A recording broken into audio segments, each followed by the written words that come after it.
So I've been told that someone called Great Blue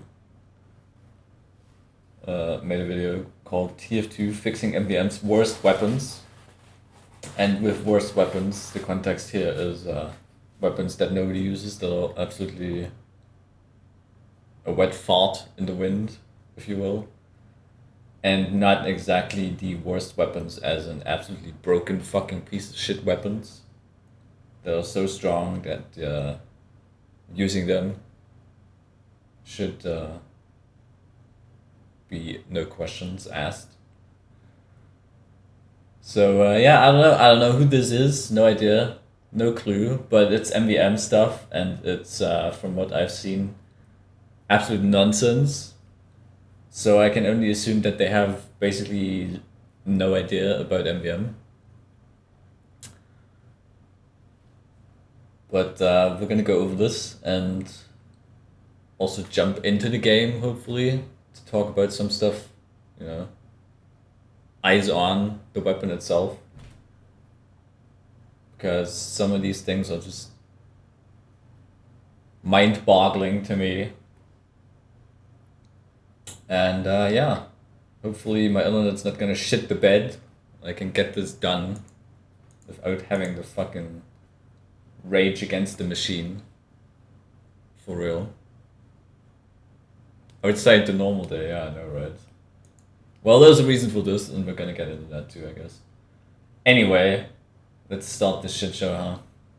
Man vs. Machine is getting a major update soon for the first time in about 10 years. Soon, right? The Valve soon. I'm just gonna, you know, jump straight into the game, just to remind you all what soon actually means. I have to move my ass real quick. Right, if we go into the matchmaking settings over here, and then you see this keep party members on the same team, coming soon. I believe this was added in 2017, so Valve soon really doesn't mean fuck all, so there's that.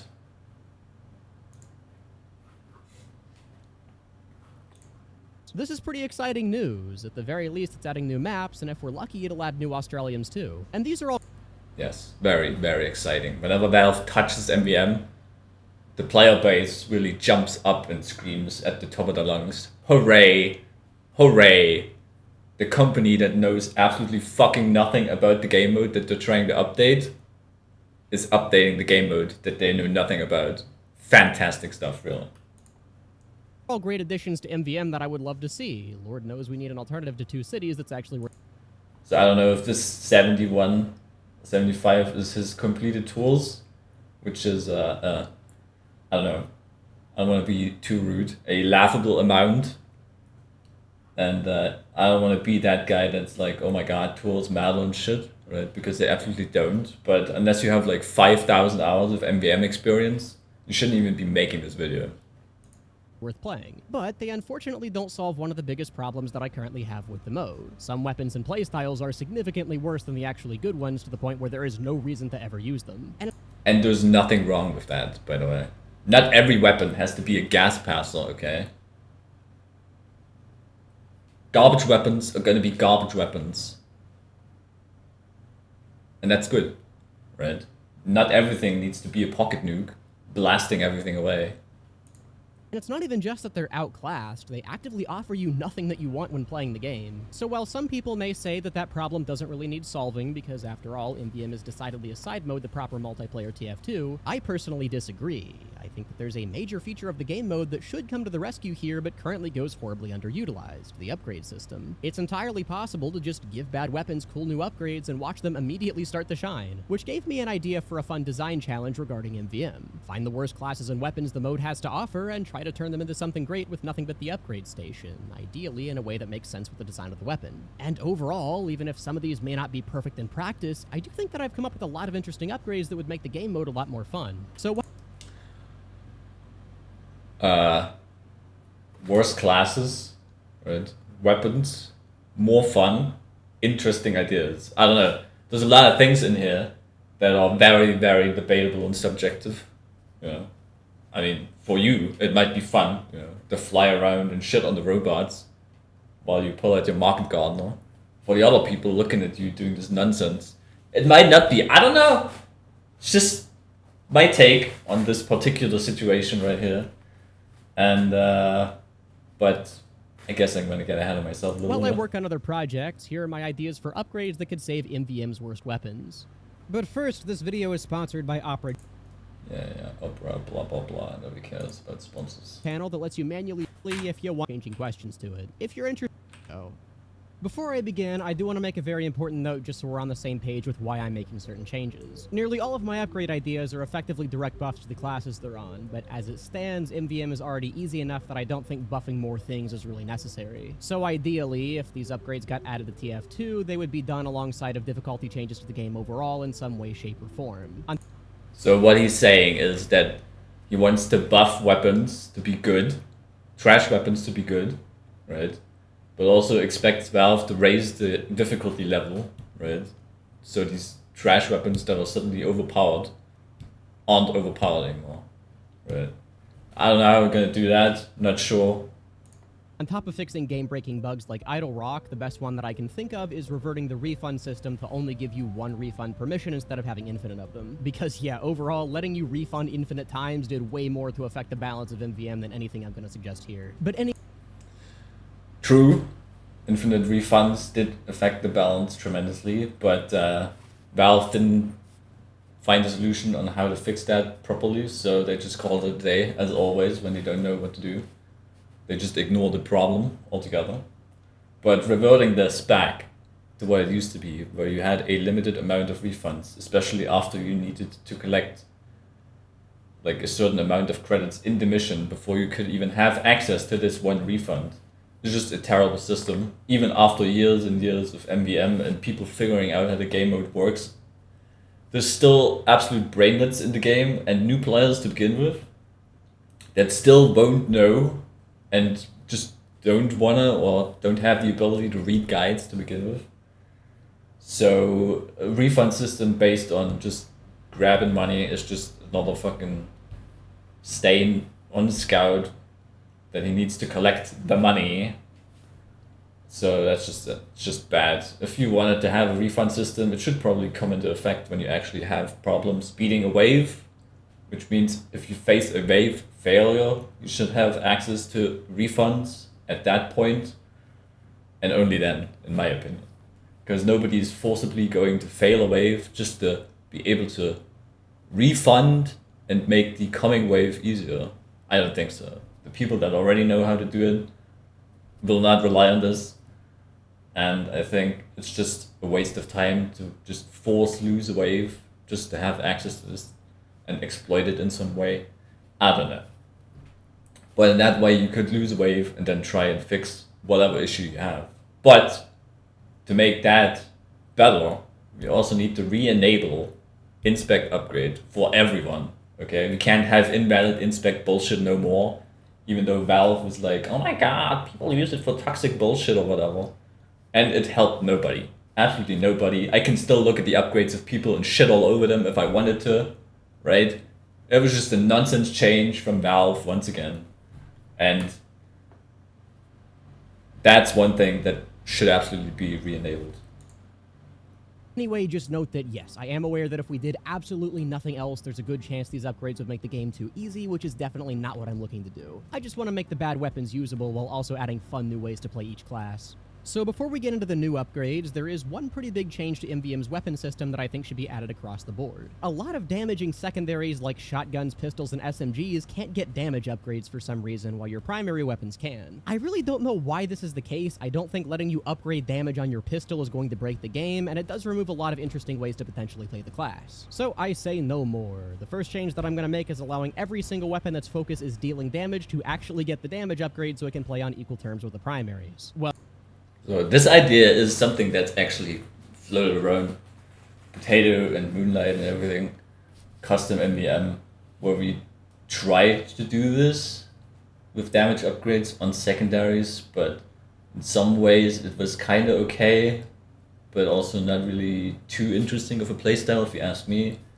Specific things are just nonsensical to have a damage upgrade on on it in the first place, like a flying guillotine. It's a throwable weapon that's technically recharging. You really need to have a damage upgrade on a throwable thing. I don't know. But yeah, normal secondaries. Man treads. Do you really need damage upgrade on man treads? You have to fly around, land on something, and then you do like 200% more damage. Wow, I could have shot like 5 rockets in the time it took me to lift off and then try and land on something.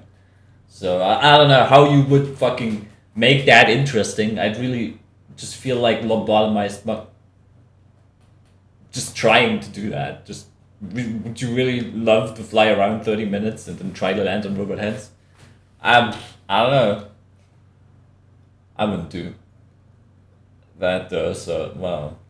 And then we have the man melter. Ah yes, 25% damage upgrades on the man melter. Would you love to just look at the upgrades for the man melter real quick? Because if you want to add damage upgrades to the man melter, we should probably, I don't know, add some actual upgrades to the man melter, right? I mean, all we have is firing speed and health on kill. What about reload? What about burn damage, burn duration? And yeah, those two are fucking dog shit, but why are they gone? Why are they gone? Why is the man melter just left in the dust over there for no fucking reason other than Valve not actually enabling the upgrades or disabling them? Intentionally? I don't know. But if they disabled them intentionally and it was an accident whatsoever, then my next question would be why they didn't disable it for the rocket jumper. Right? Because having a weapon that deals no damage whatsoever, to have damage upgrades on, just makes absolutely no sense, and especially so with health and kill too. Like, why does this weapon have these upgrades enabled, but the man melter just has basically all its upgrades disabled for some reason? I don't know. I just don't know. No clue.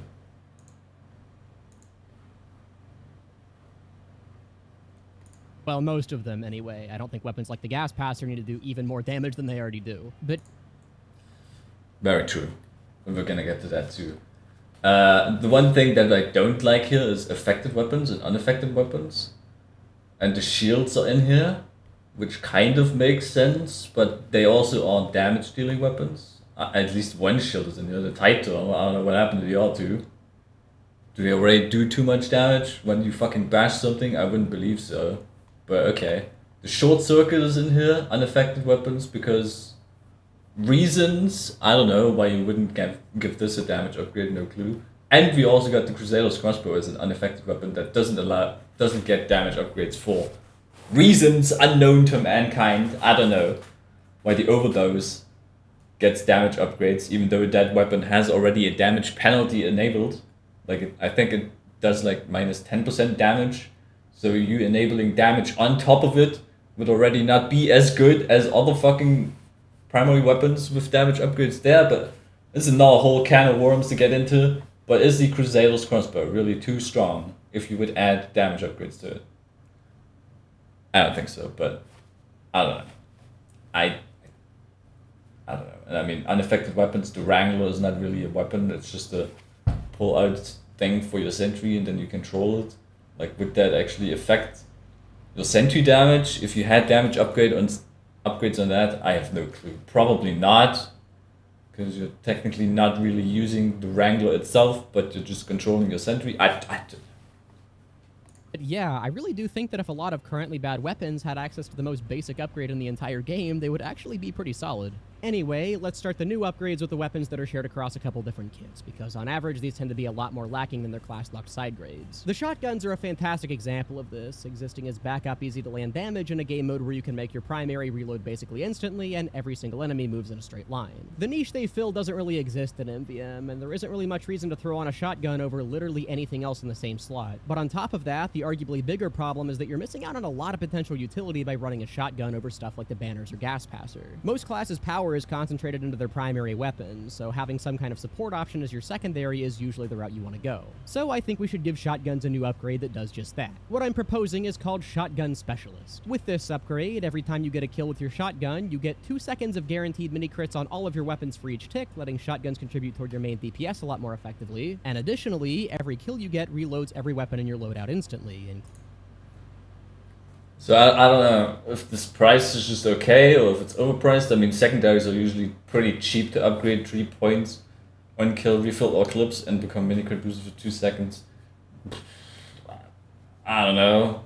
I guess that's kind of an okay one, all things considered. But putting that on the Widowmaker, which doesn't actually fucking need refills of clips, right? Because it doesn't need to reload in the first place unless you have no metal. I don't know if it would refill your metal on kill. It's not really defined here, but yeah, I don't know. The Rescue Ranger as well is not really a weapon to fight with. You can do so, but it's not really a shotgun option in terms of, you know, shooting pellets is a single bolt that does, I don't know how much damage, not a lot. So out of all these shotguns, Panic Attack, Reserve Shooter, Frontier Justice, and Widowmaker, they at least have pellets to shoot, right? Rescue Ranger is just a single bolt. So, I don't know. But yeah, mini critting yourself with a Widowmaker, totally busted. Because you do already fill up your metal with hits. Then you would get more metal by killing things. And then you would get even more metal because you're mini crit boosted. So it's just a cycle of just maining Widowmaker, I guess. I don't know, man. But yeah, kind of sounds broken to me on paper. Would definitely need to be experimented with, but do you really want to dump 700, what is this, 1050 into a Shotgun Specialist that gives you plus 6 seconds of mini crits? And why would you have mini crits on the Frontier Justice as well, by the way? I'm just saying. The Frontier Justice gets crit boosted by sentry kills. So does that mean you're just throwing away your full crits for mini crits? What is going on here? No clue.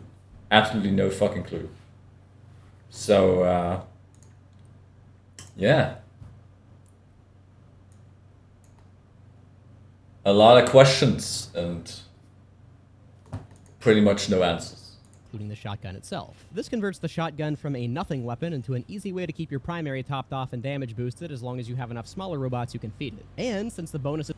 I guess the refill clips is supposed to be synergizing with your primary weapon, but that doesn't make it much better in terms of it not being broken, because it's just a ammo siphon. No, not a siphon. I don't know what they call it.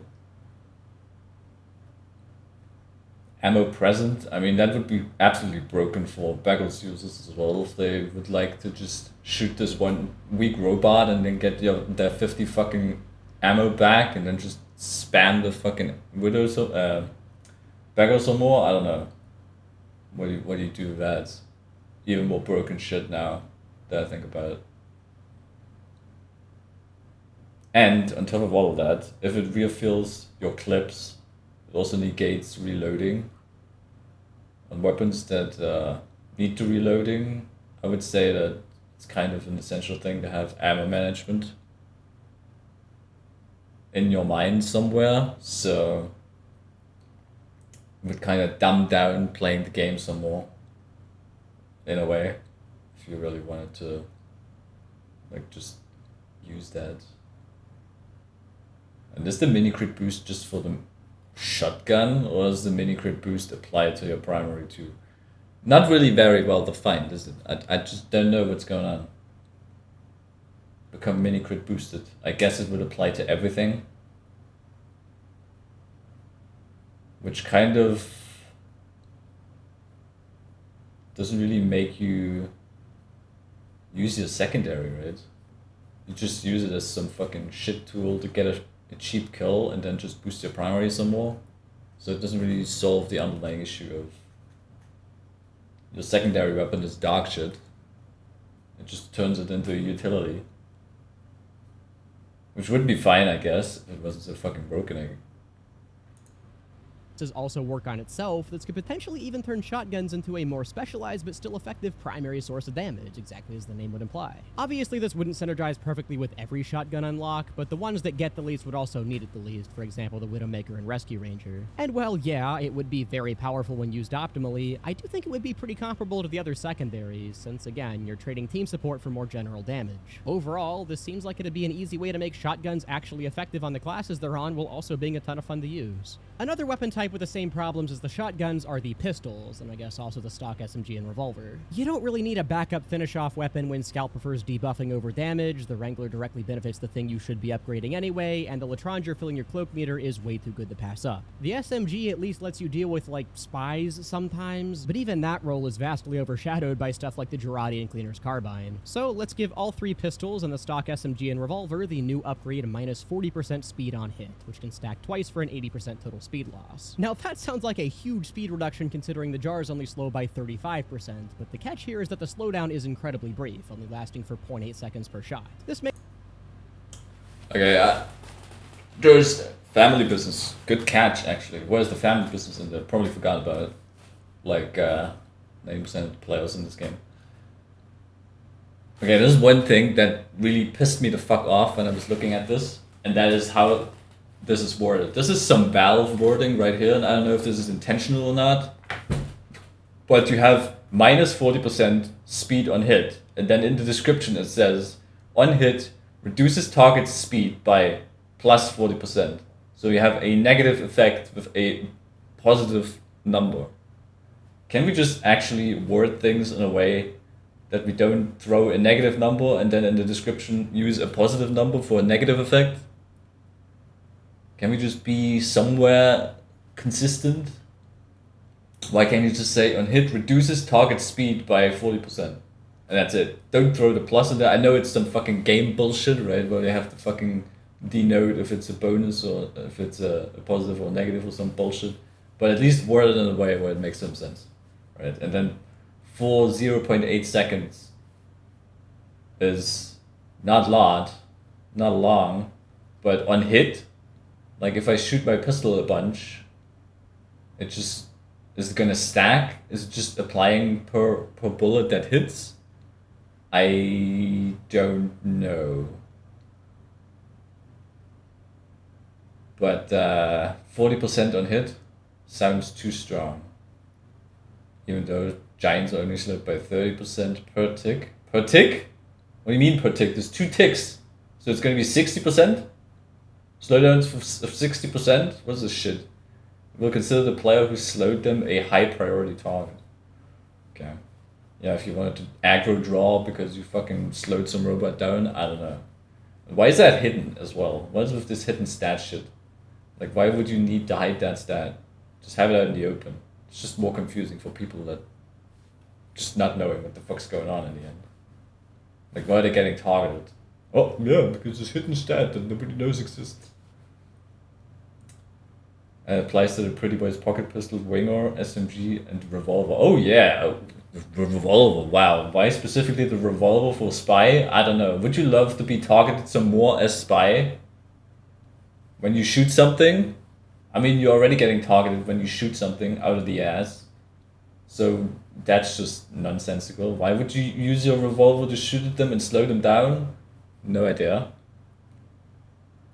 And the slowdown is probably going to mess with more things than it's actually going to be helpful with. Like aim, traps maybe, the natural flow, the wave progression, I don't know. Probably a lot. So 40% would be down to like 80% at that point? No clue. But that's slow as hell. Doesn't sound cool. Makes it more of a stun or pseudo knockback effect than a proper slowdown. Instead of being able to chuck it at a group of enemies and forget, you have to actively focus fire whatever robot you want to stall. The idea here is that it gives you options. You can stall. Who doesn't love stall in MvM? and choose to glue a single enemy in place by focus firing them, or you can get projectile penetration and repeatedly stagger larger groups by firing into the crowd. This makes pistols a proper side grade to both the Mad Milk and the Wrangler. They're better at stalling and can also deal damage while they do it, but they don't apply the Milk effect or give your sentry a powerful shield. And while I'll get to the mini spy changes later, this would be a good option to hold giants in place while you move in to stab them. Now, speaking of giants, minus 80% speed on them would obviously be insane, and if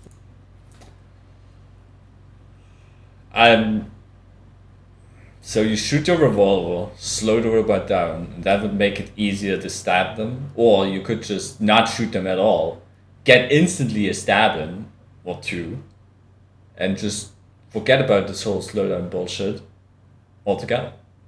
And I wouldn't have to spend the extra credits on it too, right? I mean, I'm supposed to spend like, what, 350, 700 on this shit? left as is would basically render him as non-threats. So in addition to each tick only slowing giants by 30% instead, I do want to add an extra stat to make the encounter with giants a lot more interesting. Giants will always prioritize targeting whatever player hit them with this upgrade. This adds an extra layer of strategy, since on top of good players being able to keep fire off of their team while they focus on dodging, engineers can keep their sentry alive for much longer by forcing the giant to focus on them. So yeah, overall, even if we have to tweak the numbers a bit, I do think this is a really cool way to make the automatic secondaries relevant. Aside from the fact that you can already aggro draw without having this slowdown effect and having it forced aggro on you, I mean, you could just walk up to a robot and then fucking force fire on them and they would potentially already be aggroed towards you for free. I wouldn't have to spend 350 or 700 to get this cool side effect. What a waste, to be honest. Of weapons that's shared by technicality are the Dr. Gordbort weapons, or the shiny metal energy weapons that as a rule tend to suck ass. The only one of these considered actually good is the Phlogistinator, with I guess the Cow Mangler in 3rd degree being okayish in certain situations. The rest have incredibly niche uses and can sometimes be good if you dump a bunch of crit canteens into them, but really don't do too much to help your gameplay. So I think the best way to offset that is by giving this class of weapons its own unique utility upgrade that makes it more universally viable. For this, I've created what I'll call Signal Jammer. For 450 credits, you can make any bot you damage completely unaffected by friendly buffs. This would disable stuff like banners, bomb buffs, and even Uber charges, which is incredibly powerful but does have some pretty high demand. You don't actually prevent the Uber medics from popping, you just temporarily make it so whatever they're healing is still vulnerable to damage. And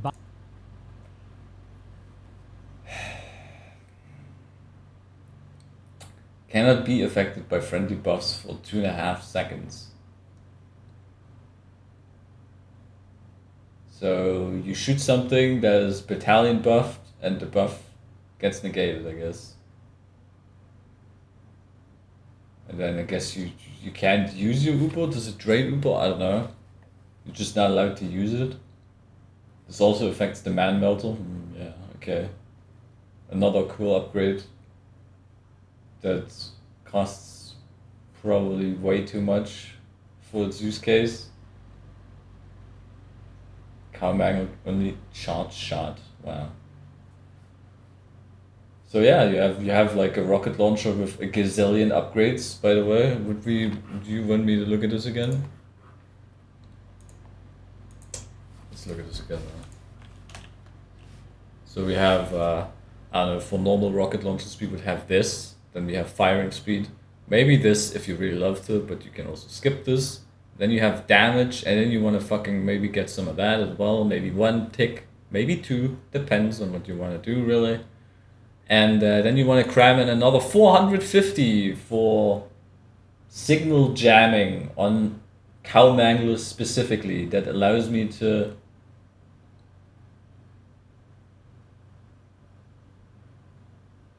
negate buffs for 2.5 seconds. You know what also negates buffs? Just blasting the fucking robots. You know this? You know this? Yeah? Wow. The robots die when you kill them. And then they can't buff anything. Incredible shit. So yeah, you just dump secondaries, melee weapons, some primaries in here. And they're all supposed to have like the shared upgrade. It just doesn't work that like that at all whatsoever. So it's just where is this? Nonsense. That's what it is. bots that are already Ubered aren't taking damage and thus wouldn't have their signals jammed. It wouldn't completely invalidate them, but this would be a great solution to getting stuck on bad teams who just can't help but pop every single Uber medic they ever see. Oh no, popping Uber medics, what will you do? I don't know, maybe go away for 2.5 seconds or something. Fire a bison shot or hit the main guy with a 3rd degree, and now your team's boot camp looking ass heavy isn't much of a liability anymore. However, as big of a help as this is for stuff like the Righteous Bison, the Man Melter and the Pomson I don't think would benefit from this a ton. So on top of Signal Jammer, I think we should let those 2 weapons inherit the projectile penetration upgrade. Shotguns already get this, but the literal laser beams don't for some reason. This not only makes sense, but it also helps them jam signals a lot more effectively. But oh yes, you wanna get projectile penetration for your Pomson, which was already a thing that the Pomson had at one point in time on the game, right? So unfortunately, Valve decided, wow, this projectile penetration in the Pomson is just too strong. That weapon was broken as hell, so we removed it or some shit. I can't remember really why they even fucking did it. Probably part of the weapon balance bullshit where they nerfed the ambassador but left the diamond back just do 105 damage across the fucking map. Okay, good idea, good decision, really top decision making Valve, top stuff. Now we need this 400 credit upgrade for the Pomson that I'm just not gonna buy because why would I? And the Man Melter, yeah, wow. So we have the signal jammer on it, we have damage on it, and we have this on it, on the secondary. So that's like 400, 450, that's 950. And then we got damage upgrades for what? I don't know, 350 I think it was. So your dead ass fucking secondary is suddenly as expensive as your primary. And it still fucking blows ass. So up to you if you want to use your cool fucking flamethrower or anything else than the Man Melter. Doesn't really help the Man Melter whatsoever. By just slapping multiple upgrades on it that cost a ton of money when you can't have any actual benefit from it. I mean, have you seen the projectile of the Man Melter? Do we have to look at the projectile of the Man Melter? Do we need to look at the Man Melter? I mean, look at this. Wow. Incredible. And then you're telling me this thing can debuff, can penetrate, and then it can, I don't know, deal more damage. I don't even know how much damage this thing does. I couldn't tell you. You can't even random crit. Whoa, but the projectile speed is faster. Crazy. You can extinguish people. Holy shit. If they ever get caught on fire anyway. So yeah, if you really wanted to make something with this thing, 30 damage, that's crazy. So 100% damage bonus would be what? Would turn it into a 60 damage projectile?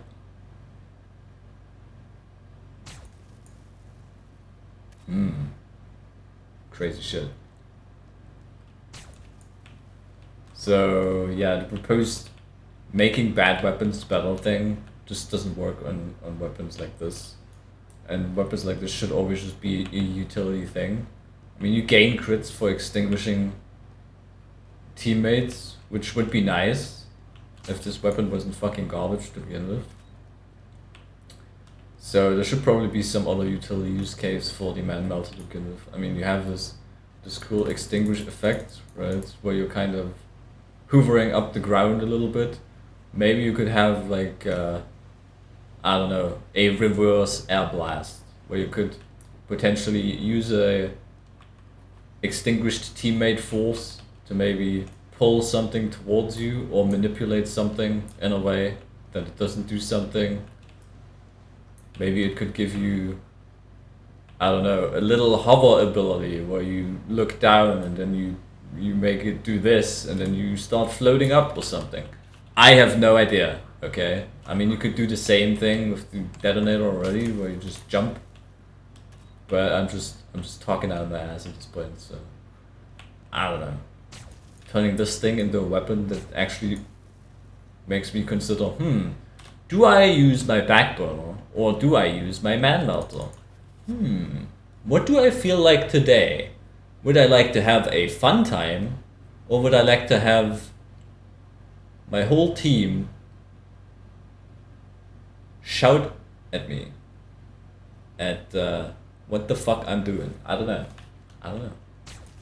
60 damage. Just not gonna cut it.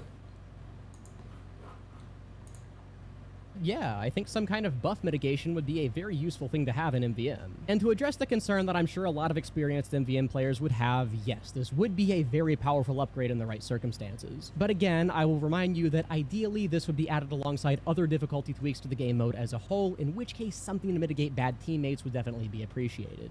And last up for the shared weapon concepts, let's take a look at the bleed theme weapons, because right now they're definitely a bit lacking. 60 damage over 8 seconds is, well, I mean, it's not nothing, but most robots either have several thousand health or die so quickly there's no point in bothering. So sure, I wouldn't mind if bleed got buffed.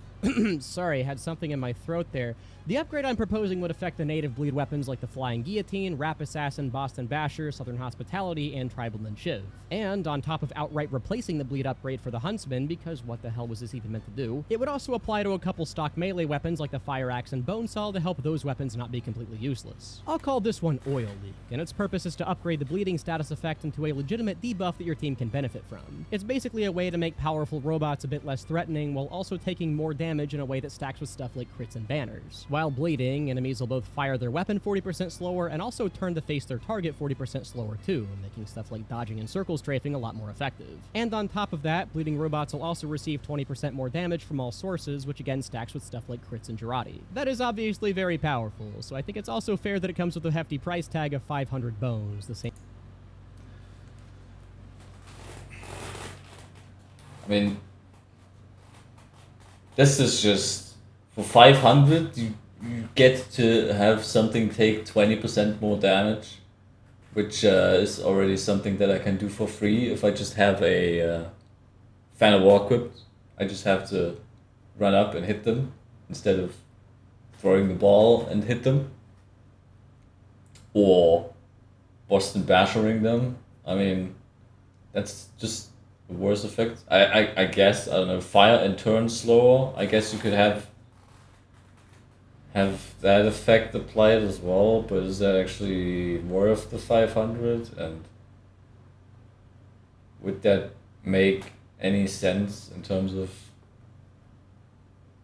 like some targets?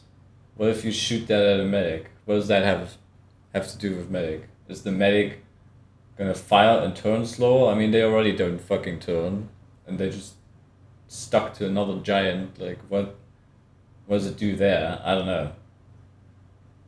They would take more damage, yeah, but it still wouldn't be more than just applying a Fan of War, I think. And then the random assortment of weapons it applies to, I guess. I mean, you have bleed weapons at least, but then the bone saw is in there for some strange reason, because melee weapons on medics are super cool to use against robots. No idea. And then on the Huntsman it replaces the bleed on hit upgrade, which I think bleed costs 200. Does it cost 200? We could just check real quick.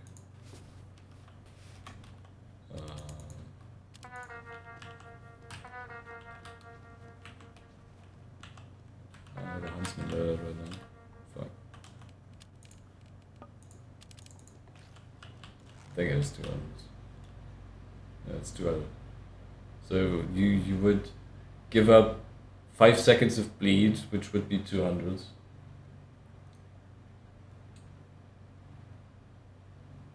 And this would increase the bleed duration to 10 seconds.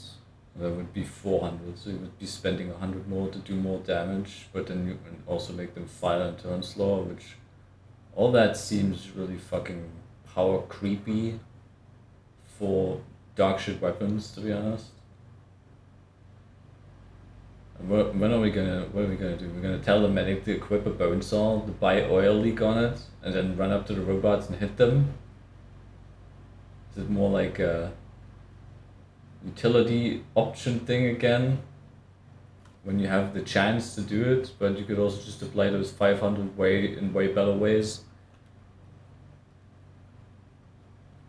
And yeah, bleed duration is just not really useful to begin with.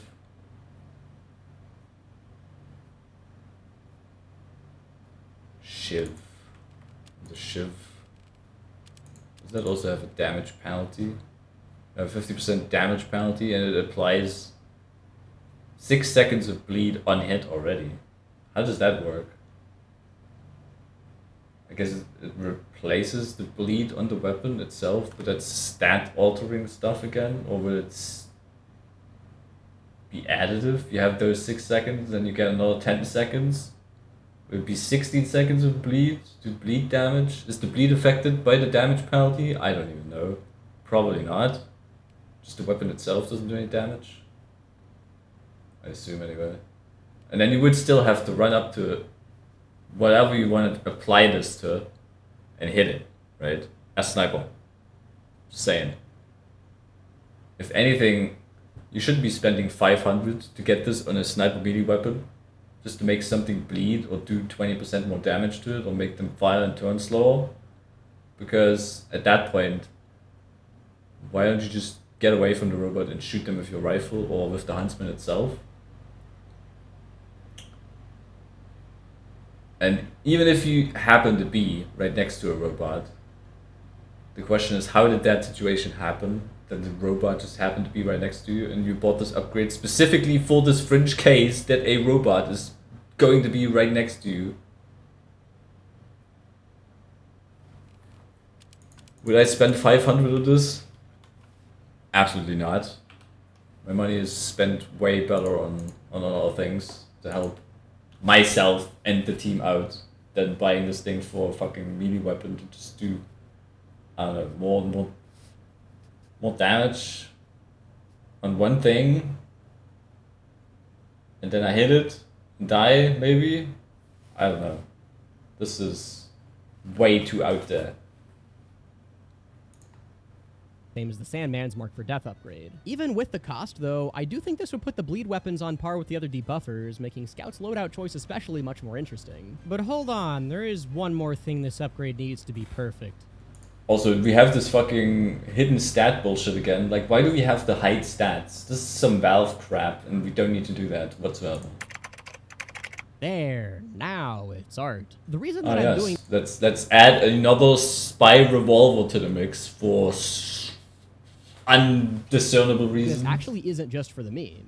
Okay, well, it's like 75% for the meme, but Spy having a revolver that can inflict the oil leak debuff would actually be really good for him. One of the hardest parts about playing Spy in MvM is that robots turn so quickly, circle strafing them is a legitimate challenge a lot of this. Yeah, wow.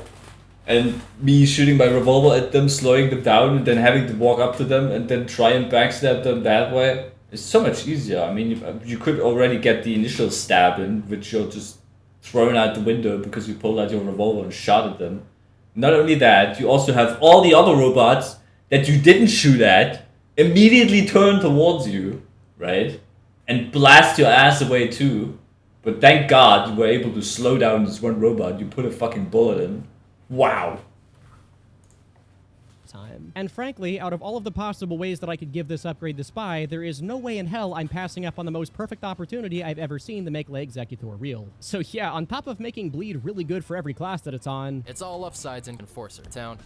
Buffed. So, moving on to class-specific upgrades, we will start with Scout. Overall, Scout is in a pretty good position in MvM with a very solidified supportive role to his name. Not every map needs a Scout for money collection, but just having one practically guarantees a steady income even if he never uses a single item in his loadout. However, that doesn't mean that he shouldn't use his items to make the most of his gameplay, and while they are pretty solid for the most part, they're definitely very centralized on a select few, and I think the rest could really stand to be made into something more interesting. For instance, two weapons that really should be good but just aren't are the soda cans. They're not unusable per se, but neither of them really offer anything worth dedicating an entire weapon slot to, especially compared to the Mad Milk. The bonk has niche uses for body blocking giants and collecting money being guarded by robots, but it's not really the most consistent at doing either of those things. And while mini crits on command sounds amazing, Scout's entire job is already marking enemies for death, and it's not like the criticola is making you mini crit those enemies even harder. So let's introduce some upgrades that make the soda cans worthwhile. The first upgrade I'll give...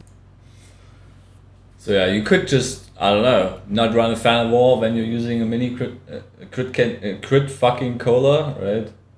So you could just give yourself mini crits if you really wanted to do that and not run around like a loony and fan everything in sight. So that's where that comes in. You probably want to pair that with something else.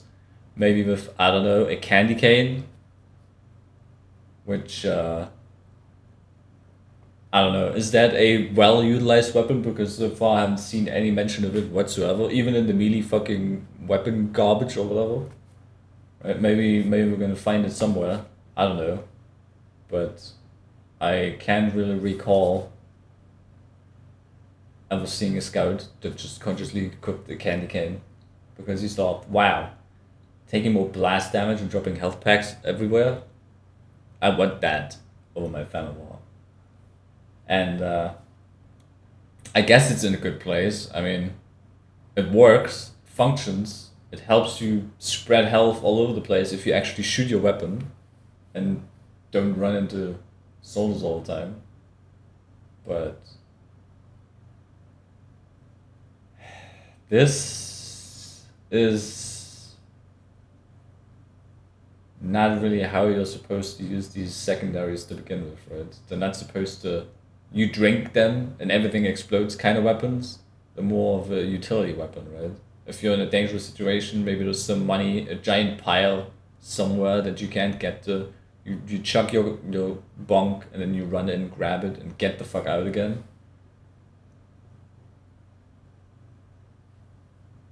Would be the only real use case I can see. I mean, you can stall as well by just blocking something, but you can already block something without having to drink some as well, so I don't know.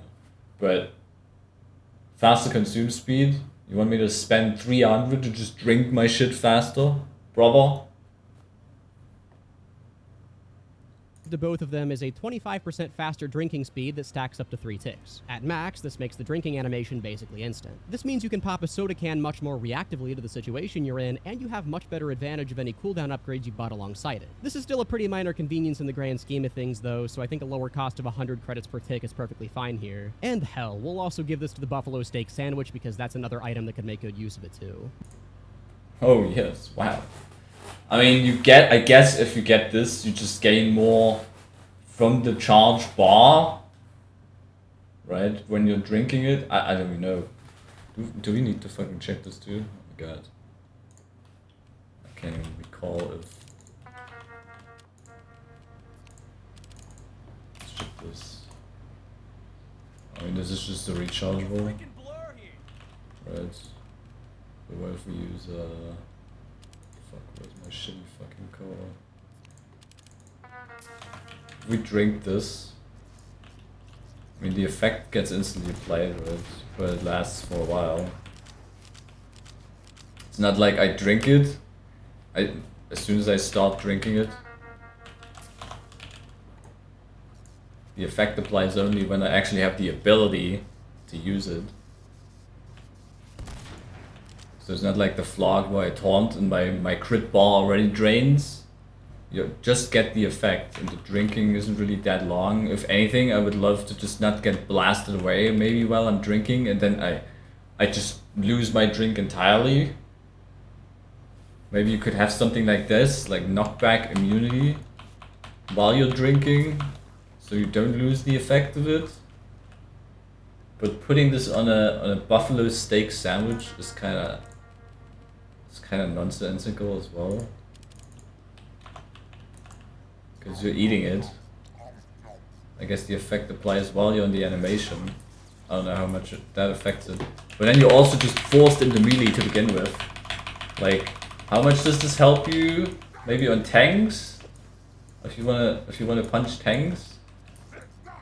But eating it faster gives me like what, maybe a second, 2 seconds more, and then I'm supposed to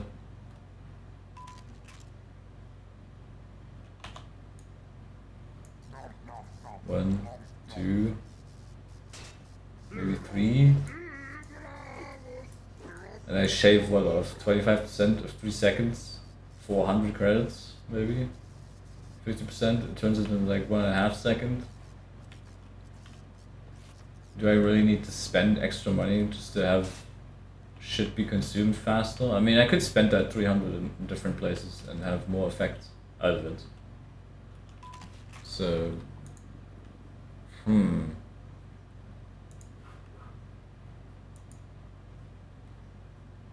yeah.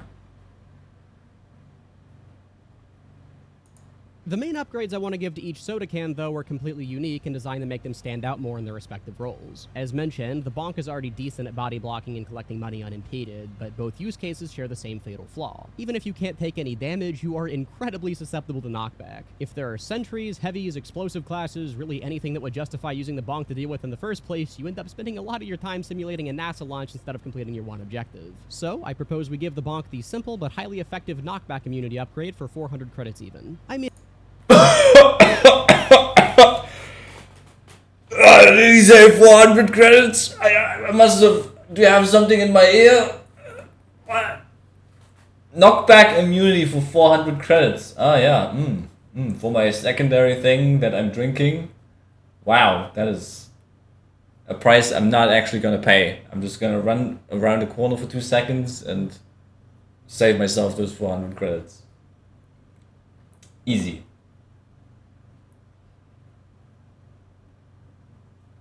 So forget about this. Throw this faster drink shit out of the window, right? And then give this just 400 maybe.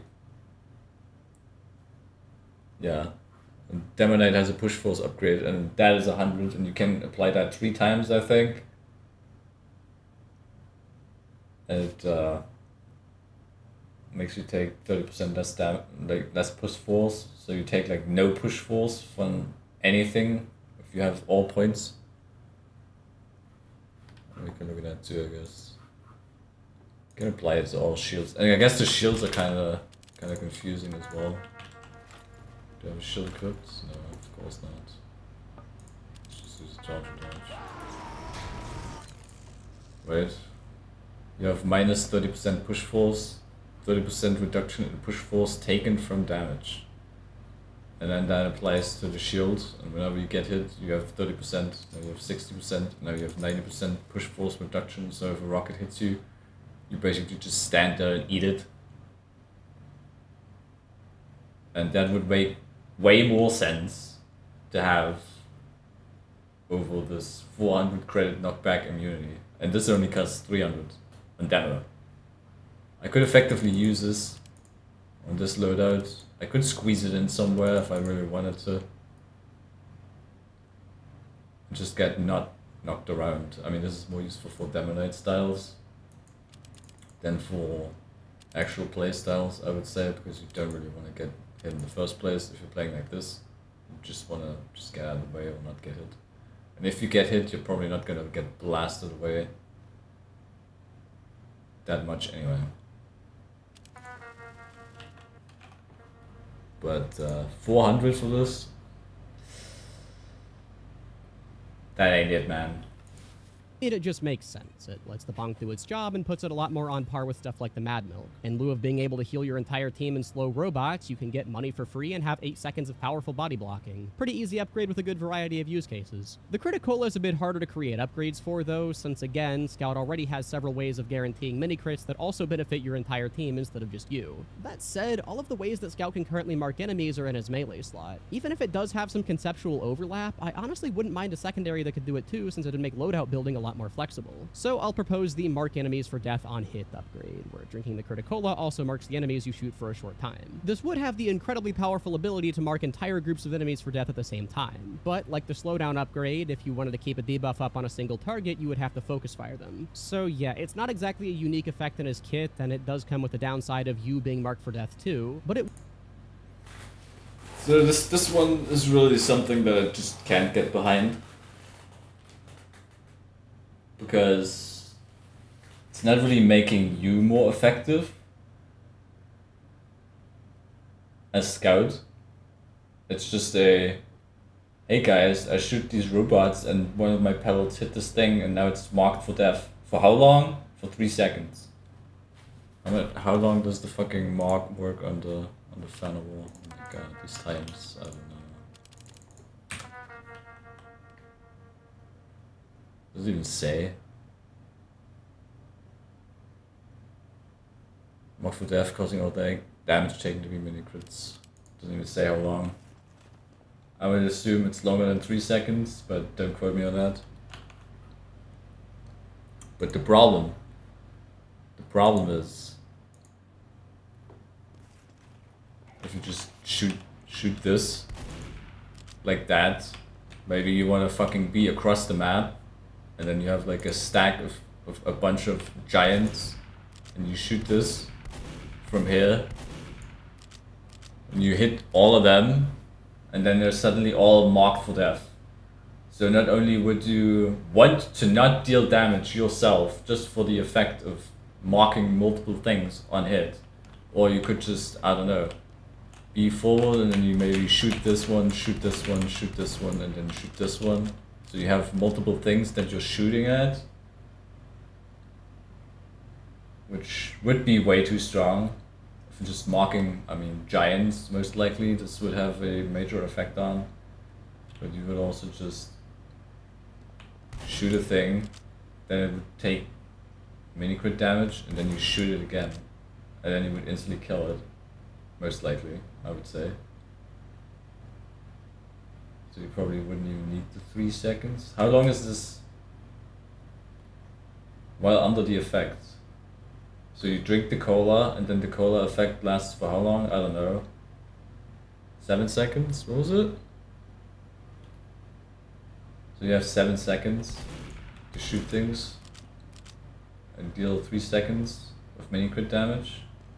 But the thing is, if you're drinking a critical cola, right? You don't really have any benefits for yourself, because when you drink it, each attack mini crits. So you marking things for death, which also mini crits, by the way, right?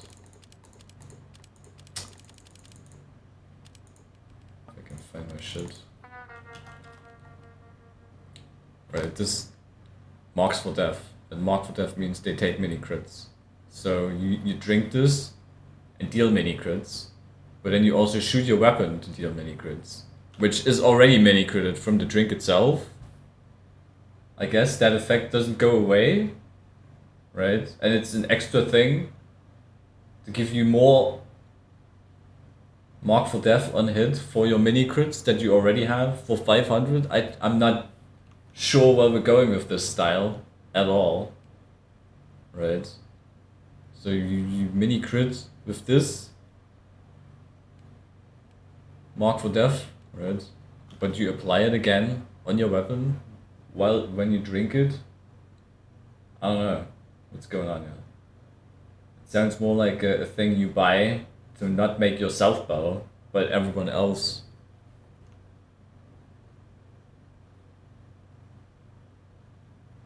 So, and yeah, if you really love spending credits on upgrades that really don't benefit you whatsoever, this is the one. Surely I don't see how this would make any sense for Scout itself. There's no benefit that you can't already get, other than marking multiple things, which shouldn't be a thing, by the way, because it's way too strong. The same way I could just equip a Sandman, and you could potentially make this a thing for the Sandman if you really wanted to. What the fuck is this thing? If you wanted to make this, but this is already way too expensive, because all you get is a mark on a single ball. One target at a time is marked for death, right? But you can buy multiple balls.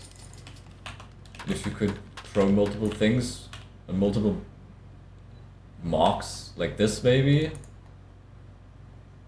could turn the Sandman into something, and we're just saying this thing right here applies to our primary weapon now, and then every pellet of our primary weapon does the mark effect. Doesn't really sound very sensible.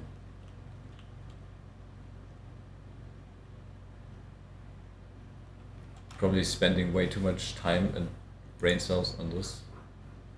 It would free up your melee slot if you wanted to run something that isn't the Fan of War, which in my opinion is the sort of thing that should be encouraged in MvM. Now, the one fatal flaw to that problem that you may be thinking is what other melees are even worth running? And to that I say, good point, let's make some. Right now the Fan of War is the pretty clear winner, with the Sandman trailing close behind, and hopefully the Boston Basher and Rap Assassin also keeping up with the new oil leak upgrade. I mean, is the Sandman really trailing close behind? Is it like the other thing? If I don't have a Fan of War, what else am I gonna use?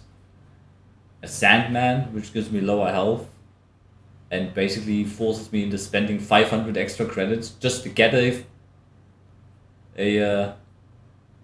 pseudo Fan of War back. I could run the Atomizer, which allows me to get a third jump when I have it deployed. I don't know. A Candy Cane option is there, or I could just run stock. What else do we have? Stun on a stick.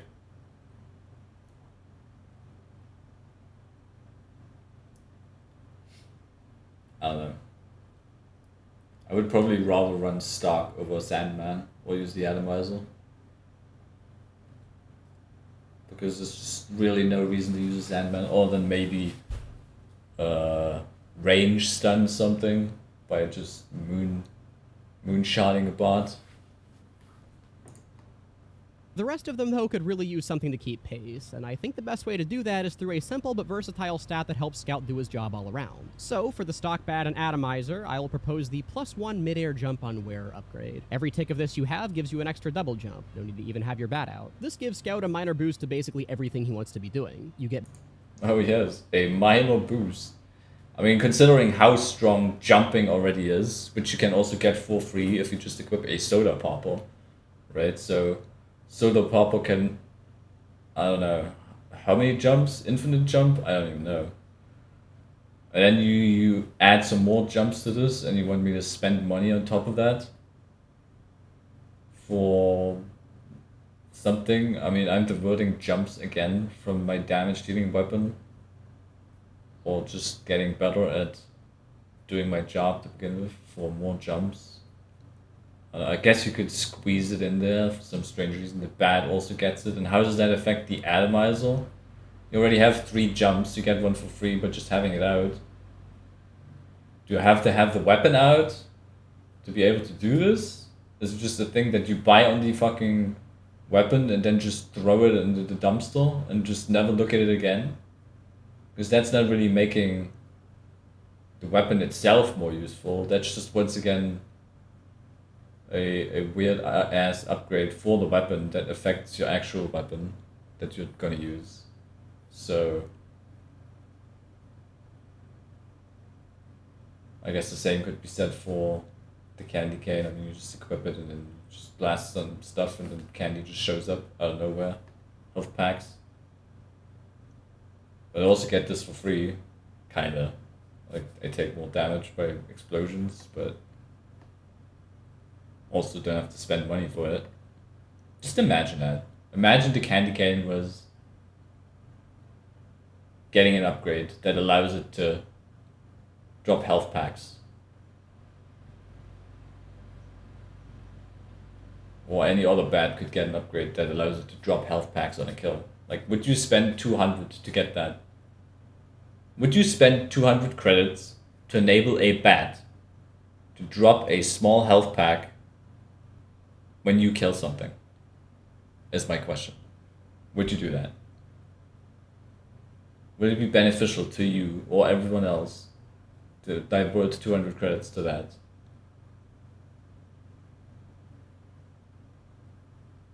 I could see that more than, I don't know, that 400 credit knockback immunity.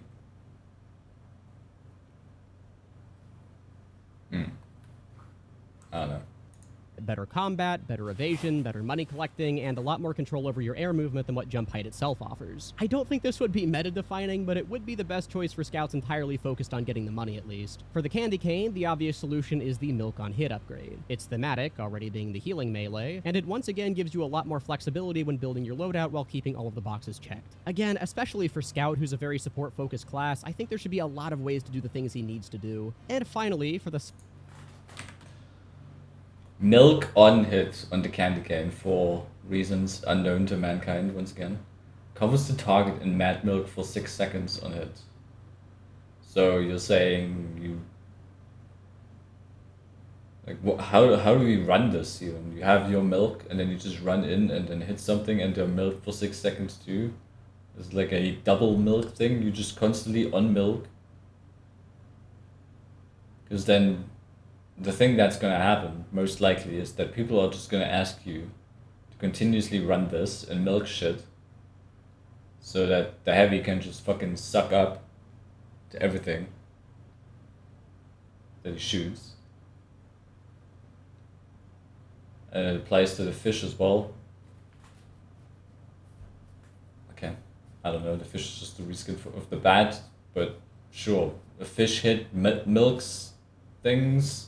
Why it's specifically for these weapons? No idea. 400 though.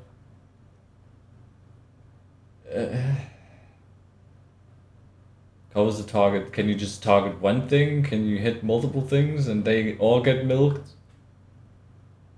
I don't know. Would you rather be the guy that shoots a thing and kills it? Or would you be the guy that bats a thing and milks it so other people can kill it? I don't know.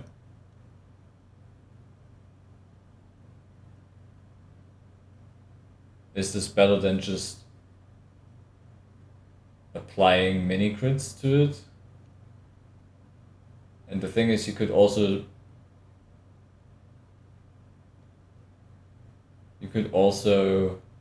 kind of pair this up with his Critter Cola thing, right? Which means you drink the cola and then everything you hit gets marked for death and covered in milk. Sounds busted as hell.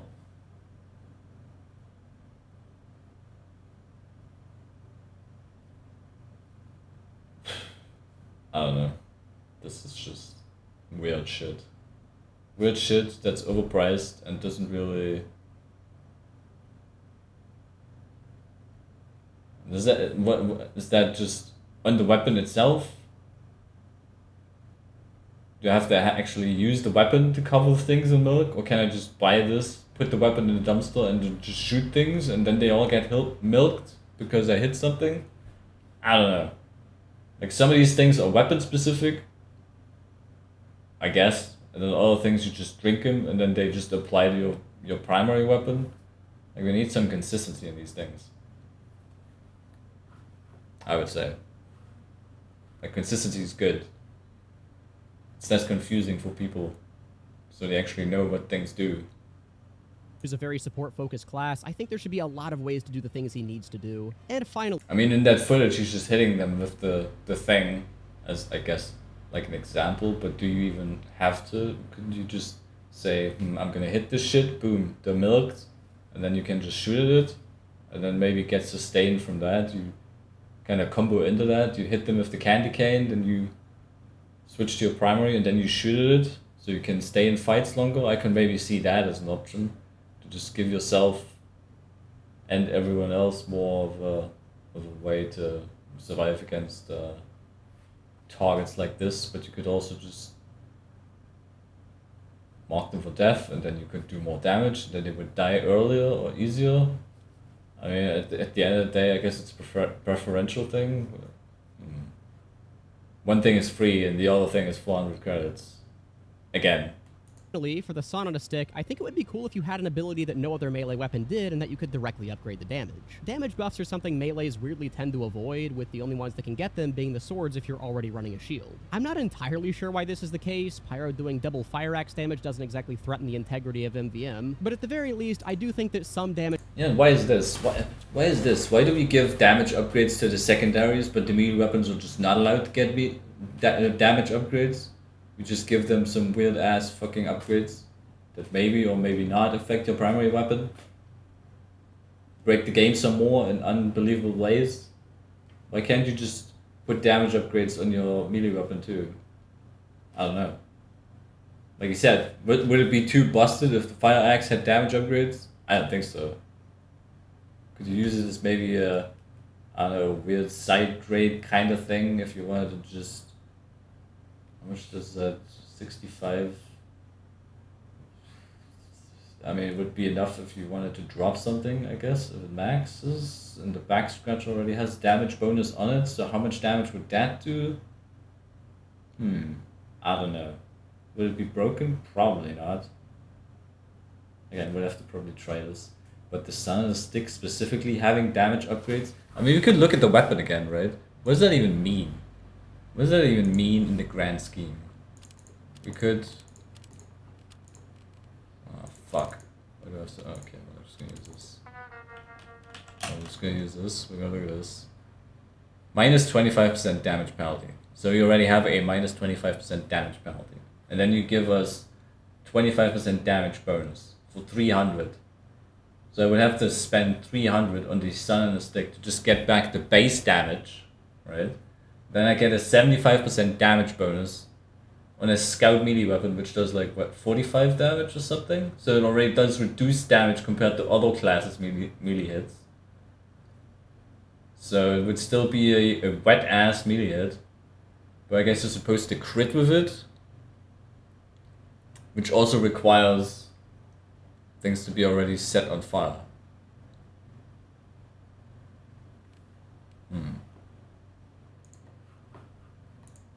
Damage-focused melees should break that precedent, and the Sun on a Stick has enough conditional requirements to be a good pick for it. At max damage ticks, you're doing around 150 damage per crit. So, max out firing speed and pair this with a Pyro, and you have a more situational but cheaper way of taking down giants. Fits neatly within Scout's role while not reinventing the wheel. Overall, a solid upgrade choice in my opinion. Next up is Soldier, who also... I mean, wouldn't it make more sense for the Sun on the Stick to just have an upgrade to Ignite on hit? So you could just ignite something and then crit. You would still suffer from the damage penalty, but you could essentially have constant crits. I don't know if that would be too strong, if you just spam it against something. You could also not light things like pyros on fire, potentially, unless the firing speed would make them hit and ignite briefly, and then you hit and still get a crit, because you can do that kind of. But you also wouldn't be able to just spam it against tanks. It wouldn't be too strong against tanks. And it kind of would still leave you out in the open in a way.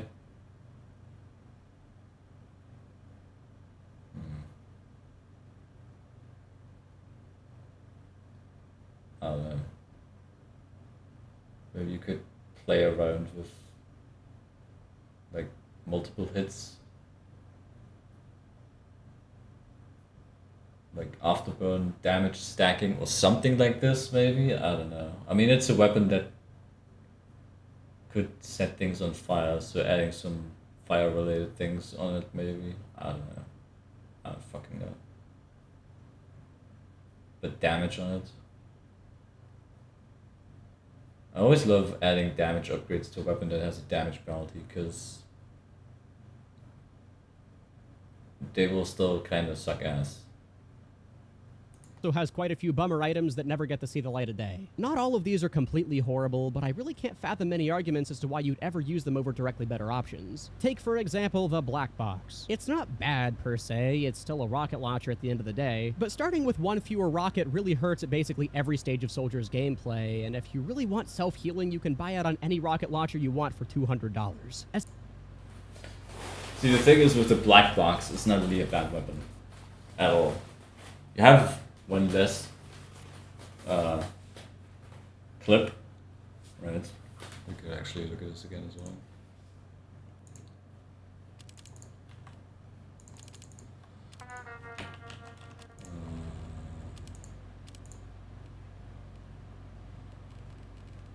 Let's just use this festival.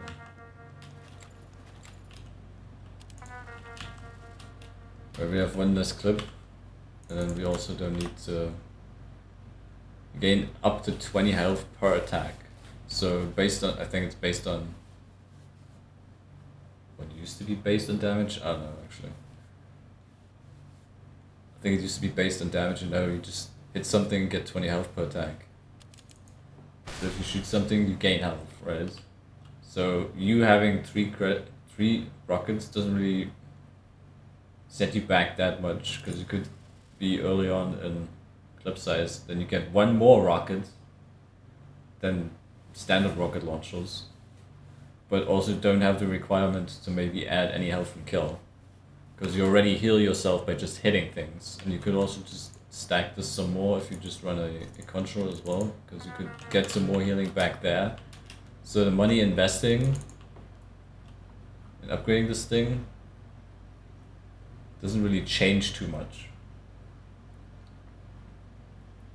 in my opinion anyway.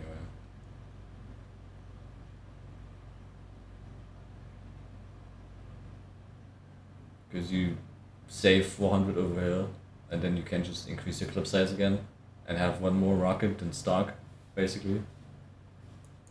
You just have to play around with the health and hit, or health regen, kinda, with the banners. So I don't know why you would specifically need to fix this thing for... I mean, he's talking about it like it's absolute trash. Especially If you have 3 rockets, I think you're still better off than having 5 rockets with a delivery launcher. Because that has 25% damage penalty. at max upgrades, the difference between 100 health on kill and 100 health on kill plus 20 health on hit is completely negligible. I mean, who buys 100 health on kill on a rocket launcher to begin with? I don't know. Unless you're swimming in money anyway. Most people don't buy any because they're already running banners, or they buy at least one to have like some sustain if they're killing something. But you're not just gonna run a black box and then immediately think, oh wow, I should just max my health and kill, because that makes sense. With that in mind, though, what I do think would be interesting is if the black box could uniquely benefit from overkill amounts of self-healing by letting it overheal you past your max health. With this upgrade, which I'll call Self-Healing Specialist to fit the other specialist upgrades already in the mode, any self-healing you get from any one of your weapons converts into increasing amounts of overheal with each tick. This obviously works with the box's native lifesteal, but it would also apply to the heal on kill upgrade. See, the thing is, with the health and kill thing, we already were able to overheal ourselves in the past. You killed something and you gained overheal, which dramatically decreased the role for medic to actually exist, because medic applies usually overheal, right? They have the only ability to actually apply overheal to you, for the most part. So you could just say, I don't need a medic, I can just buy this health and kill and then constantly overheal myself. So that was broken, and it was free, by the way, right? And they rightfully fixed that, which is one of the good things that Valve actually managed to do in terms of MvM changes. But this, it has 4 points, right? And I just want to stress this, right? He proposed this upgrade to make the black box better, right? So you're saying one less rocket is bad, but spending like 800 credits to overheal yourself on a weapon that you said was bad is a better choice. I don't know. 25% healing from damage is converted to overheal. So this is kind of a old black box thing, I guess, where you had damage returned. No, healing returned based on damage you dealt. And that was free, right? And now you have to pay for that effect, I guess. Overheal health cap per rocket increases by 20%. Per rocket? What do you mean per rocket? That I shoot? Why is it not per point that I'm spending? Well, overheal returns become sharply diminished above 400, 450, 500, 525 health. Diminishes the same as scout money overheal, which means if you have some medic on the team that actually has overheal expert, your overheal will also drop slower. Right, so you potentially wouldn't even require to spend more points into this. Unless you wanted maybe more overheal, but then again, if you have a medic, you can already get more overheal when they have overheal expert. How does that synergize? Can the medic just overheal you, and then you just wasted money on this upgrade that basically gives you no benefits anymore whatsoever? Because the medic already gave you the max overheal that you could potentially gain. There's so many things that just don't synergize well in this. On top of the increased money spent on a weapon that supposedly is already worse off right off the bat by just having one less rocket. And then you want to make yourself even worse off by not spending the money in actual upgrades that make you more of an able fighter, but just turn you into this overheal sponge, I guess. While you shoot a little bit at them and then maybe hope for a random crit or something. How does that affect it? You get a crit and then you just instantly have overheal? Can I just get crit by a canteen and then just give myself like 2 rockets and then I have 500 health? I don't know. It all sounds very expensive, very broken, and not really necessary for the black box to be useful to begin with. I would rather just, I don't know. I think the black box is in a good spot. I wouldn't even touch it. Like, why do you specifically feel the need to touch the black box? Just because that 1 rocket that you have less? I don't know. Lifesteal from the Conqueror, and health from enemies covered in Mad Milk. Basically, it turns Soldier into a damage sponge with incredible sustain in lieu of outright damage, which should make for a very fun tank playstyle if nothing else. I mean, if you really love just shooting at things and killing nothing, then I guess this is the playstyle for you. The other 2 normal rocket launchers that don't get much use are the Liberty Launcher and Direct Hit. The problem with the former is obvious. Damage is king in MvM's, so the weapon that loses a quarter of it is naturally going to suck. The Direct Hit being bad, though, has always seemed really weird to me, since you'd think the increased damage would make it amazing at killing giants. However, the Direct Hit and many other weapons are racked with a major problem, and that is that MvM hates fun. More specifically, if an unlock increases a stat that you can also increase with upgrades, the game treats it as already having a point in that upgrade instead of starting at 0. So for example, in the Direct Hit's case, you don't get the 25% damage bonus and then the ability to upgrade damage 4 more times. You can only buy 3 total damage upgrades, which means its max potential is actually worse than the stock rocket launcher. This is a problem, right? And this should be fixed.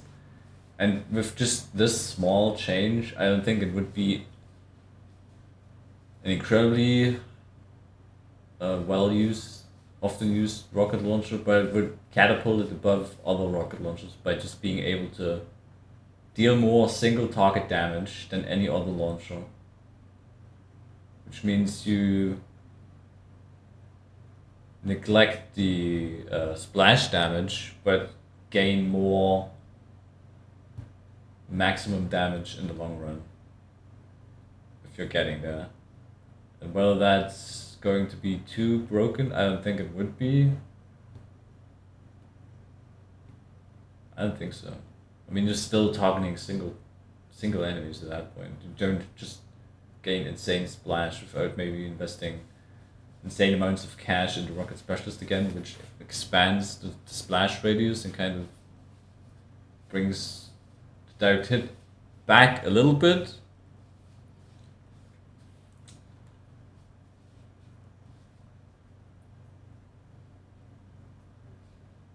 Like if it's the Berkeley by demo. Well, at that, what You don't even need to switch classes at that point. You could just say the direct hit would still be outclassed by the Beggar's Bazooka. Like, this is not a comparison thing.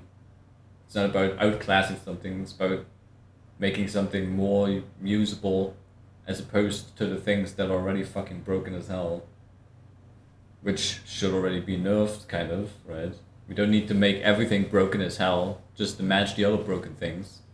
We should kind of bring some of the shit weapons up, right? And bring some of the absolute fucking busted weapons down.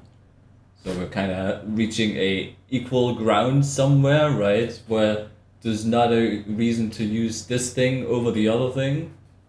In a way, I know this is just a dream world, that's not gonna happen, but that would be the ideal solution. So the damage in here should definitely have 4 ticks. And I think this is also kind of a stupid thing. I guess we're gonna get to that on demo as well. Considering the negative stats don't get more upgrades to compensate, let's be real, this... Like, you get 25% damage bonus on this. Demo only gets 20% damage bonus, right? And then his skull color also just gets 3 points of damage bonus, even though the damage bonus on the weapon is just 15%, so overall you're losing out on 5% damage bonus. But I guess it's okay, because it's the only melee weapon that actually is allowed to to random crit. This is dumb and really should not be the case. So let's just go ahead and remove those weird caps for every case like this in the game. Maybe with exceptions for the Scottish Resistance's firing speed and the Vaccinator's Uber rate, since those could actually be problems. And wow, just like that, the direct hit is actually halfway decent.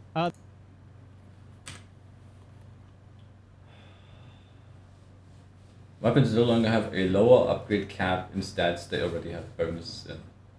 Projectile speed, lock and load. Does this actually have a cap? Doesn't? I can't even tell you. We have projectile speed 4 points. Lock and load. Projectile speed 3 points. Is this insane of a change? No, because you're probably not going to invest into this early on because you're focused more on actually getting your weapon up. The main problem with lock and load isn't exactly that you don't have this 4th point of projectile speed. The main problem is just having no explosion radius on top of the lower clip size, and that your bombs shatter so you don't get any roll damage. You just have a direct hit weapon with less of a clip and less of a splash.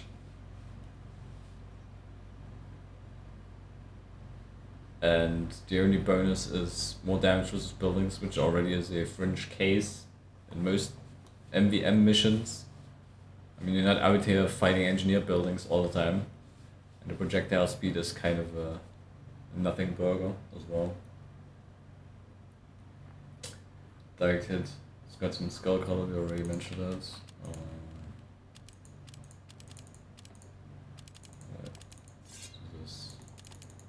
Running all my loadouts over. Right, so we have a 20% damage bonus, right, which is not 25, but we only get 3 points and 25% damage bonus, which leaves us at not 100% damage bonus. The firing speed of the Force Nature Solar Power Pocket Pistol family business. I mean, in solar power it should probably not be a thing to begin with, because these weapons instantly reload, right? You don't have a single reload, so shooting them faster and reloading them faster than any other weapon also shouldn't be a thing, if you ask me. And why do we stop on 10% firing speed as well? Right? We have 3 points or 4 points of firing speed in here. Why do we stop at 10%? Because you can fucking ghost upgrade this? Why not? Oh shit, this is not it. Does my do I have one? Why not have 4 points in this? You know why you don't have 4 points in this? Because you just instantly reload this thing anyway. So even just having 10% puts this weapon above any other weapon to use. And there's a reason this doesn't have it on it. Health and kill, Power Jack, and Warrior Spirit. I mean, is that Warrior Spirit another thing that Valve changed like 4 million times? And is that even...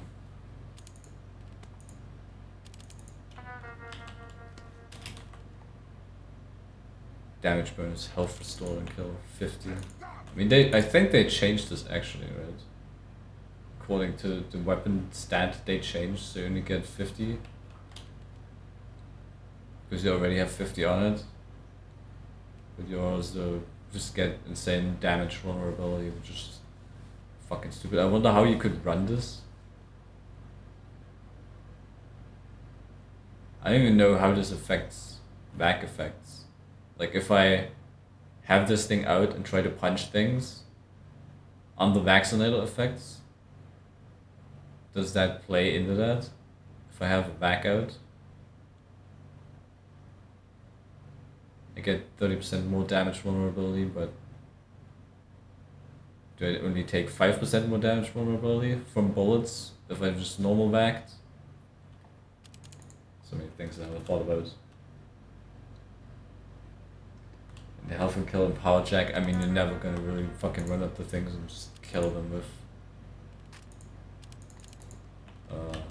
your power jack, right? So I don't know why you would upgrade this to begin with.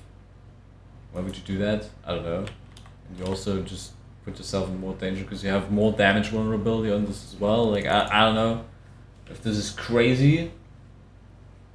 And then the recharge rate on the Rap Assassin. Fuck me. This thing has faster recharge for this incredible cool ball. Wow, look at that. 15%. So you get a 25% increase, which is 5% less than 30, right? But you lose 2 points, so you also shit out of luck here. But would you buy this just to recharge your ball in like 5 seconds?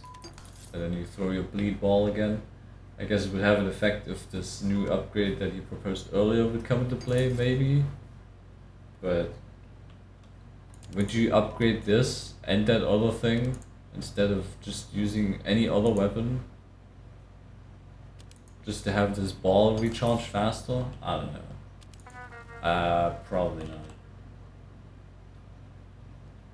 Then we have partially effective upgrades to overcharge rate on the vaccinator. No stacks to 2. Probably a bad idea.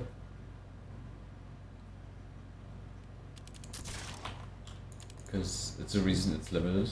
Because it charges incredibly fast by just having 1 point. So having more points in this would probably make it way too easy to just spam resistance bubbles,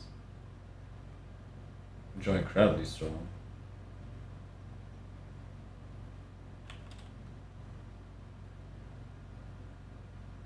And then the Scottish resistance, out of all things, doesn't get the benefit from the firing speed for unknown reasons to mankind once again.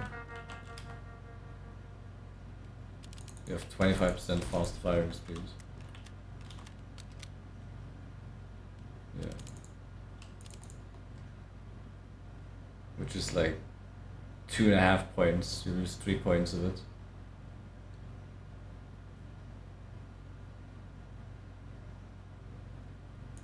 I could be wrong. Could you also ghost upgrade this thing? Like 1 point at least? I'm not sure.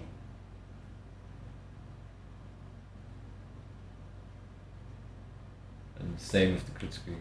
Like you don't have a charge rate bonus on this because it's already a insanely strong weapon.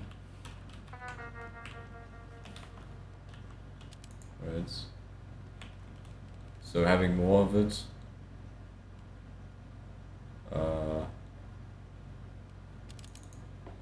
also probably be too strong.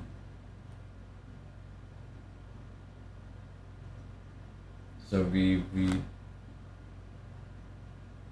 kinda sorta affected it on the vaccinator, even though that would also be broken, in my opinion.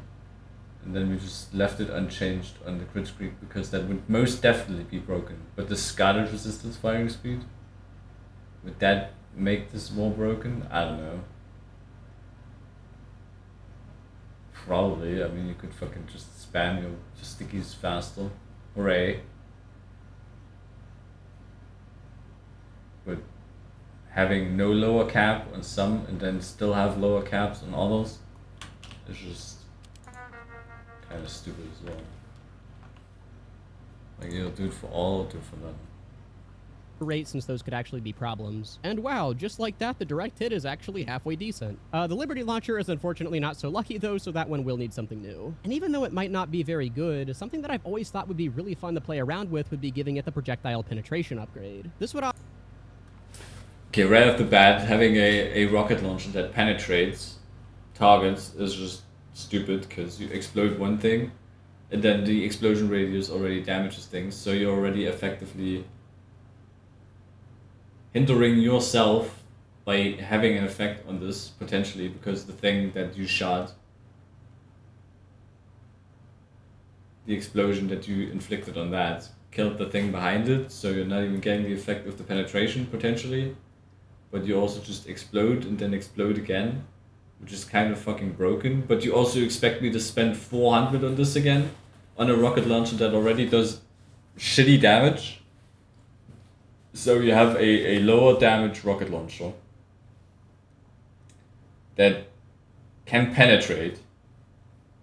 You divert more credits away from actually getting it to do some damage. And you have the ability to upgrade that 3 times? 1200 to penetrate 3? When are you ever gonna shoot a rocket launcher straight at something and it penetrating like 2 things and then hitting a third one? Like, if anything, you either shoot from up, you rocket jump and shoot down, or you just aim at the ground to begin with, because it's easier to just hit something that way to begin with. And you... I don't know.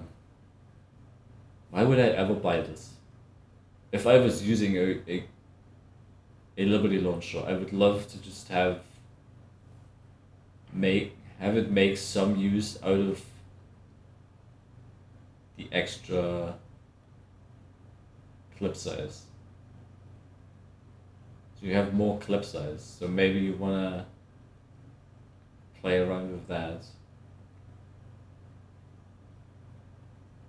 Because you can shoot 1 more rocket for less damage though.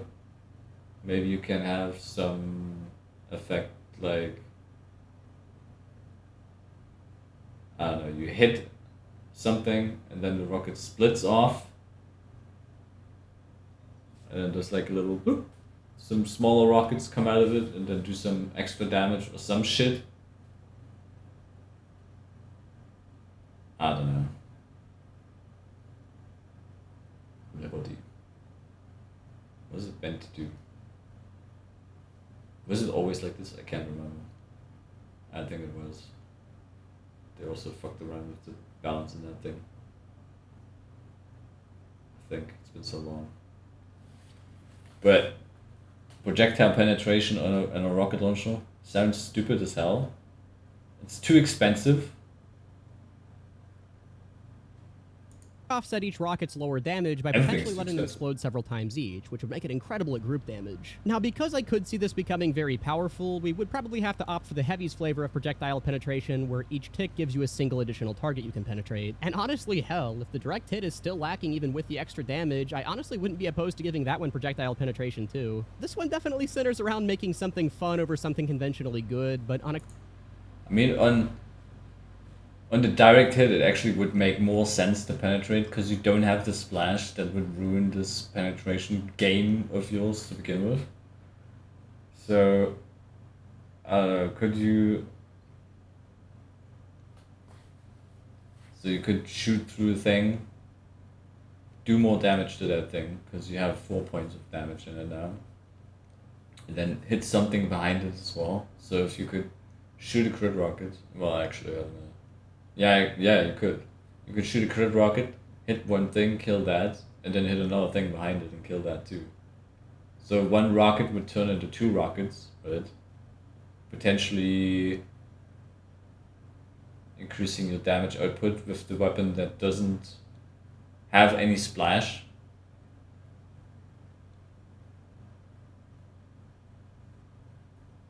I could see that maybe, but 400 for that effect? Maybe it should replace Rocket Specialist on that, and you should call it something like Direct Specialist or some shit instead. I don't know.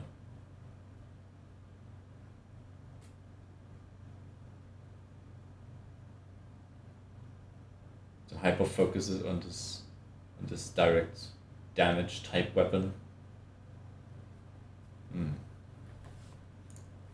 Class like Soldier, who already has all of his bases covered with stock, I really don't think that's a problem. So even with most of Soldier's secondaries being covered through the multi-class changes, there is still a gaping hole in his kit that's yet to be addressed. Trollger. Calling Trollger bad at MvM would really be an understatement, because even at max potential, he is easily one of the worst playstyles in the entire mode. You effectively sacrifice your secondary and melee slots for the chance to do one singular non-damage boosted crit with your melee. That really does not cut it when you're fighting either a ton of robots or one robot with a ton of health, which is basically the entirety of MvM. So wow, this playstyle that's troll style isn't good in actual game modes with tons of enemies to fight. That's crazy.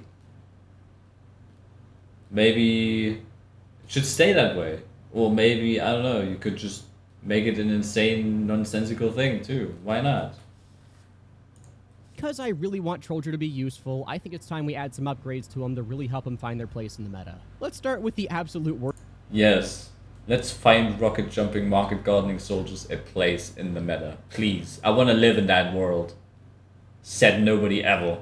First one out of all of them, the rocket jumper. I intentionally didn't cover this in the main soldier section because I really don't know what you're meant to do outside of Trollger with this thing. It's a launcher that deals 0 damage to anything. What positive things can I even say about it? I guess if you upgrade Rocket Specialist, you can do this, which is pretty funny, but beyond trolling something that isn't even sentient, I can't really think of any practical uses for this thing. But as well, the practical use for this thing would be pairing it with a secondary weapon, right? That secondary weapon that you said, you know, needed some damage upgrades, like these kind of shotgun kind of things, right? Because you would still be able to just, you know, propel yourself through the air via rocket jumps and deploy your secondary weapon that you wanted to bring up from shit tier, right, to actual usable tier. So you could pair it with that, but I guess you also just had the shotguns just synergize with your primary weapon, not actually bring the shotguns up on their own, right? So naturally, of course, he's not going to see a use case for this thing other than let's do funny jump and shovel something. But essentially, you would want to use this in some synergy way where you don't lose out on your mobility and still have a usable secondary. It's the way I see it. Bad as it is, I think you can actually completely fix the rocket jumper with only a single upgrade. I'll call this one Explosive Melee Crits, which works probably exactly like you'd expect it to. Critical hits with any one of your melees would now transfer the damage to any nearby robot, similar to Explosive Headshot. The obvious pairing is with the Market Gardener being the only melee to give you crits on command, but even... Yes. Wouldn't you love that? Wouldn't you love a soldier flying around, shoveling something, and then that basically being a explode on hit, explosive headshot or gas pass or explosion or whatever? I mean, look at this shit. Rank increases explosion damage. 200, 250, 300. Everything dies at that point, once again. Right? And there's no recharge on it other than you jumping and hitting something. And then you also for some reason you want to make it slow. Explosion damage goes to 200, 250, which already kills like most classes that you're fighting. 300.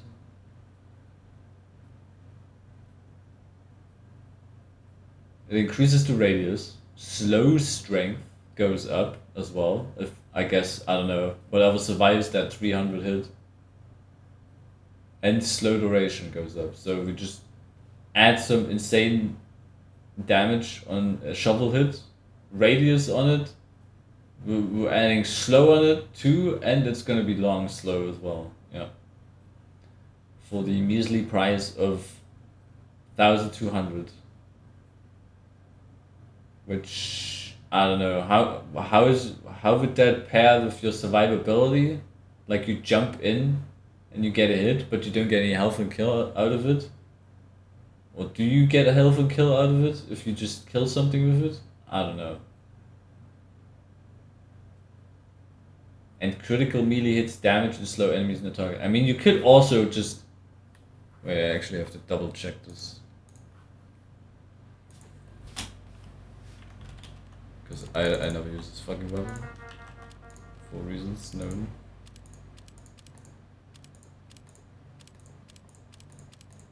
Why is on the market Gardener? Do I even have a market Gardener?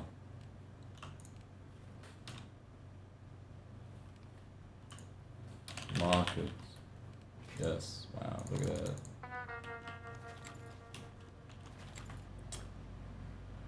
No random critical hits. Okay, so you can't random crit. You have slower firing speed on it, which is always great, you know. I have slower firing speed, which is what, attack speed, I guess? Firing speed, attack speed, yeah, makes sense. Valve coding, wording, incredible stuff, really. But you know, you could just crit this thing without even flying, right? You could just use a canteen and crit yourself and get the effect without even flying. You could just stand right next to this shit and then just crit yourself and get explosions out of the ass without flying whatsoever. You can have a medic on your ass, crit you, canteen spam you, and you would just stand there, shovel the thing, and everything would die immediately without even the whole fucking flying bit to begin with. So you wanted to make a use case for the rocket jumper, and then you completely forget about the rocket jumper whatsoever because you can just crit yourself or get a medic to crit you without having to even fly around. Not to mention that you can also fly around with other rocket launchers, right? And you could still shovel and have the same effect. If you really wanted to, have a primary weapon that does insane damage, and then have a melee weapon that does insane damage. Big brain move over here. Want to bring up this trash weapon that nobody uses. So I invented an upgrade for a melee weapon that doesn't require that main weapon that I wanted to bring up at all. I guess this applies to the rocket jumper itself, but do you have to have it equipped to get the effect as well? I don't know. Why would that apply to the rocket jumper specifically? Not sure.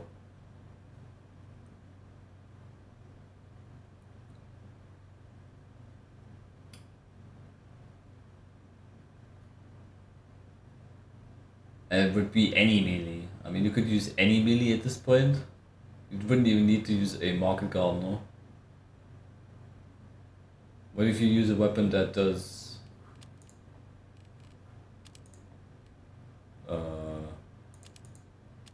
more damage if you're more injured? Do you do even more damage? Because you're jumping in and then critting something, or you're just critting something with a weapon that already gets damage bonuses based on lower health values? I don't know. What if you...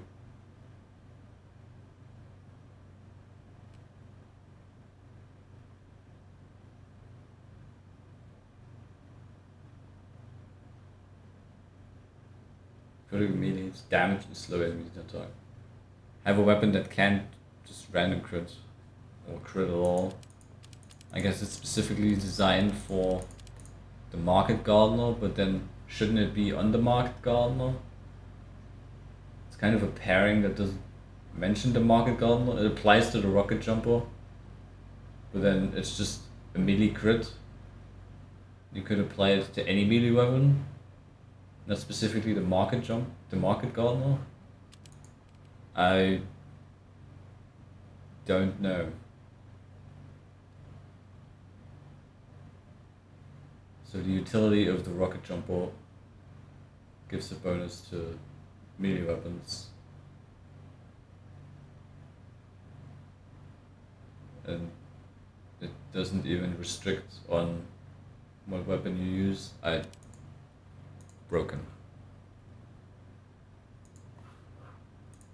Even weapons that get random crits, like the Shovel and Equalizer, would now be really good at dealing with large groups of robots. Now, you may be wondering why I put this on the Rocket Jumper instead of the Market Gardener itself, and the main reasons are that 1, it'd be incredibly powerful, so having to give up your main means of damage would be a fair trade-off. But 2, I honestly think it would be fine to let this work with every melee and soldier's kit rather than just being restricted to proper Trollger. MvM...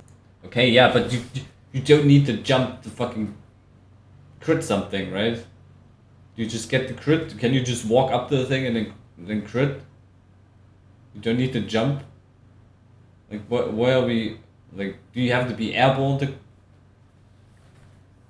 Doesn't really have any melee classes outside of Demo Knight, and I think Soldier's a good alternative to it. Overall, I think putting explosive melee crit on the Rocket Jumper would work out nicely. However, I am not done with Trollger upgrades just yet. I think the Market Gardener should get a unique upgrade of its own to really help it stand out from the WM1 Shovel playstyle I imagine would arise from this. After all, you realistically only get a single critical hit from each rocket jump, so I think it's fair to let that one crit do boatloads of damage considering how skill-based it is. The upgrade for this, creatively named plus 100% damage while blast jumping, does exactly what it says. It makes your Market Gardens hit like a truck. At max upgrades, you're dealing 975 damage on a successful garden, pretty Yeah. Totally sounds not broken at all, right? You just fly in and then do 900 damage because you flew in and hit something with your shovel, and you only had to spend 1200 on this. Yeah, I mean 1200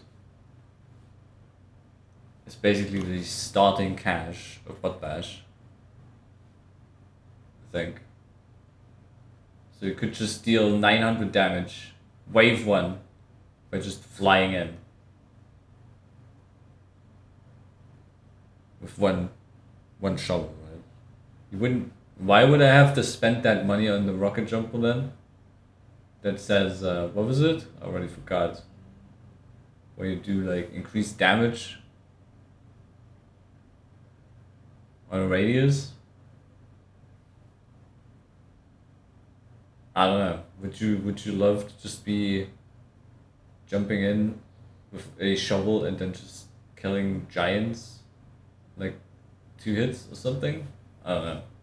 Comparable to a fully charged sniper headshot with the same upgrades. Which, yes, if you haven't noticed, I am using sniper as a template for what I think Trollger should be, but ultimately I think it makes the most sense. They fill similar roles in PvP, both being pick classes. Why reinvent the wheel when Valve already got it right with sniper? Oh, they pick classes in PvP? I don't even know. Is Soldier a pick class in PvP? Always thought it was about, the splash damage. Just the way it is in MvM as well. I do think this version of Trollger would be a ton of fun, though. Being able to fly in toward a large group of enemies, Market Garden the center one, and have the entire group collapse instantly would be awesome. But yeah, so awesome. Especially when we already see how awesome it is on gas passes, right? And at least that thing has a recharge. This thing just requires you to just lift off the ground for like 2 inches or something. And then just shovel. Which, yeah, is a choice. I mean, it would be awesome for the person using it. For everyone else just sitting there and watching you obliterate everything in 2 seconds. Probably not so much. But wait, we're not quite done yet because Soldier also has a couple secondary choices. And for some reason, not a single one can be upgraded at all. What the hell is this? Well, let's start with the Man Treads. The Man Treads probably could get away without any new upgrades at all. Just letting it benefit from explosive melee crits would be enough to make him amazing. That said, I do think there's an easy upgrade to give both it and the gunboats, and that's minus 25% fall damage. It's a pretty minor buff in the grand scheme of things, but it does at least contribute toward the weapon theme and would be a nice quality of life upgrade if you've got the extra credits. It would I don't know, man. I don't know. Is fall damage that big of a deal? Would you buy this on gunboats and mantras? To take at most 75% less fall damage? Do you even take fall damage if you land on something? I don't think you do, right? I mean, the gunboats don't have any effect of that, but the effect of the gunboats is just taking no blast damage, basically. So I guess this is a minor nothing burger, but the mantras should be playing into what they're supposed to do, right? The stomping. So we have a jetpack that on Pyro that you can fly in and stomp with. That has a stun. So you could just apply the same stun on the mantras and have some effect there. That would probably be too strong on Soldier, because he can just easily fly in whenever he likes and then just land on something and stun something.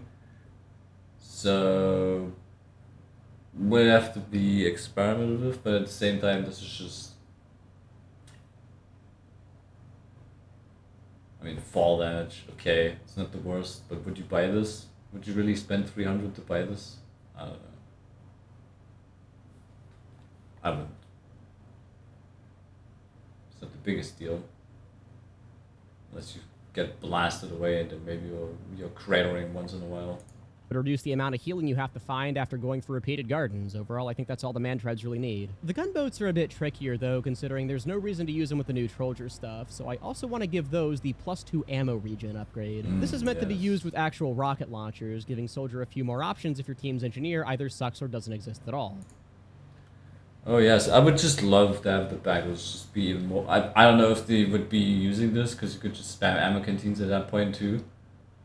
And I probably would rather do that than dump 1,000 into 2 ammo regen every 5 seconds. What would that even be? Like 10 ammo regen every 5 seconds at that point? Is that worth 1,000? Could probably be spending that 1,000 more wisely, even if I wanted to run Beggar's Weapon. How would that work when I have a Cowmangler equipped? Cowmangler doesn't have any ammo. Am I gonna see new players buy this shit, then run a Cowmangler that doesn't require ammo to begin with? Wow, really cool teammate we got over here. Instead of being forced to sacrifice your primary for the Cowmangler, you could now choose to sacrifice your secondary and stick to the launcher of your choice. If you haven't noticed, I am a big fan of upgrades that don't give the class anything outright new, but still allow for more loadout variety by porting utility into a different slot. It's an easy way to make sure that what I'm adding doesn't break the game, at least. Anyway, last but not least is the base jumper, which would normally need a lot of help, but would probably be absolutely bonkers when paired with a maxed out Market Gardener. The slow fall effect lets you hit multiple gardens before hitting the ground, way more so if you max out the firing speed too. The one thing that I do want to give it, though, is ability to redeploy while in flight, which effectively just undoes the Jungle Inferno nerf and lets you deploy the parachute again before landing. The reason... This is something I can get behind. You can relaunch the jetpack. You can buy an upgrade for that. I'm pretty sure that's like 350 though. And not 200, which is also probably a little bit too expensive, but you can also just deploy that once again mid-air, because you just have 2 charges in the jetpack, and this is just a one-time deploy weapon. And I think we've seen something similar like this on potato missions as well, where you could just redeploy this in mid-air as well, as like a overclock or something, which is kind of okay, I guess. Would you spend 200 on this? Would it make sense? I would rather...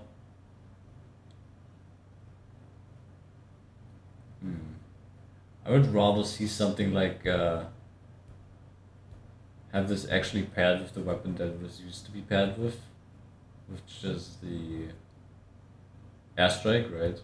And I guess you could use it with other weapons that way as well. But the airstrike has faster reload while you're mid-air. So you could have something like, I don't know, if you jump up with the airstrike, right, you get a barrage of rockets, fast firing. So you could say if you kill something, just how you increase your own clip size on the airstrike when you kill something. Maybe you get a little updraft again, where you just float up again, so you can reload faster again, and then get another barrage, and then kill something again, and then float up again, and repeat the cycle. And the only limitation there would be how much ammo you potentially have. Right, so you have to refill at some point, you have to come down again.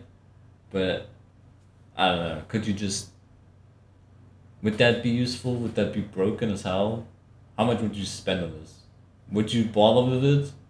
If you could just jump up, get a barrage, land, get more ammo, jump up again, and then get a barrage. I mean, you don't even need the fucking parachute to begin with, if you know how to jump high enough to get a full barrage in. I don't know.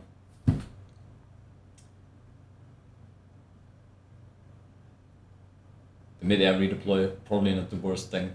Would you spend 200 on it? If you have the money for it, maybe. I don't know. I'd rather just have more float time instead of being able to redeploy it, because once you deploy it, you probably don't undeploy it in MvM, because robots normally don't really have a great way of targeting you when you're floating in from like the sidelines or something. They don't immediately look up and blast you away. That it got nerfed is because it's annoying to use against human players, but there's no reason we can't have it here. Or at least if the robots start complaining about it, we suddenly have way bigger problems anyway, so the base jumper nerf doesn't matter as much. Anyway, that was a lot for Scout and Soldier, but they were the two big classes because they have the most bad weapons by far. From here on out, it'll go pretty quick. Which I will say, even though Pyro has the same amount of weapons as Scout, they did a good job overall at making him useful. Most flamethrowers have a solid niche, flare guns do amazing early game damage thanks to their low upgrade price, and the gas passer is not bad in MvM, and most Yeah, the understatement of the century. Thank you. of his other secondaries, like the shotguns and man melter, were taken care of with the multi-class upgrades. Overall, all is well. But while we're at it, I do want to clean up the few remaining stinkers, starting with the degreaser. Despite being my favorite primary in PvP, weapon switch speed is unfortunately not very valuable in a game this predictable and dense with enemies. Ultimately, the degreaser just isn't the flamethrower built around dealing the high damage you need to deal in MvM, but there is thankfully enough. I don't know what that even has to do with degreaser specifically. It does the same damage as every other fucking flamethrower that isn't a flog. I guess you could make the argument that the Dragon's Fury also has a different damage style, but a degreaser does the same damage as stock. Right? It does the same damage as the backburner too, unless you're backburning something. So I don't know where that thought comes from. Maybe from the old stats where it had a damage penalty and was worse in damage from other launchers, flamethrowers.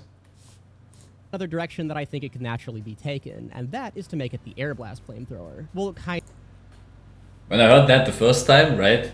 The flamethrower with the air blast penalty, right, where it uses more ammo, and you want to make that into the air blast flamethrower. I was like, what's this guy smoking? Kind of, anyway. We do have to be a bit careful with this because the knockback part of air blast would actually ruin the entire game mode if you could upgrade it too much, so we probably... I mean, it would ruin the entire game if Valve actually knew how to fucking, balance their shitty fucking game. They could just fix the force, and then none of this shit would happen to begin with, but okay. We don't want to do that. But the Reflect part of Air Blast actually is something we can make a solid upgrade around. So here is Reflect Specialist, the degreaser exclusive that turns every reflected projectile into crits while also giving them 50% more damage and explosion radius. On top of that, to offset the degreaser's more expensive Air Blast cost, every time you reflect a projectile, you get refunded for the ammo you spent on the Air Blast. Now I can get behind that idea, right? You air blast, and then you get the ammo back that you spent on air blast when you fucking maybe killed something or whatever, right? But reflected projectiles crit and have a 50% damage and explosion radius. I don't know if you've seen something like this in Potato before. I feel like we have. There was some overclock where you got like a damage bonus for reflected projectiles. I'm not sure about the explosion radius, but reflected projectiles critting for 400 sounds way too strong. And how does that affect projectile? Because the projectile you reflect. How do I say this? The projectile you reflect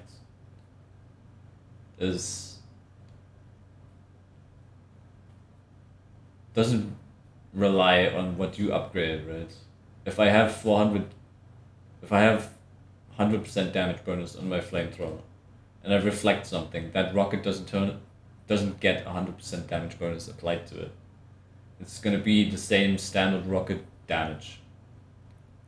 So how that would affect other projectiles that have other stats on it. Let's say they have like a damage bonus inherently, and then you turn that damage bonus projectile into a crit because you just happen to reflect it. You would do tons of damage. Just because you pressed M2 for one reason. For one moment and spent like 400 credits. So I think 50% damage bonus is just too strong, especially considering all the spam that's happening in MvM. Like I could reflect once and then get like 4 demos pills to reflect at one time, and they all turn into crits, do insane damage on top of being crits, and have explosion radius increased as well by 50%. Then I get 25 ammo when reflecting a projectile. So you would just have this a normal air blast then, I think, because you require 50. So you could also just reflect more with one blast and get more ammo back if you reflect more. I could reflect 3 rockets at once and spend 50, but then get 75 ammo back. Also sounds kind of busted due to all the spam that's going on. And this is one where I'm not actually opposed to the credit amount here, because Pyro is already kind of cheap to upgrade to begin with. You don't really need too much to get to your max potential on that class, but why specifically the degreaser for this? I guess to offset the ammo penalty, but it also sounds way too broken for the price. You're essentially going to say, wow, instead of trying to use my flamethrower to kill the robots, I'm just gonna wait for them to shoot me and then reflect something back at them, because I gain more benefit from that than just using my flamethrower like a flamethrower. If anything, there should be a case of, wow, there's this scenario where I'm facing a bunch of spam. Now I can use my flamethrower to do something about it that is unique to that flamethrower.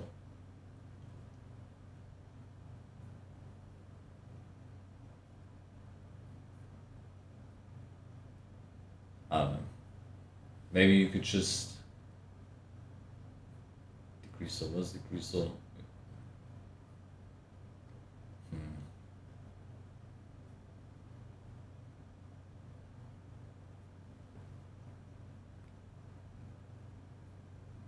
Maybe you could have, nah, this is also, I was thinking of maybe you reflect something and the projectile turns into an ammo pack, even if it's a small one or something.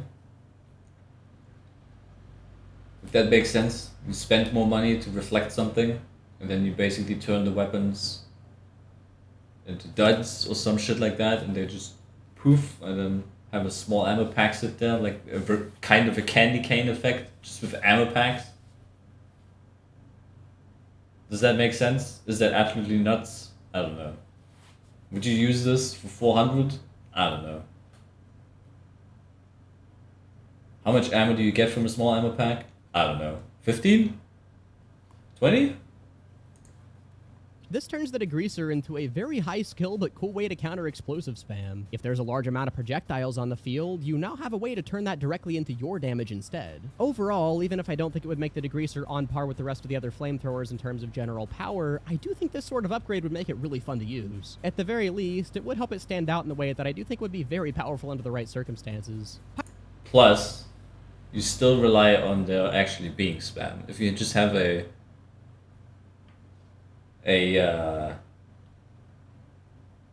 mission where there's like little to no spam, you have just invented an upgrade specifically for a situation that never occurs.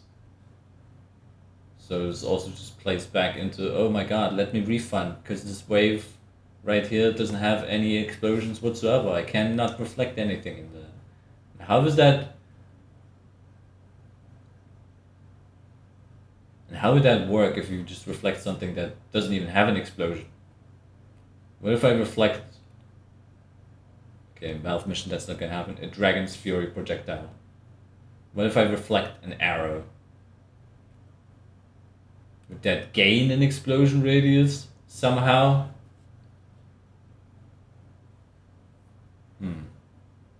Not sure. Fringe cases, I guess, but at the same time. Pyro's secondaries are again overall in a pretty good state. Even the worst of them, the thermal thruster, actually has some pretty interesting stuff going on with it, and overall I think is pretty underexplored in MvM. Melees though, not even close. You use the power jack if you exist, and if you're exceptionally bored, I guess you can slap out the 3rd degree and buy crit canteens or something. There is... I don't know why you specifically would need crit canteens. You could just rely on the random crits, or just, I don't know.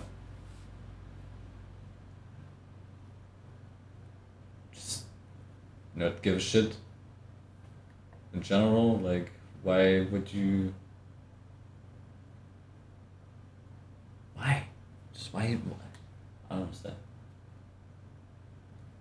Thermal thruster is just briefly mentioned for strange reasons. I mean, you have a recharge on it that you probably shouldn't want to buy. Because would you want to buy this? I don't know. I mean, the point is to jump in and then stun something, but I think the stun is also too expensive. And then you also can't utilize it in like closed quarters kind of areas where you can't get the height required for the stun, I think. Or could you just stun? I've never used this shit too much. Could you can't just ground stun right next to robots, right, and then get the stun. You have to actually fly and get the effect through the stomp, I think. Really no reason to touch anything else ever. My solution to that then is to give most of Pyro's melees the same universal upgrade that helps you out regardless of your loadout. Plus 25% ammo on kill. It's just heal on kill for ammo. It gives the class that runs out of ammo most in MvM an easy way to keep himself topped off by going for melee kills. I mean, the class running out of ammo most in MvM is the Pyro. Is it? Sounds more like a skill issue at this point, if you have shitty ammo management to begin with. But there's still ammo canteens that exist if you run into that problem, right? You could also just buy more ammo for $250 instead of spending $200 to get 25 ammo on a kill, 25% ammo. But that's probably way too busted as well. Why would you ever spend 4 points in that? You would just spend 1 point of that, 200, to get 25 ammo on kill, then flame at something for just, I don't know, a little bit, and then get your ammo back. What would I play to? Fire Axe? What do you even bite this on? Fire Axe, Back Scratcher, Home Wrecker, Extinguisher, Shovel, Volcano Fragment, Near the Nether, Hot End. Would you have, I guess you would have to kill something with that to get ammo back, but why? So it's more like a synergy kill thing. The Back Scratcher. I mean, the Back Scratcher already functions properly. Right. The Home Wrecker also functions properly. I guess the Shot and Volcano Near and Annihilator also functions. The Hot Hand kind of is a wet fart. But shouldn't you play more into the weapon itself than just pull shit out of your ass and just slap it onto everything? Maybe it would be a Fire Axe specific thing, because the fire axe just has nothing for it. It's just a stock weapon. Could you kill something and then get 25% ammo? What was that, on 200? That would be 50 ammo. If I get ammo upgrades, that would be even more. So at some point you wouldn't really require this to be a thing. If it automatically refills primary ammo. It's also way easier to get a kill with specific weapons. I mean, the Neon Annihilator could just get easier kills than the Hot Hand ever could. And when would you run in and kill something with a home wrecker, which already has a damage penalty to begin with? I don't know. Utility cases for weapons that are worse utility cases than other melee weapons. So you invented an upgrade for a weapon that has a better weapon. That is better at killing something. Okay. I've always hated how over-reliant MvM's ammo economy is on Engineer's Dispenser, because you're not necessarily guaranteed to have that in every lobby. So sure, Yeah. some kind of upgrade to help Pyro out specifically would be nice here. But why Pyro specifically? Like, every other class has to rely on the Engineer, and then the Pyro is like, I don't need that fucker no more. The only melees that wouldn't get this would be the Power Jack to provide some kind of actual trade-off for not using the Power Jack, and the Third Degree because on top of already being a direct upgrade of the Fire Axe, I think with Signal Jammer it would be in a fine enough state. However, I'm not done with the melee upgrades yet, so let's talk about the Extinguisher. I'm frankly shocked that Pyro's most iconic melee doesn't have its own playstyle, though I guess with the Market Gardener being equally forgotten, the precedent is unfortunately there. Still, I mean, it did have its own playstyle, but then Valve like nerfed or changed the weapon like 50,000 times, and they can't even remember the initial stats of this shit thing anymore. And neither can I. I just know that you were actually able to just puff and sting with this thing, right? Where you just deal many crits on something that's burning, and I think you... What does this thing even do now? You just fucking...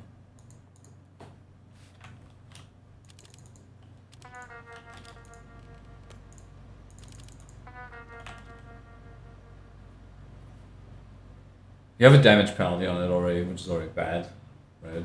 Then we have 25% damage versus burning players shown up here. So 25% damage to burning enemies. Alright.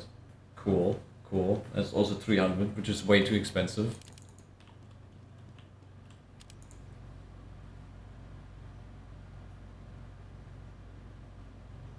And we got some hidden shit again. Prevents enemies from being extinguished on it. That should be a thing if you wanted to combo this.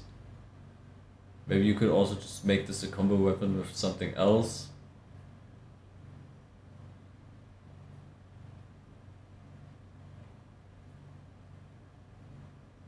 Maybe you have this have an ignite on hit thing, so you could just combo itself into it. I mean, the killing blow giving you a speed boost is just a nothing burger. It gives you like, what, half a second or a second of speed boost? Wow. Crazy shit. Damage increased based on the remaining duration of afterburn. This is more of a combo thing. You have to flame something with your primary weapon and then get more damage based on how long you flamed that target. But you also have a damage penalty on it. I don't know how that plays together. But you really would just... If I want to combo this again, in some way as like a pick weapon, where you mini quit burning targets and extinguish them.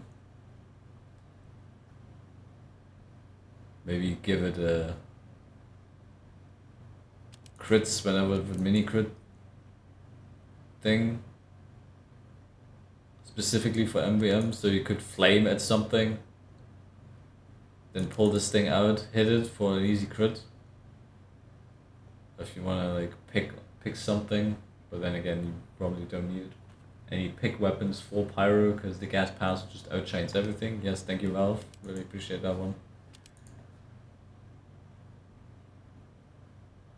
right? And just can't crit, random crit, so that would play into that in a way. I mean, the extinguishing part, the weapon is just fucked, because the speed boost does fuck all, and then it has to be like a combo weapon, but why would I switch to my extinguisher? If I have the flame at my target for like 5 seconds already, I might as well just continue flaming at them to begin with, instead of just pulling out my melee weapon and just running in, and then axing them. But back in the day, it used to be like a puff and sting thing, where you just light something on fire, then just stun lock them in a corner, then just hit them for an instant crit kill or whatever it was, I don't remember. And that was incredibly annoying if you had to play against it. And you were just ambushed, right? But that was the point of Pyro, right? An ambush class. Catching you off guard, and yeah, you could just also run in and just fucking air blast them into a corner and just instantly fuck them up. But the way the thing works now, neither works well in casual, I would say. I don't even know if the damage penalty was on this all the way at the start. It has no use in MvM like this, but damage versus burning class. We have to still ignite them to begin with, and then switch to your melee weapon to do more damage, and then you would have to spend extra money on your melee weapon to do that more damage. So you would get, once again, right, we have a damage penalty on this of 33%, then you get 4 points for 300, which would give you 100%, but minus 33, right? So you would be at like, what, 67% damage bonus at most. A melee weapon with 60 something damage, 65. I don't know if that would be worth it. And how would that be playing into that other stat where the damage increases based on how much afterburn would be left? I don't know. I don't know. Though, let's fix that and give the extinguisher the damage versus burning enemies upgrade. For the most part, this just does what's on the tin. Your extinguish hits now do up to double damage each. However, if you're wondering why not just give this thing a flat damage upgrade like the sun on a stick, that's because I want to add an additional hidden effect. The first tick of this you buy also makes it so the extinguisher doesn't extinguish enemies on hit. This would let you wail on giants without having to reapply flames every time you smack him, which makes firing speed an actually useful upgrade. In my opinion, this is a lot closer to what the extinguisher should be in MvM, a solid giant buster that could also chain kills on weaker enemies for a continuous speed boost. But a solid giant buster. I mean, you already have a solid giant buster. It's called your primary weapon. So I don't know why you would use this weird style of just pulling out your melee and just whacking away at them when you could just, I don't know, hold M1 and then just call it a day. But while we're at it, there is one more under the hood issue with the extinguisher that I would really like to see fixed too, and that's letting the burn damage and burn time upgrades properly factor into how much damage you deal per hit. It's supposed to be equal to the damage your afterburn would have dealt if it completely burnt out, plus a 35% damage bonus or so from the mini crit. Even though the burn time and burn duration upgrades technically make this number a lot higher, the extinguisher isn't programmed to scale from those, and honestly I really think that it should. On top of just making basic sense, it'd be a super cool synergy and would actually give those upgrades a proper use beyond taking up UI space. So yeah, even separated from the upgrades that I've proposed, I would love to see this as an actual feature in MvM. Next up is... So his proposal there is the afterburn damage bonuses from your primary weapon affecting the extinguisher in a way. Because you do more, well technically it would affect it, right? Because you can increase the duration, and the longer the afterburn would be, the more damage you would do with this weapon. But apparently it doesn't actually calculate it. If that's true, classic Valve move again. But since I'm already burning something with my primary weapon, why am I not just continuing to do that? Why would I pull out my melee weapon and then just whack away at that? I don't know. For shits and giggles, maybe, because I just like to do it. I mean, I could just run up to that giant and then just melee it with my hot hand too. It would take like 4 years. It would be incredibly funny, maybe for once, but... What? I don't know. Is Demo Man, who really doesn't have that many bad weapons to his name. The only primary not worth using is the Lock and Load, having the same problems as the Black Box but ramped up to 11. It has a faster projectile speed, which is a $200 upgrade on any other launcher, and it has damage to buildings, which is akin to a $500 upgrade to any other launcher. So, I think the best way to handle this thing would be to turn it into more of a specialty weapon that's very good at one specific thing. And I think the most thematic niche we could give it is tank busting, because after all, tanks are basically just portable buildings if you think about it. The upgrade for this, which I'm creatively calling Tank Buster, is a 50% damage bonus against tanks that also multiplies with the universal damage upgrade. This would let it deal a whopping 450 damage per shot against tanks with everything maxed out, or... Yeah, just slightly broken, I would say, right? Demo pipes are already fucking pretty good at dealing with tanks.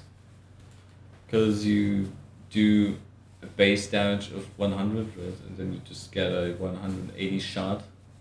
Crit boost stand, random critted, and you do solid damage even if you just have one pipe less.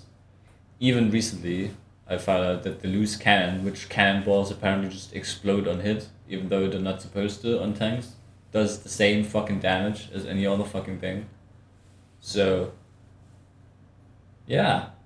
And you get a 50% damage bonus to tanks for 400, so you would get a 150% damage bonus to tanks, and that would stack with your damage. And you specifically have an upgrade for a thing that might not even be a thing in a mission. So you want me to say, oh my god, there's like 12 tanks in this mission, let me use my lock and load the entire mission because there's so many tanks? Or, you know, I could just play Pyro.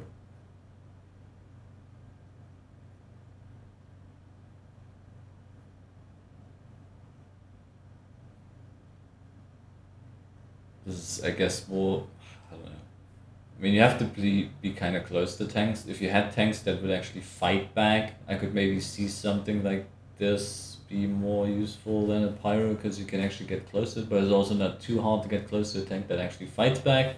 Then again, nothing really stops demos from just shooting tanks from a distance. There's no damage fall off to begin with. And again, spending 1200 just to be a better tank buster with the refund abuse being still a thing, and maybe... And what do? I have like 1200 spent on tank busting, and then I can't refund. If you just get the refund once, you just have 1200 stuck in an upgrade that's no longer useful for the rest of the mission. I don't know.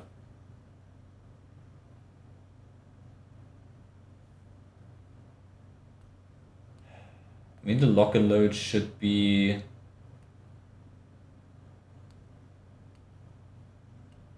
focused on what it's supposed to do. You do more damage against buildings. If you classify a building, if you classify a tank as building, you could already have inherently more tank damage based on just having the lock and load equipped on that scenario for free, and you would give that a case to use in that type without having to spend extra money on it. And tanks, I mean, technically could be considered buildings, the giant fucking rolling machines, so why the fuck not?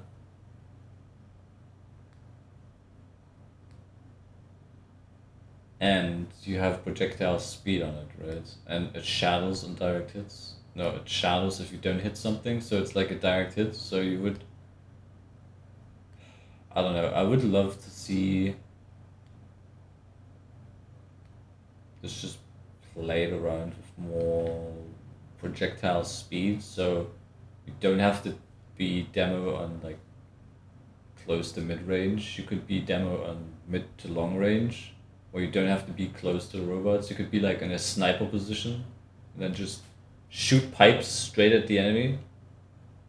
So you would technically also be rewarded for kind of spamming at them, I guess it's not the hardest, but also for more precision aiming from like long distances.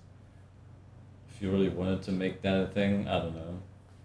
Could that be a thing? I mean, we're losing out clip size.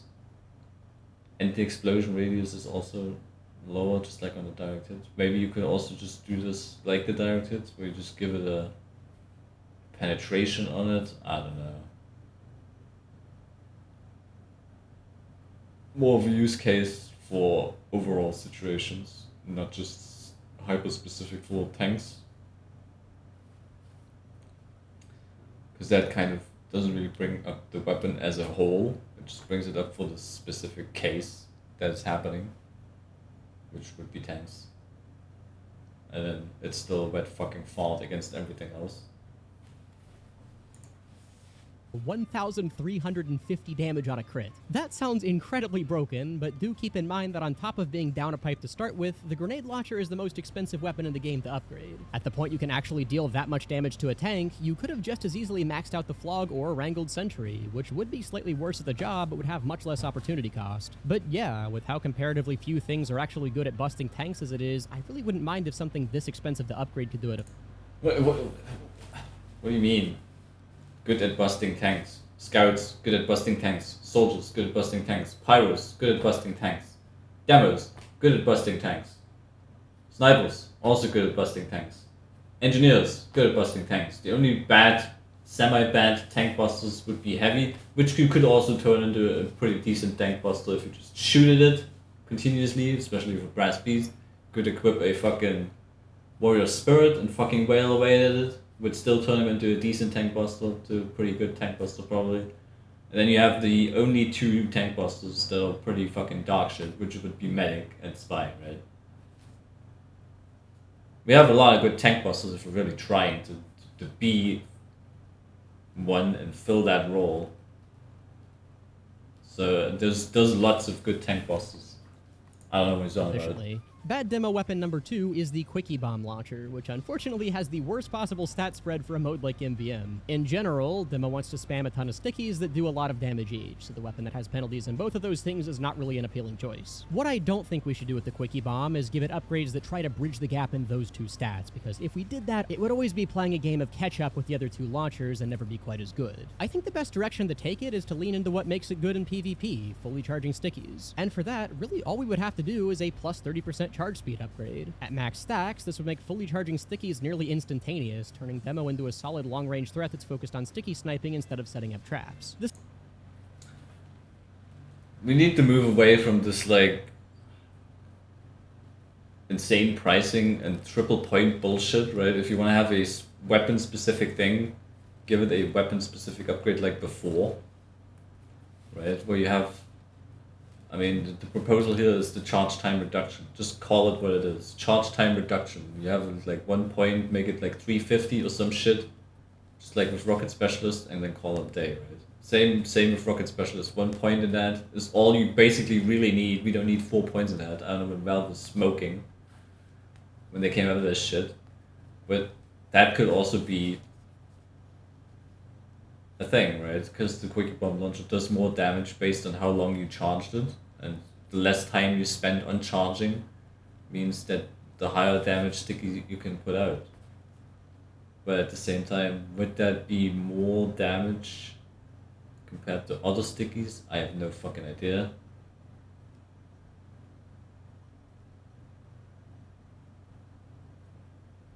And yeah, I don't know, would that make it a pretty unique weapon to use?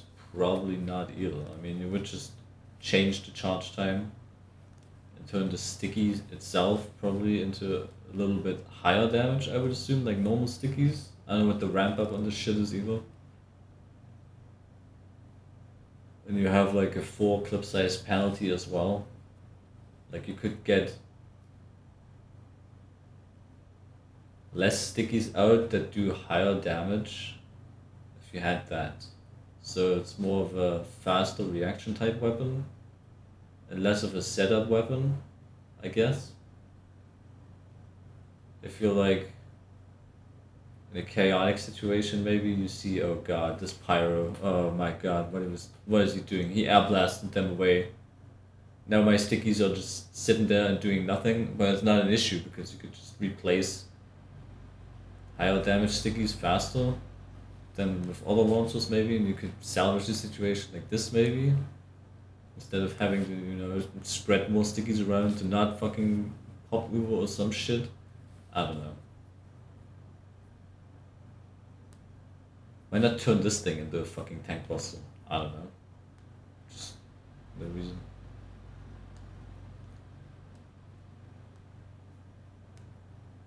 Could you make something else with this? Charge time.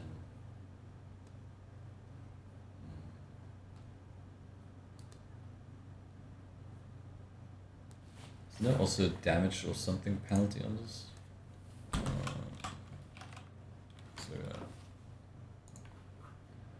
Let's look at that. Quickie. Those. Yeah, you have a damage penalty as well, 50% damage penalty. Able to destroy enemy sticky bombs. I mean, that's kind of a niche use. Could also do that with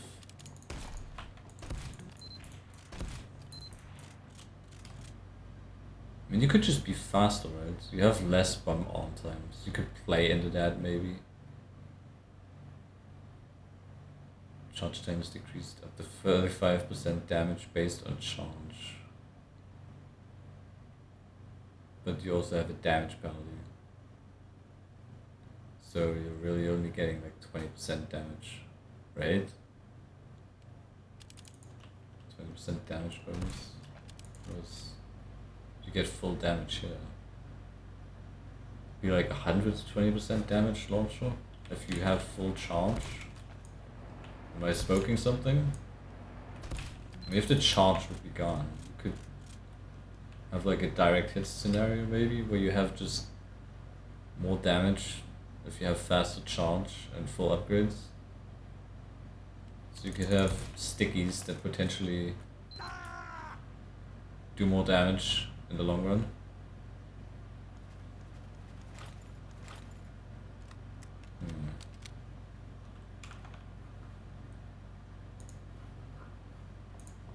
This is definitely another change prioritizing fun over usefulness, but trying to outdo the literal best weapon in the entire game mode at its own game is a fool's errand that I would frankly rather not run. Ultimately, even if they're suboptimal, I think creating new ways to play the class would be better for the game mode overall. Okay, that's enough of explosive demo, now let's talk about what most people were waiting for, Demo Knight. The thing is, I don't actually think Demo Knight is that bad in current MvM. He does really need some upgrades to help him put in work, but once you've got some momentum, I don't think he's unusable by any means. Again, he may not be the optimal choice for any specific role, but he is effective enough that I don't think having one on your team is a complete throw pick. So realistically, I think Demo Knight can be taken care of in only a couple upgrades. The first of which is to fix the problem that I just mentioned, which again is that you have to dump a ton of credits into him before he's even usable. You're pretty much forced to max out resistances before you get anything else to not instantly die. So Is that really how you do it? You don't just max resistances, right? You just play around not having, you know, just straight up charging into the enemy, technically.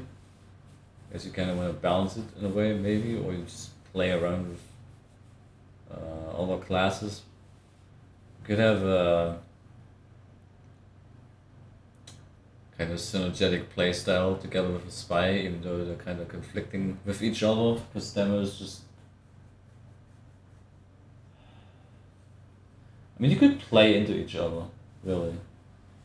You can have Spy just draw aggro in crowds, which he's incredibly bad at dealing with, right? And have the Demo Knight play into that. And then when it comes to Giants, the Spy could take the lead, right? Get stabs in.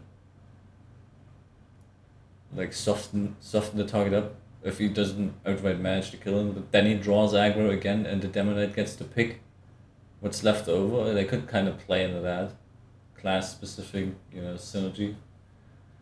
It usually doesn't play out that well because they just get into each other's way too often. But specifically for Demo Knight survivability, yeah, I guess it's a problem, but it's not really something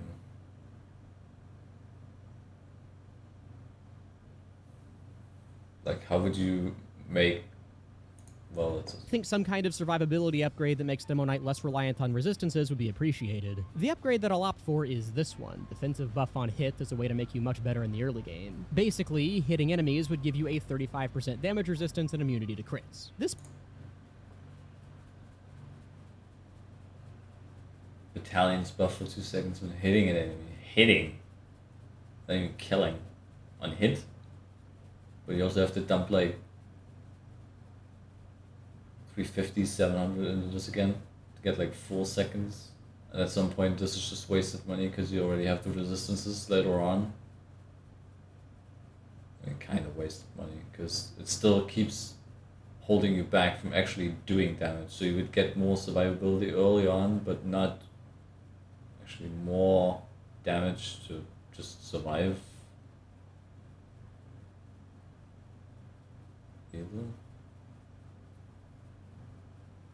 I don't know if this is helpful.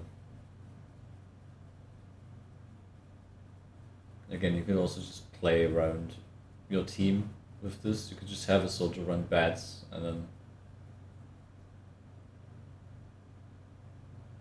play right next to you, close together or something.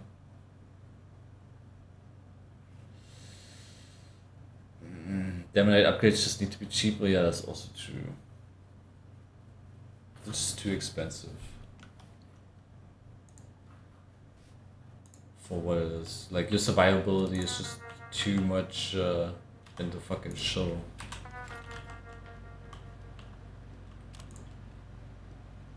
Like, this being 400 should probably be lower. Same with this. Because on starting money, you probably want the crits, right? 2 seconds. You could probably work with 2 seconds. But it's not extremely long. You kind of want to chain faster, right? You also want to be investing into this and movement speed to not be targeted as much or get away, even though you have like shields. You can only charge so many times. And even if you can charge more with the tight tunnel, if you get hit or something, you're just losing all your mobility that way. And then you kind of want to get more damage as well. Damage needs to be like 200 attack speed, 100 crits, not sure. What if you just 200? I mean, right now you're spending 1600 to upgrade this, and then it would just be 800. It's just kind of too cheap.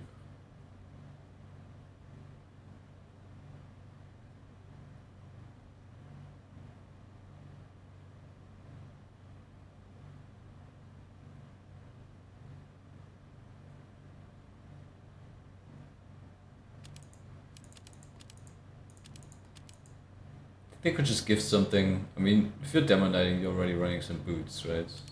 You could play around with upgrades. This needs to be cheaper, right?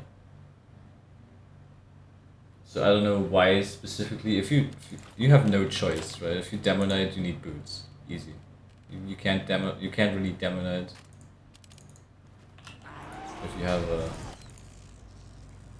thing like this. It just doesn't work that well, right?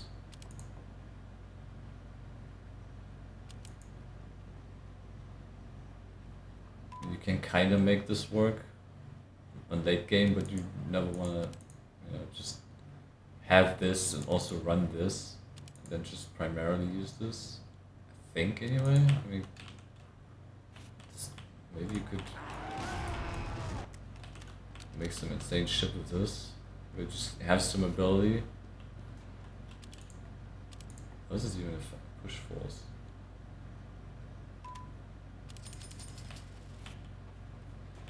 Does that have an effect on the loose cannon? I don't think it does. You actually ruin your own fucking style by upgrading this. Terrible this.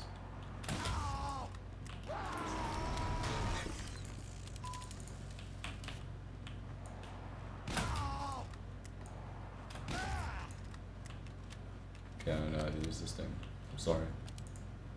I don't think this has an effect on that, but technically you don't want to use a hybrid style where you have a primary weapon instead of boots, because your shields rely on boots, I think.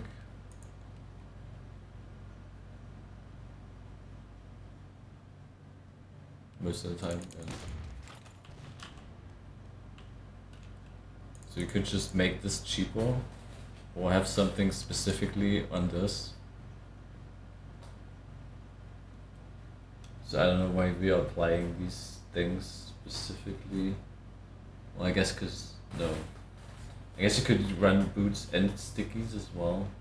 So you would have to have like a effect where it's just, you know, like here, move speed on where shield required, where you have actual requirements to run shields, and then when you're running a shield, you're also just relying on melee to begin with.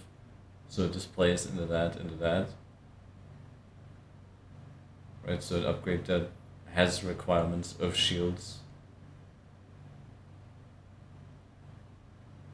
So you're not getting a benefit with the boots that would apply to the stickies.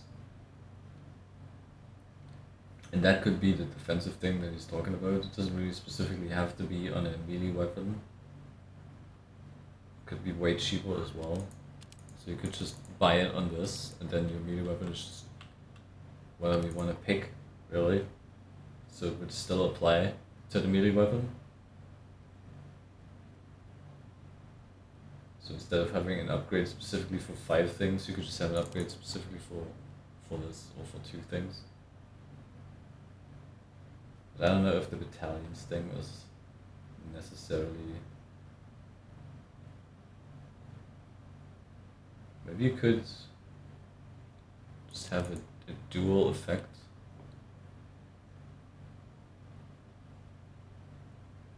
That would warrant the higher price for some of this.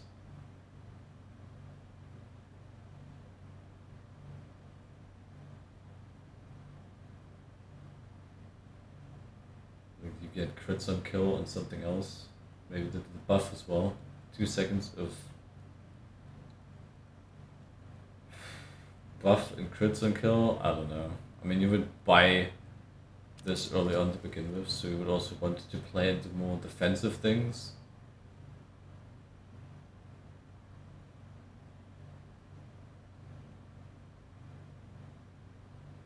With that effect, if you had a primary as main weapon, not necessarily, because you would have to spend this on your melee weapon and then kill something to get the effect, which you can't really afford if you're using any other style.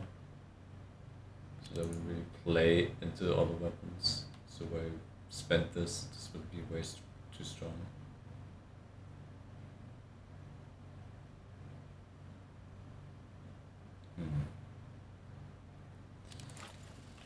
But yeah, it's probably too expensive, because you need way more to get going.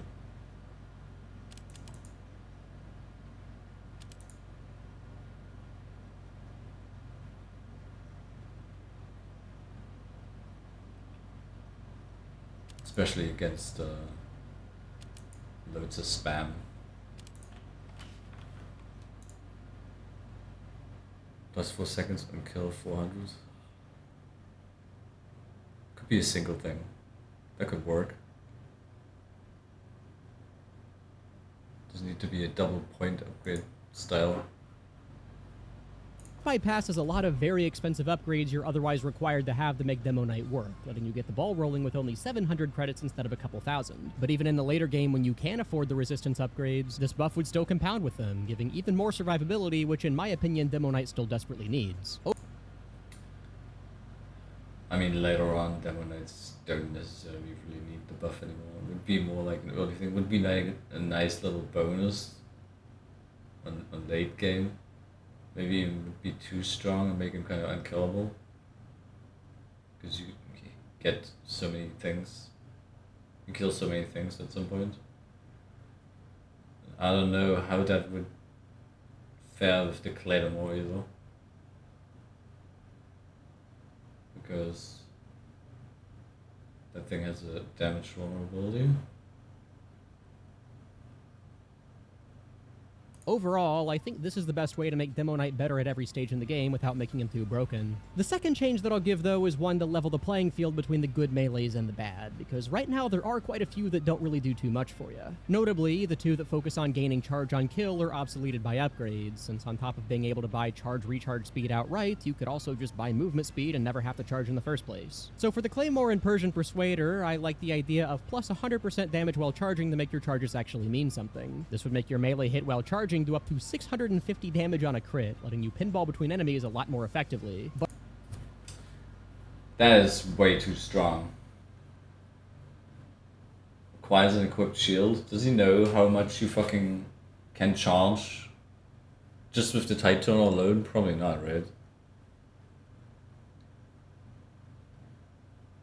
So you could essentially deal 600 damage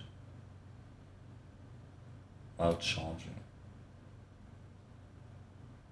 So if you charge and then swing, you do 600 damage.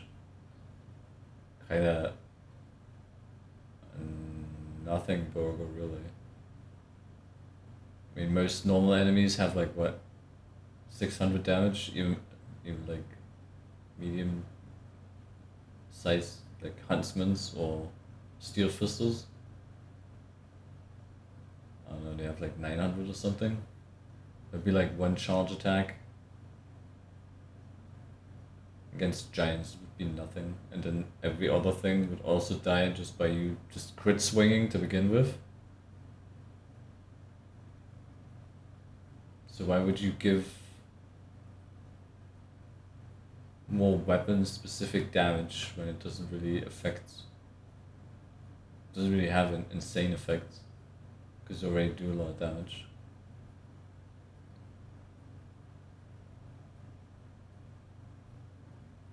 What if I have crits and then charge? How would that play out? Crit charge damage? Would I do like 900 something damage? I don't know.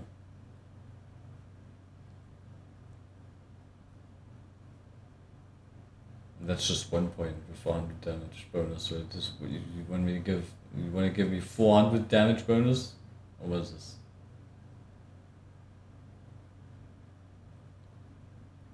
But on top of that, it would also increase your shield bash damage. And considering we also gave the Splendid Screen the damage upgrade, it can now do up to 850 damage with a shield bash at max range. Ideally, this would also fix the power disparity between it and the Tide Turner, because right now there isn't really much reason to use the former. But yeah, even if they wouldn't make a meta, I think that these two upgrades are all Demo Knight would really need to stay relevant through the entire game. And last but only probably... I mean, if you want to make the shields be more relevant, you probably want to have them synergize more in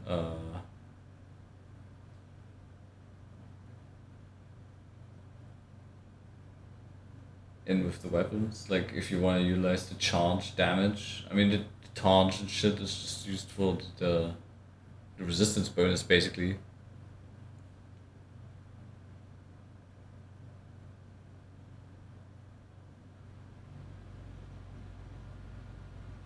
Least, let's talk about the caber. It ain't good. Let's fix that. Without gimmick... Yeah, and whose fault is it that the cable isn't good? Oh? Whose is it? It used to be kinda decent, and then Valve trashed it some more for reasons unknown to mankind, once again. This thing is designed to be at its core. I really don't think we could do much with serious utility here, but we can at least make it really fun to use, which in my opinion is a good alternative. So behold this upgrade, Explosive Expert. With it, not only does the Caber's explosion turn into a tactical nuke that deals 600 damage, but it also recharges increasingly fast with each tick. I really...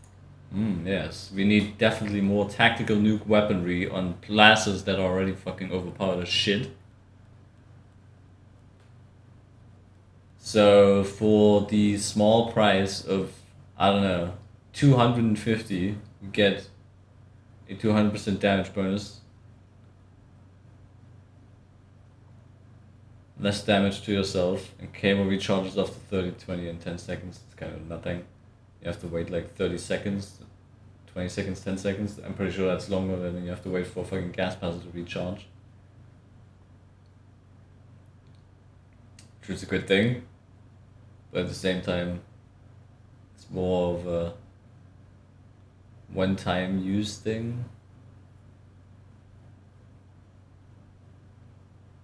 Why is it 3 points though? Does it apply 200% on everything?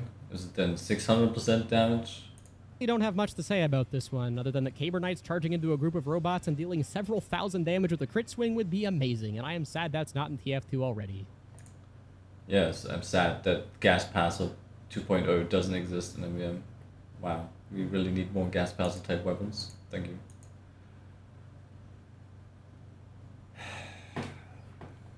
Let's look at the goddamn fucking thing. What do we got? We got a cable somewhere.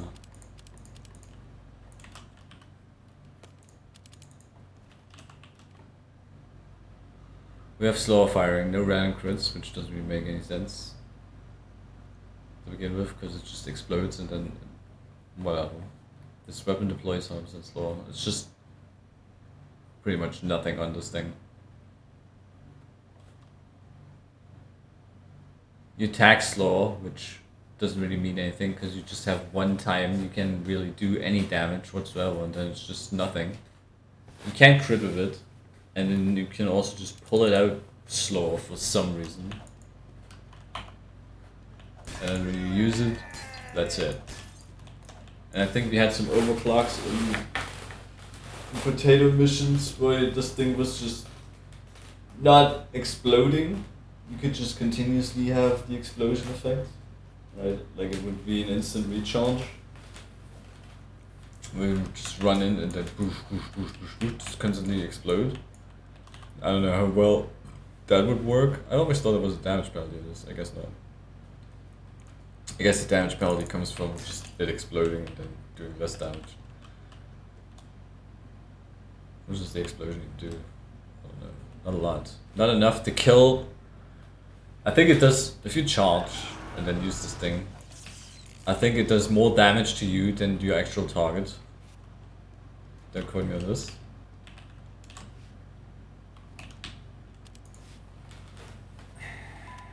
Crits on this thing. I mean, you could charge, crit, explode with the explosion.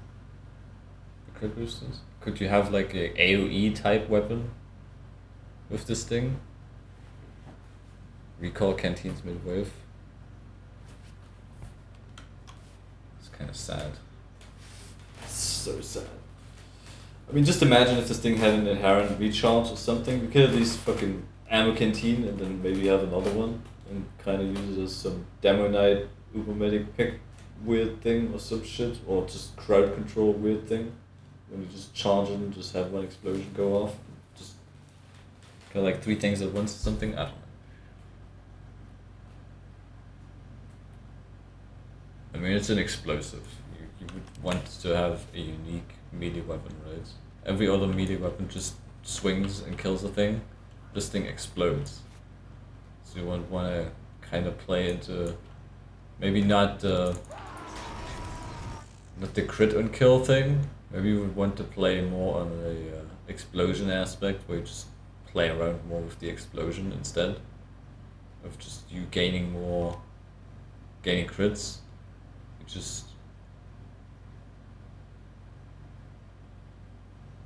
do more of the explosion. Maybe you could grow this thing in size. Maybe you could make it bigger. Maybe you can dual wield it. I don't fucking know. Have like a triple cable. Instead of one cable, you strap another cable to it, and then you have 2 cables and double the explosion. And then you buy another thing, and then you have a triple cable and triple the explosion. Some shit like this. But then you would also have to, actually exist after the initial explosion. I don't know if you played around with something like that in Potato as well. I'm not sure. Would that be too strong? No clue. Maybe you could have it like the Sandman ball, where you just have an upgrade where it says ammo capacity or some shit, and then you can upgrade into that, so you can have at least like the Sandman, multiple cables, and then they slowly recharge, so you never really run out of cables.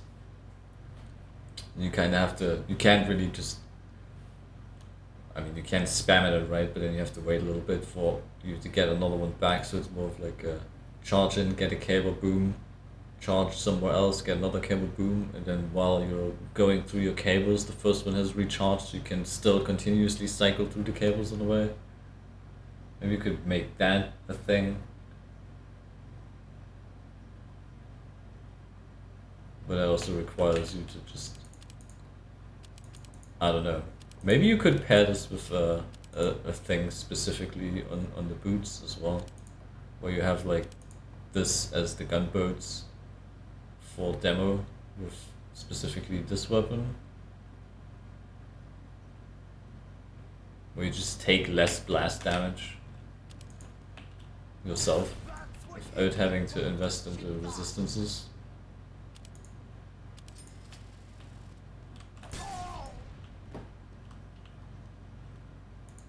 What should we need? 78, so that's 22. 89. How does shields affect this?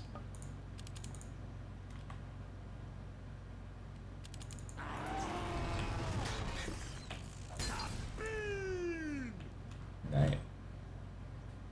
So maybe you could turn this into more of a charge and taunt specific thing, because this thing basically only has the resistances for it, and you don't get like increased damage, so you could synergize maybe the taunt specifically with the cable, because it would negate the self damage in a way, right? You get bonus resistance against the explosion, or just having it on, so you could kind of play into that in a way. Maybe do something with this. I mean, we're never gonna see something like that. But you could, maybe, make some custom shit. It works that way. Heavy weapons guy. Is actually pretty good on the secondary and melee front, but definitely has a clear winner when it comes to miniguns. There's the Brass Beast, which does 20% more damage, and the other ones, which do not do 20% more damage. Yeah, but they give you more mobility, right? And mobility is also something that you want in MvM, right? You can have the damage, which is good, right? But mobility also, for some class that is really slow, is also pretty good. In a game mode this centralized around dealing damage, that's really not a hard equation to solve. And that's honestly a shame, because the miniguns are all super unique and have way more potential than what they're being given. Just kidding, they're all the fucking same, but that doesn't mean we can't get a bit creative with them. So for the arguably worst miniguns, the Tomislav Natasha and Huolong Heater, I think giving each one a unique specialist upgrade that really changes how it plays would be the best move here. Frankly, even if it's not up there with the Brass Beast and the tippy top of the meta, anything that gets heavy out of monotony hell would be appreciated. Right then, let's start with the Natasha. The Natasha is very obviously geared to be a support-oriented minigun, but by default the support that it offers is mostly a write-off. You have to be right up in the enemy's face for the effect to last any time at all, and since the slowdown is absolute instead of being a percent of the enemy's base speed, a lot of bigger robots just won't be slowed at all. In my professional opinion, that is uncool, so to remedy that, we've got Slowdown Specialist. This upgrade makes the Natasha's debuff a bit stronger and apply at max power regardless of range, which would be fantastic for countering super scouts that have gotten past your defenses. But on 400, I mean, this should replace, if we want to do this, we should have weapon-specific upgrades, like knockback range is on one weapon, then this is on that weapon, and something else is like on that other weapon. Kind of, in a way.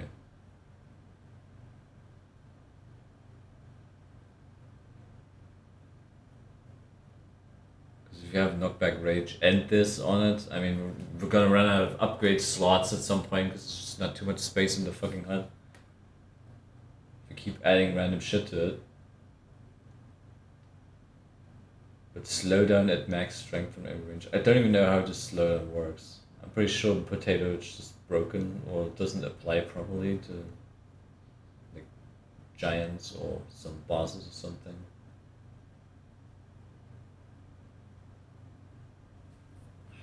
Slowdown. I mean, slowdown is kind of generally kind of fucked.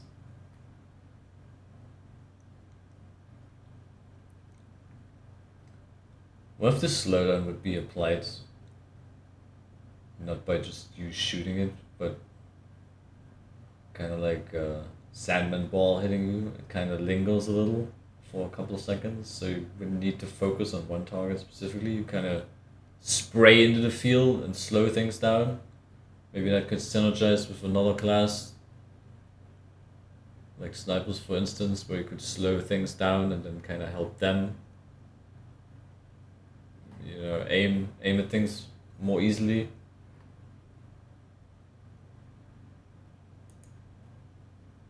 I mean, you might as well spray into things, because this thing does 25% less damage to begin with. So you're not really out there to do damage. But is the slowdown really enough? You would need specifically some classes that would benefit from slow enemies.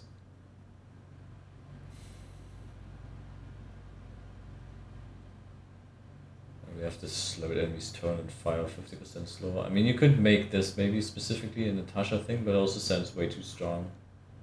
I mean, I can't just shoot at something and then it just starts to fucking fall asleep. Nobody wants to just sit there and shoot at robots that don't even get to fight back. Would you love to shoot sentry busters for the continuation of the entire mission? This is the upgrade for you, I guess. I don't know. Partially stacks with other slowdown upgrades. Can you imagine a game where every robot just doesn't move? They come out, you shoot at them, and they just, you know, do the tippy toes scout walk.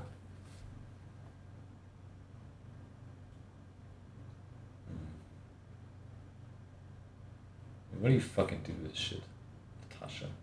Slow down.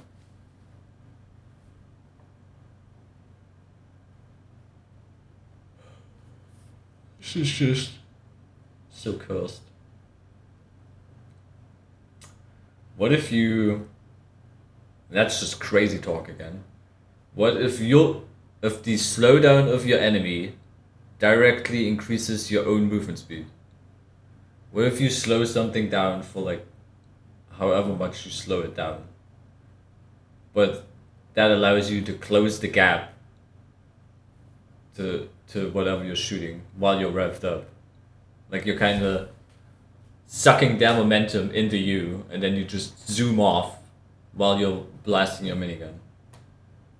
Would that be something that could be fun? I don't know. I mean, it would be incredibly hilarious, I'm sure, when you're just fucking slowing a robot down and then you're just zoinking off faster than a scout, or at least faster than rev up speed.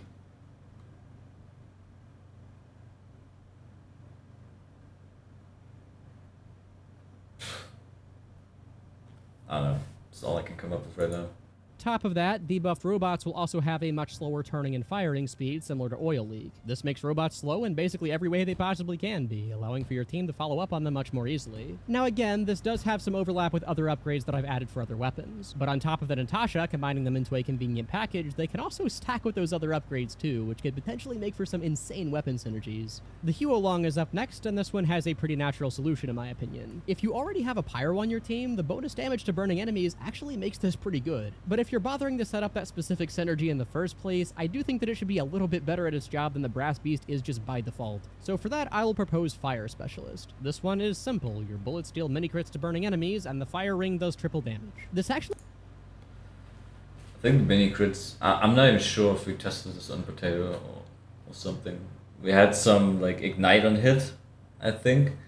I'm pretty sure that was kind of strong because you already have inherently 10% damage bonus by just shooting at things that are already on fire, so you being able to light everything on fire gave you a damage bonus from like some range. You didn't have to go right next to them and then set them ablaze with your ring of fire. But you could also turn this into more of a super stall or block weapon if you increase the fire damage ring, fire ring damage. God. Right, so you could potentially just be a damage blocker in a way, where you just block something, shoot at it, do more damage because you already lit them on fire, and your firing also does more damage to them.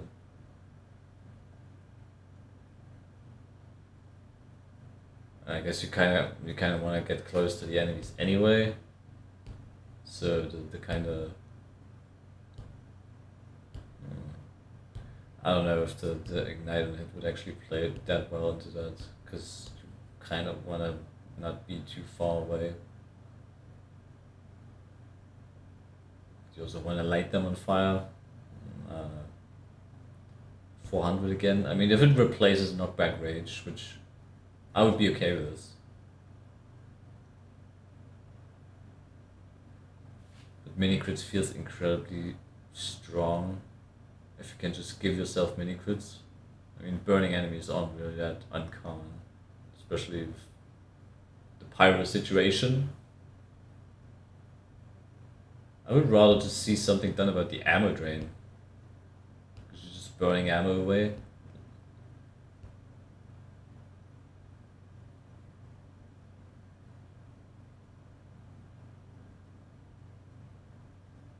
Maybe you could be close to the robots. Your ring melts them down. They turn into metal when they die. And then you get ammo back. Like a self-sustain kind of thing. I mean, it doesn't need to be super crazy, insane amounts of ammo. They could just be like, poof. If the ring of fire kills them, you get like a medium pack or something, get 100 ammo. But only if the fire ring kills them, not if you shoot them and kill them.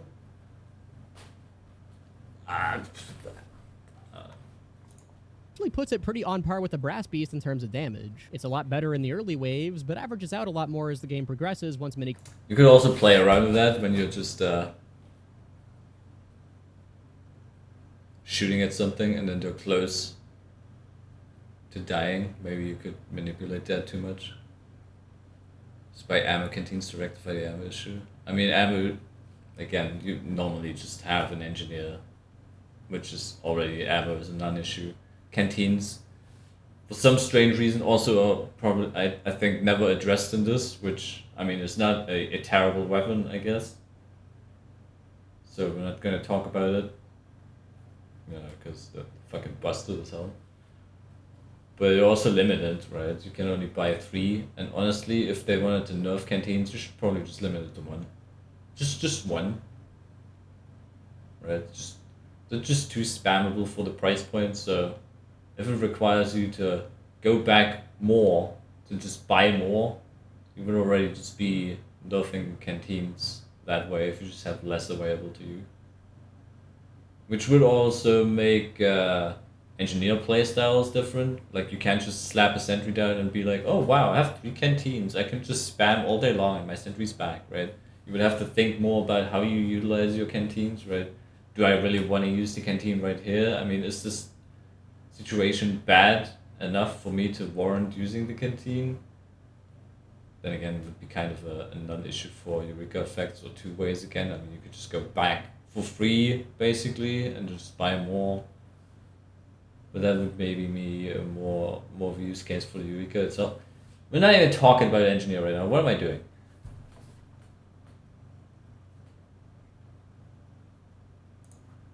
Crits become more abundant. Overall, this should make it a very competitive side grade for damage if you're willing to coordinate with your team. And finally, there's the Tomislav, which comes with the benefit of slightly better accuracy for more mid-range damage, which is still beaten out by the raw damage of everything else. This would not be the case, though, with the Accuracy Specialist upgrade, which would make it more accurate, much less affected by damage fall-off, and also immune to the normal damage and accuracy penalties that apply for the first second after you rev. This would make the Tomislav a choice pick on more open maps like Big Rock, but also during waves with dangerous close-up enemies that you don't really want to get near. This gives you much more flexibility with your positioning in exchange for less maximum damage in optimal circumstances. Overall, a fair trade-off, in my opinion. Less spread and less damage lost to range fall off. Initial damage and accuracy penalties when revving. I mean, these hidden stats just don't need to be a thing at all. I don't know why we have to go with this shit. Just don't do that. Why is this 450? The other ones were 400. Why this specifically gets another 50 slapped on, I'm not sure. Unless I'm high and I'm misremembering, but I'm pretty sure they were 400.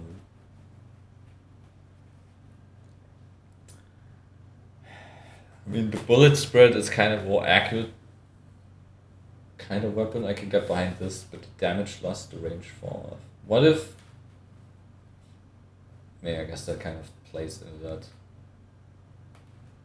But how much would that be? Damage loss, the range fall off. Could you just do... I mean, the further... No. What if you had a minigun? That sounds incredibly stupid again. But the further away you are, the more damage you do. Kind of plays into this damage fall off thing again, where it lost to range. But what if you...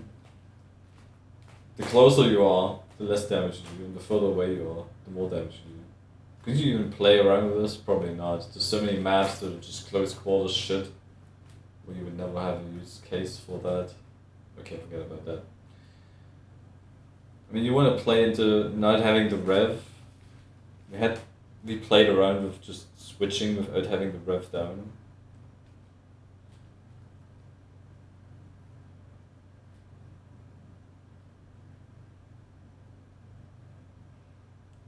What if you would... I don't know why specifically that would be a Tomislav thing.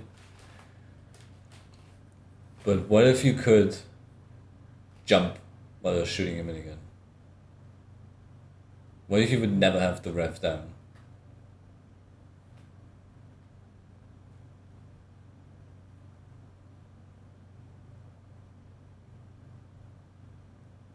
Doesn't really play into the accuracy thing, but just trying to give it some like edge thing. Is that something that would make sense? I mean, it would certainly increase your ability to dodge things, maybe. Slightly. Potentially. Paired with movement. No, not movement. Jump height, maybe.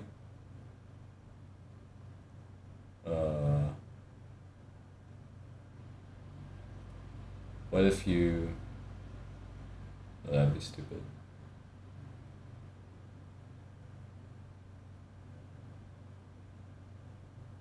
I was gonna say, what if you jump and it increases your accuracy some more? You would just see heavy just constantly jumping. That's stupid. I don't want to see that. Brain rot kind of playstyle. We have enough of those.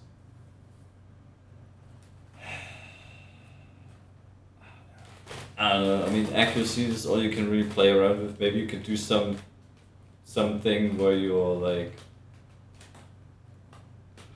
the further away you are, the more accurate it gets. And at some point, maybe you get the ability to just mini-crit headshot or something.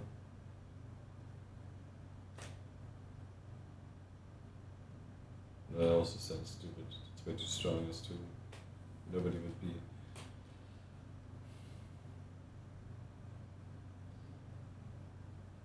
I don't know. This is tricky shit. Like, how would you make a weapon not broken and at the same time want somebody to use this over something else without negatively affecting everything else? I mean, you don't want to really be far away because you're also a blocker.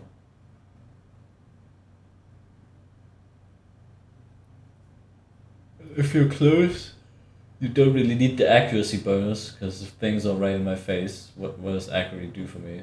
Accuracy do for me? Nothing.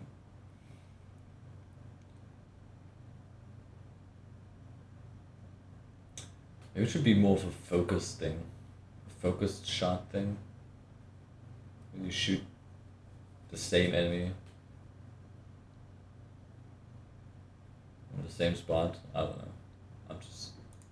And there we go, a trifecta of specialist upgrades that would hopefully make Heavy's loadout choice a lot more interesting, even if the balancing would need a bit of testing. Heavy is one of my lesser played classes, ironically mainly due to the fact that he's a complete snoozer, so if you've got some experience with him in MvM, any feedback would definitely be appreciated. With the new all-class upgrades, Engineer is actually in a pretty good state in MvM, with basically all of his remaining options having a pretty solid use case. However, while his primaries and secondaries are settled, his wrench situation still leaves a bit to be desired. The Jag is pretty clearly the best option, with the stock and now the Southern Hospitality following closely behind. The Eureka Effect and Gunslinger, though, basically have no reason to ever be used, because the things they offer you in vanilla TF2 don't translate very well to MvM. So, first of all, let's talk about the Eureka Effect. Being able to teleport to your spawn on command can actually be a very useful feature, which is why Engineer has two much better ways to do it that can be used with any wrench you want. Teleport to spawn canteens are extremely cheap and basically the same thing but better, activating instantly and also giving you back all of your health and metal, which is something the Eureka Effect ability doesn't actually do. I mean, this is not really a fucking issue with the Eureka Effect. I mean, I could go back to spawn with the Eureka Effect. I can do it right now. I mean, I can't really show it, but because we're in setup, but the idea, right, would just be if you have ng and oh, there it is. Right, if you just, let's say, oh my god, I slapped down the sentry. Wow, I only have 70 metal left, and now you just do whoop-de-fucking-doobly-doo, and you go back home, and then you're like, oh my god, I only have 70 metal, what do I do now? And then you're like, whoop, whoa, I refreshed my spawn and suddenly I have full metal again. So you could just do this and then fucking just go back out if you really wanted to. Like, it's not really the biggest deal. Then again, this is more like a game-specific config thing where I can just decide whatever loadout I want and it refreshes itself, right? So giving me more metal again. Just like one button click and whoop, I'm back. So yeah, not really a spawn problem generally. And even if you don't want to waste your canteen slot but really need to get back to spawn quickly, you're probably going to have a two-way teleporter set up that takes you there anyway. And yeah, if you're like a 2 cities node, maybe. I don't know. Other things, other missions, community shit, where people are like 2 ways up and then it sits in a corner inaccessible to everybody else and nobody really fucking uses it. Yeah, congratulations on that 250 wasted or something that nobody used. Not even yourself. So yeah, I don't know. You could, if you really wanted to. But you could also just, I don't know, walk up to an ammo pack and pick it up.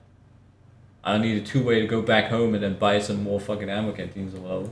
even the cheaper teleporter upside is completely pointless, since in between waves you can just instantly build a level 3 teleporter for free. So, I think the best way to bring the Eureka effect back into the spotlight is through an upgrade called Teleport Specialist. This basically turns the Eureka effect's reloadability into an infinite use teleport the spawn canteen, activating significantly faster in both directions and also resupplying you when you teleport to your spawn. In addition, this would also make your teleporter recharge 35% faster and be less likely to be targeted by bots. This would make the Eureka effect the best wrench for both keeping your metal topped off and guaranteeing your team can access the front lines, both. What the price point of this should be? Probably not 500. I mean, people would probably force you into just doing this just because those scores crit spamming out of the ass, right? And having faster teleporters means they can buy canteens faster and spam faster. So yeah, if you would love to be a Eureka slave to the scores demo, just obliterating everything, this is the upgrade for you. And I don't know, teleporters are less likely to be targeted by robots. They never really are targeted by robots unless there's nothing else around at all. So it's kind of just as moot a point as the cheaper teleporters he was talking about earlier. And I have no idea what 256 hammer units are in terms of distance. Most bots ignore teleporters most of the time, even if there's nobody around. They just walk past it.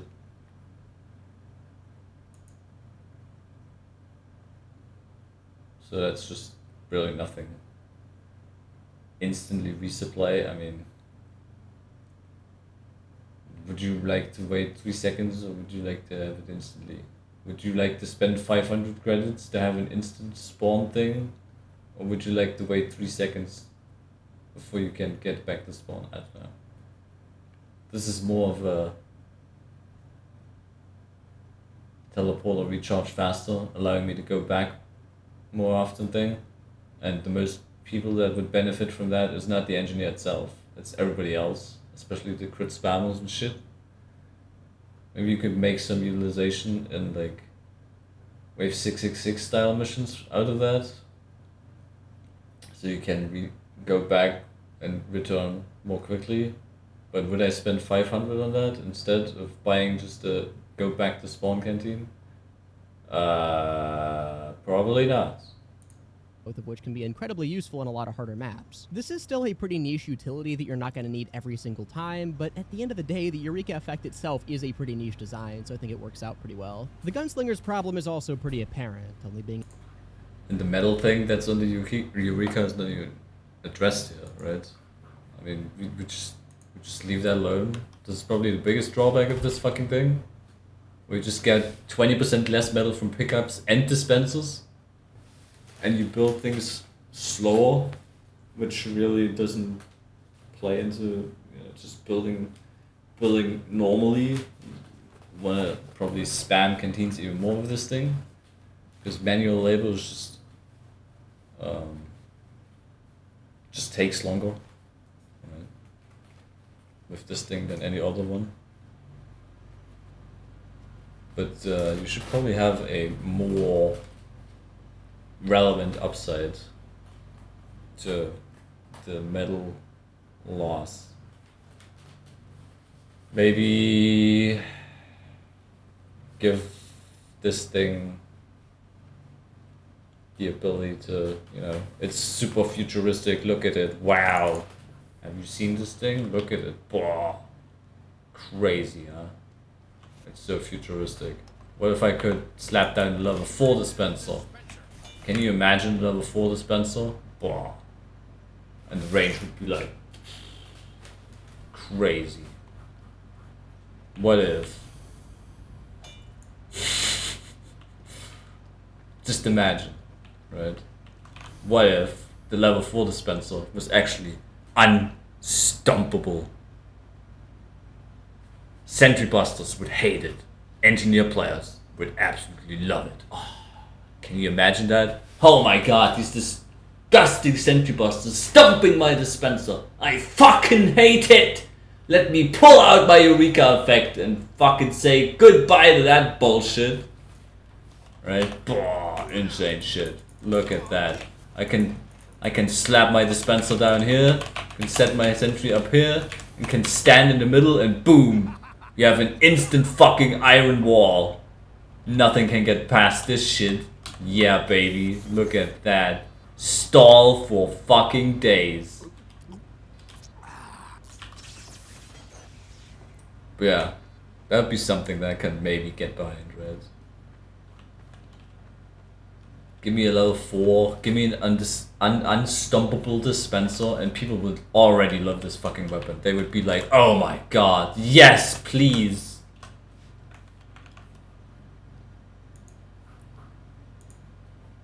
Being able to 3-hit crit instead of having random crits makes dealing with spies a lot more challenging. So to fix that, I'll propose the upgrade Random Mini Crits, which would allow the gunslinger— nah, I'm just kidding. Obviously, mini sentries are downright terrible compared to a full level 3. In vanilla, this is offset by minis being more spammable, but in MvM, you can just buy an upgrade canteen and that niche is filled no matter what wrench you're using. But I do think that a sort of quantity over quality wrench is actually a pretty interesting design that the gunslinger can lean into more. Even though it's definitely a meme play style, using the gunslinger with a disposable mini is actually pretty fun as it is. So why not give it something like this, the +1 max sentry upgrade? It does what's on the tin. Each tick lets you have an additional mini sentry on the field at a time. Even if the damage is only on par with a level 3 at max upgrades, it does open up some very interesting strategies. Need damage on the front lines, but super scouts keep getting through? Well, just dedicate 2 of your minis to backline cleanup while leaving the other 3 as frontline DPS.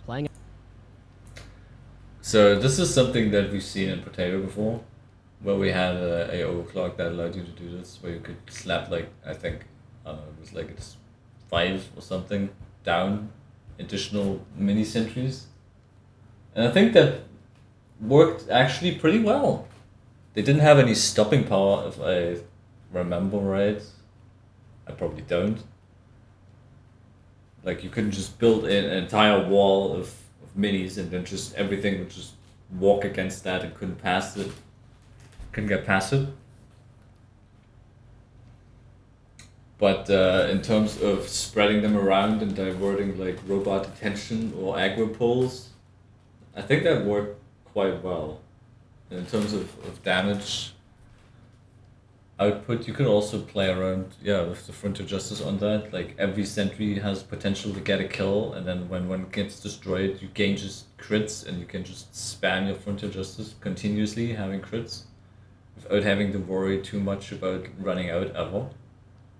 So you could play into that some more with like synergy style, without even having to spend too much. I don't know about the money price on this. The credits, 400 for one. Would be 800, and then you have to still invest into the health, maybe the firing speed, and you definitely want the metal if you want to place more sentries continuously. Yeah, I don't know. And then the Widowmaker obviously plays also into that, because the more damage you do, more damage for whatever sentry, to whatever target your sentry is shooting as well. So you could definitely make this work, and this is probably one of the things that I could totally get behind. A map where robots can come Because from two it's different been fronts. tested, This would allow you to effectively split up your DPS. I really It don't know how actually powerful works. this would be. I could definitely see it becoming broken, but I could also see it just becoming a gimmick. Either way, though, this would create a very fun alternative playstyle for Engineer without removing his support tools like the Dispenser, which But I don't remember if we actually had damage upgrades as well on the sentry at that point, with like disposables up the ass. I'm not sure. I don't remember that. It could have been.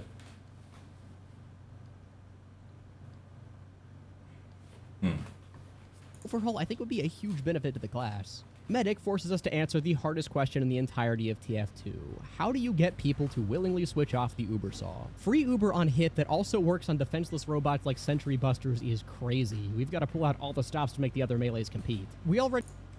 Well, there's the easy solution, and that is have the Uber Saw just be obsolete and gain no Uber on hit. Right? Or have everything gain Uber on hit, which is just the stupid solution. Or you limit from what you can gain Uber on hit by some margin, or how much you can gain. Maybe, I don't know. You have to give something up. Like right now you don't really give something for the benefit of gaining Uber. Plus 10 Uber on hit nerf. Like, what do you mean? Like, less? Instead of 25 you get 15?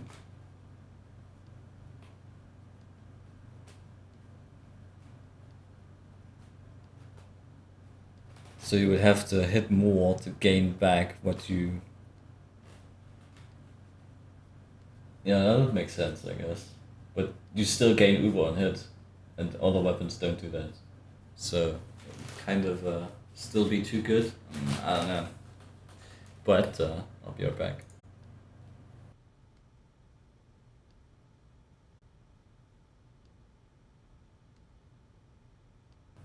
I think the problem with the Uber Saw is that you could still spam it quite easily if it's 15. Because you could just still use an Uber canteen and just whack away at it a little more, just to get it back. Or you just give up on the whole Uber Saw thing and just use canteens in the first place. But I guess it would be a good start. We've seen it before where you had the Uber Saw gain less on Potato, and especially on like easy targets like bosses and shit. I think we get like 1% or 5% for a hit, which would just not make it worth it whatsoever. You could just heal somebody and get way more charge out of it than just switching to your melee and hitting something. That's really solving the issue of the Uber Saw is better than other weapons. That just says, wow, the Uber Saw is just as trash as those other weapons now.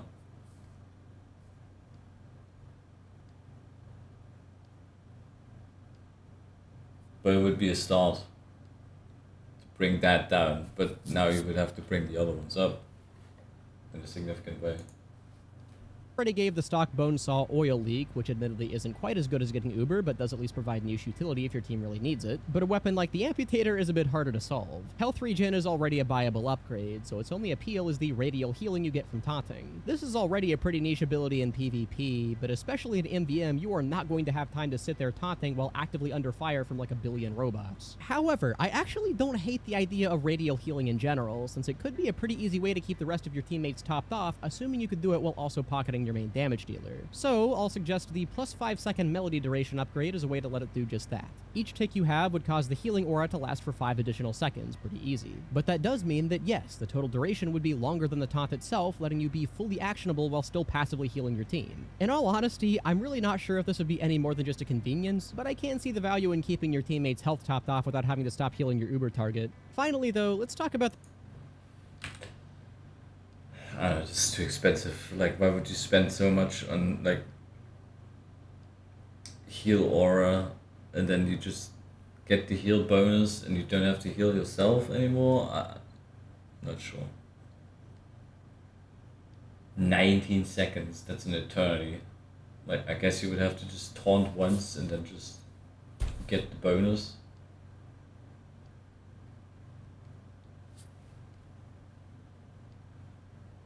What if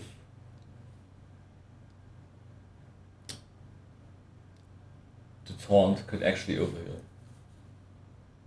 Like right now you just get the heal buff until they hit full health, but you can't overheal with it.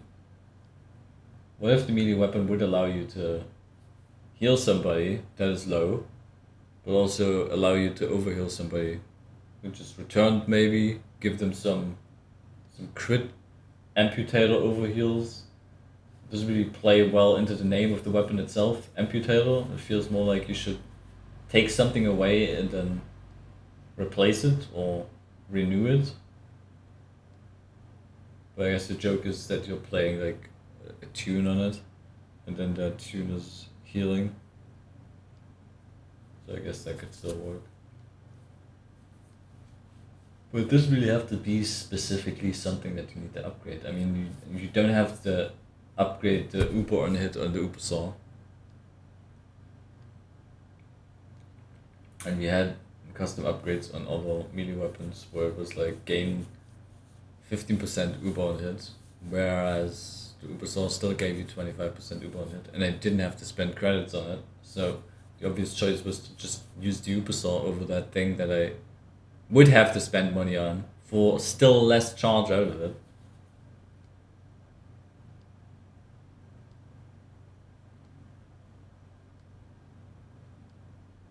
But you could make a use out of this thing if it maybe had a bigger radius, maybe would allow you to not be a sitting duck and just out there playing your music. Maybe you could move or actually have it apply overheal or some other positive bonus effect. Maybe the robots get angry at you playing the music and then can't stop doing the taunt or something. I don't know, they get startled because music and shit. The value in keeping your teammates' health topped off without having to stop healing your Uber target. Finally though, let's talk about the real heavy hitter upgrade that I want to give to Medic's worst melees, the Solemn Vow and the Vitasaw. The Solemn Vow lets you see enemy health.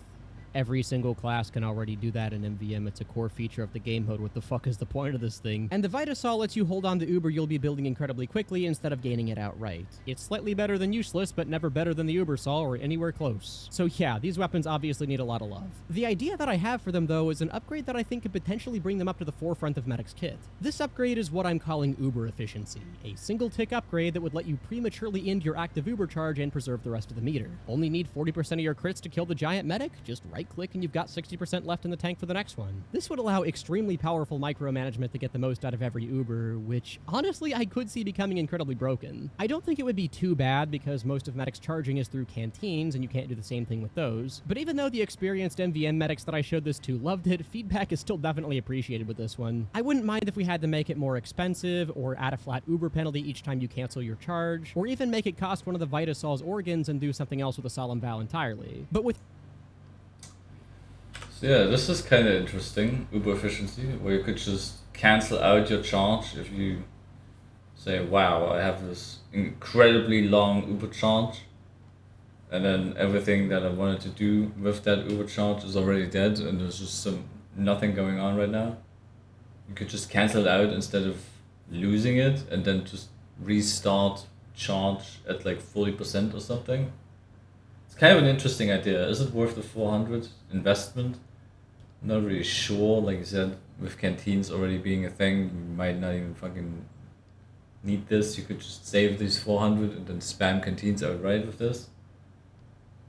But one of the more interesting ideas, and it could kind of play into the solemn vow style of do no harm, right? Where you just stop, damage output or whatever you want to do altogether with your charge.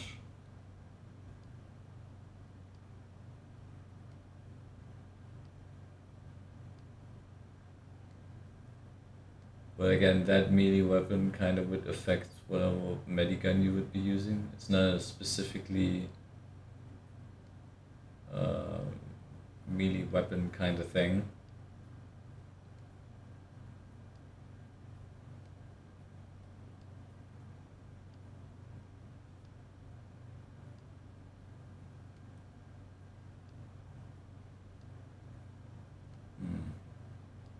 Not sure. I like the idea of this. Could probably be broken too, though. How would that affect vaccinators? Probably not at all, right? Because you have 4 charges, you can't really cancel half a charge in the vaccinator.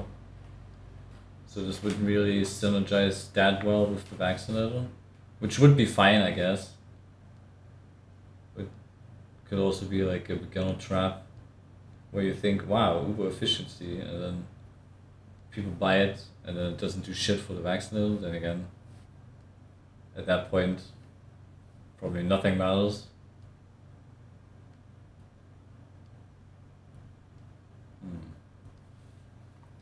your charge, or even make it cost one of the Vitasol's organs not and do bad. something else with a solemn vow entirely. But with how much Uber the Ubersol can already build from scratch, I really don't know if letting you preserve the Uber you've already built would be comparatively that much more powerful. The Ubersol gives you more uptime outright, while this would let you min-max the uptime you already have. Overall, I think it would be a very workable mechanic. Sniper is already in pretty good shape from the universal changes, so This is even under the video saw the organ thing, and the organs just do what? Oh, fuck, I can't remember this shit. That's how you know a weapon is fucking garbage, because you can't even remember what it does.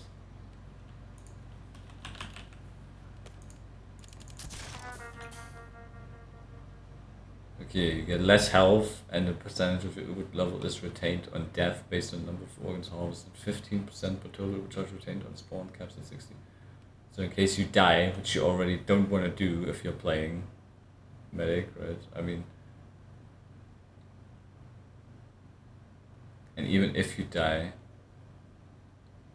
wouldn't it be more beneficial to just not try and go in for a swing, to just be able to keep your Uber once you die? Would it be more beneficial to just have a Uber saw and go in for a swing to get the charge in the first place, not to retain it once, in case you fucking die trying to get organs? I think the Vital Saw should be more of a thing you actually, like a booster. It's from Bioshock, right? Obviously, you stab it into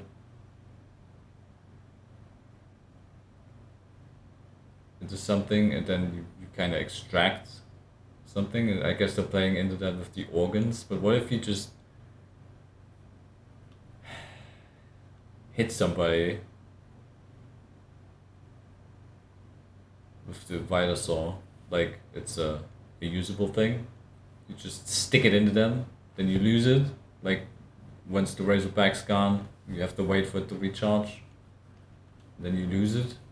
But the person you stuck it into gets like passive health regen for a duration of unknown and undisclosed amount of time. I don't know how much health regen it would be, maybe just normal heal. It's a melee in TF2 Classic that full overheals and hit has a recharge. I mean, something like this. Well, look at me, not coming up with original ideas again.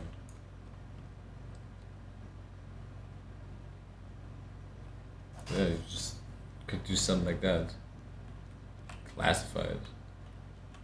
I don't know what that is. But yeah, you could. Oh my god, all these rubber knuckles I see over there. You see that? This fucking guy is using rubber knuckles. Ugh. I think they are. Oh, this is all fucking shoes. I don't know. The ugly shoes. So this will be quick and easy. Well, mostly, anyway. Because unfortunately, there is basically zero reason to ever use a rifle that isn't the Hitman's Heatmaker. Yeah, and I wonder why that is. I wonder why. Could it be that the Heatmaker is just busted as fuck? Yes, it is. Yes. Everyone who said no, you can go fuck yourself. You're wrong. It's busted as fuck. Okay? Goodbye. No, don't goodbye. Stay. Because of the way that the focus meter is programmed, it gives the Hitman's a huge DPS boost that not a single other rifle can get. And Yeah, because it's broken as shit. personally, I think a single rifle being that over-centralizing is kinda lame. So while it's not really a new upgrade, I do think that having maxed out reload speed should also have the hidden stat of letting every rifle stay scoped while reloading. This would allow them to start charging immediately, but also mitigate the headshot delay. Yes. If everyone is a Heatmaker, nobody is a Heatmaker. Yes, let's turn every rifle into a Heatmaker because, you know, we need, instead of fucking one busted weapon, how about 5 busted weapon on sniper? Wow. Cool. By aggressive play like a heavy that pushes up a lot or spamming solves. Yeah, sure. I mean, the same thing also counts as normal sniper play. Right? Still doesn't take away from the upside that Heatmaker already has. By just the spammability of its focus. I mean, I could, first of all, I don't need full focus to activate it, which is stupid, right? I can recharge my focus while being in focus, which is extra stupid.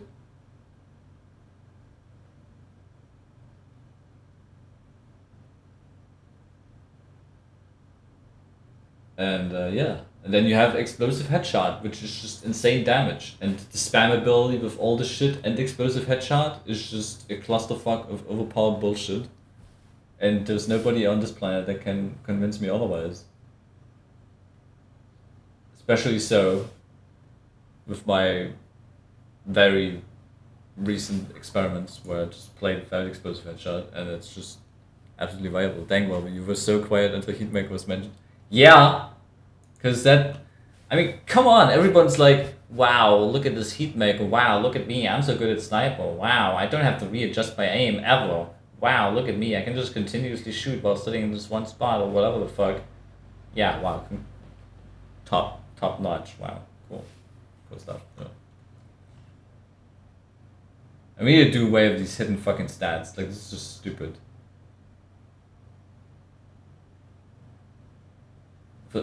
The third tick of the upgrade, I mean, you want to already have max reload speed to begin with because you want to shoot faster, right? So we're going to turn all of these weapons into a Heatmaker. Cool. Things that make the Heatmaker completely dominant. Does this make the Heatmaker feel less special? I mean, kinda, although due to how focus works, it would still increase your DPS a little bit, so I still think it would have a solid niche. But if we don't do this, I really don't think there's any other way to make the other sniper rifles compete. So that evens the playing field. Yeah, there is a way. You could make it compete by bringing down the Heatmaker from its god-fucking broken throne of whatever the hell Valve was smoking at that day. Right? Have focus. Just need to be full, right? Before you can actually use it. have it stop recharging itself while being in focus. There's already 2 huge nerves you could put on the heat maker to dampen that fucking thing and bring it down. Then maybe, I don't know, you could slap some other nerf ability on it.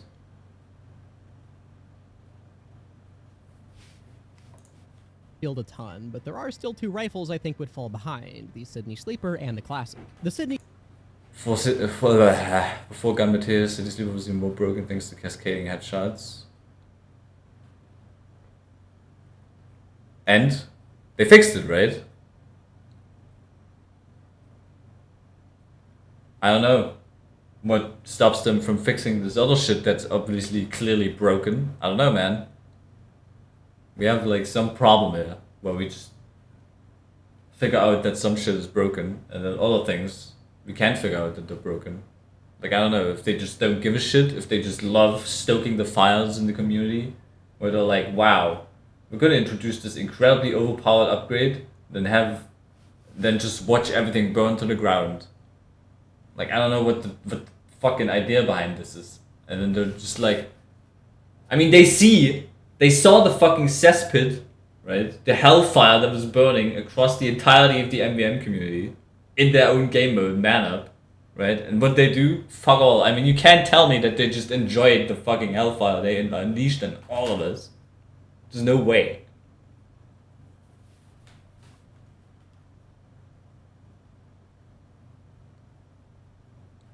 Winter giants lined up by accident when they were trying to fix it in PvP. Yeah, it's great, right? Sydney Sleeper, well... I also remember the time when you shot a tank as a sniper and then they sort of would just crash. That was also great. Can't headshot, so you're missing out on a ton of single target damage by using it. Thankfully, but also weirdly, it still can get the explosive headshots upgrade, so it's not completely useless. But marking one enemy for death at a time is something that a lot of other classes can already do, and losing critical headshots for that is not even close to worth it. But in this case, I do think that's an easy fix. First of all, we let the Sydney Sleeper's flavor of explosive headshots apply Girardi to the enemies caught in the explosion. This would let you mark a ton of enemies at a time, and I really don't know why this wasn't the case by default. But this is also a good idea, right? You want to play around the supportive nature of this thing. You can't really headshot. I wouldn't even go with the explosive headshot. I would just go with like a full charge shot or something. Doesn't need to be a headshot. If you hit something with full charge, the Girardi fucking shot splashes out and fucking hits multiple things. I also thought this was already how it worked, but apparently I was wrong. Because God knows I hate sniper. I never really enjoy the class. And then I just torture myself sometimes by just trying to fucking play this thing. But yeah, you could just play into, you know, the massive fucking piss rifle guy who just spreads this piss around and then applies mini crits to everything.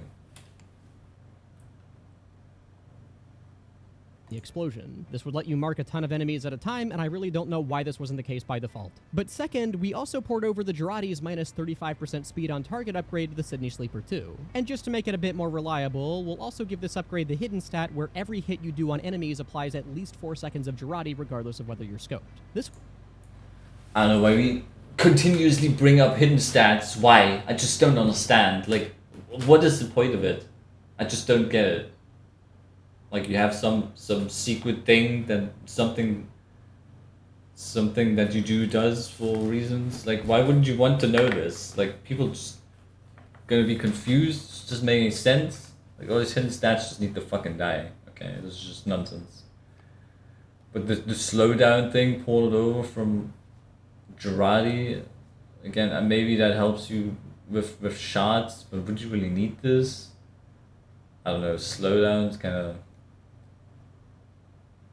too strong. Just that stack of this other slowdown thing. Still trying to wrap my head around how Sniper was torture to you, but not Spy. Well, keep trying. This would turn the Sydney Sleeper into a fantastic AoE debuffer weapon that could slow and mark large groups of enemies from long range. That's still a fairly niche role to fill, but it is a quick and easy way of making it much better at the job it's already supposed to do. Overall, I think it's a good solution. The Classic has a similar problem, not being able to headshot at all unless you fully charge it. This completely tanks your AoE damage, since typically you want to headshot as many robots as possible to get the most amount of explosions. However, even though that's the current dominant playstyle, I do think there is potential in a rifle more centered around slower but higher damage shots. You just gotta give fully charged shots a tangible bonus to make them worth going for. For that, I'll propose the Armor Perforation upgrade, which would let fully charged shots deal 100% more damage per tick, as well as piercing enemy resistances. This would let fully charged Classic headshots do 2700 damage at max upgrades, making them Absolute insane numbers. I don't know why he thinks this is a good idea. It's super easy to just, first of all, charge a shot, right? Then hit a shot when it's charged too, even though I struggle with all this bullshit, right? I'm sure there's people out there who can just consistently pull this off. This would single-handedly put this weapon in the most broken fucking slot in terms of, you know, busting giants. I'm just saying, the single highest DPS has Spy, right? 1 backstab. And this would do 3 times a backstab damage. I don't know how you think this is a good idea. No clue. No clue. And just play without explosive headshots. Just play without explosive headshots. I'm actually debating whether or not I'm going to use the Classic at some point. So, I don't know. I would just say, wow. This is unnecessary. And you could probably play around more with that in terms of, what do you do? Fuck me. These shit weapons. Do another Classic. You don't get headshots when not fully charged, so you would get like a body shot, but you get also a damage penalty on a body shot. Charge and fire shots independent of zoom. Maybe you could, I don't know, use this thing.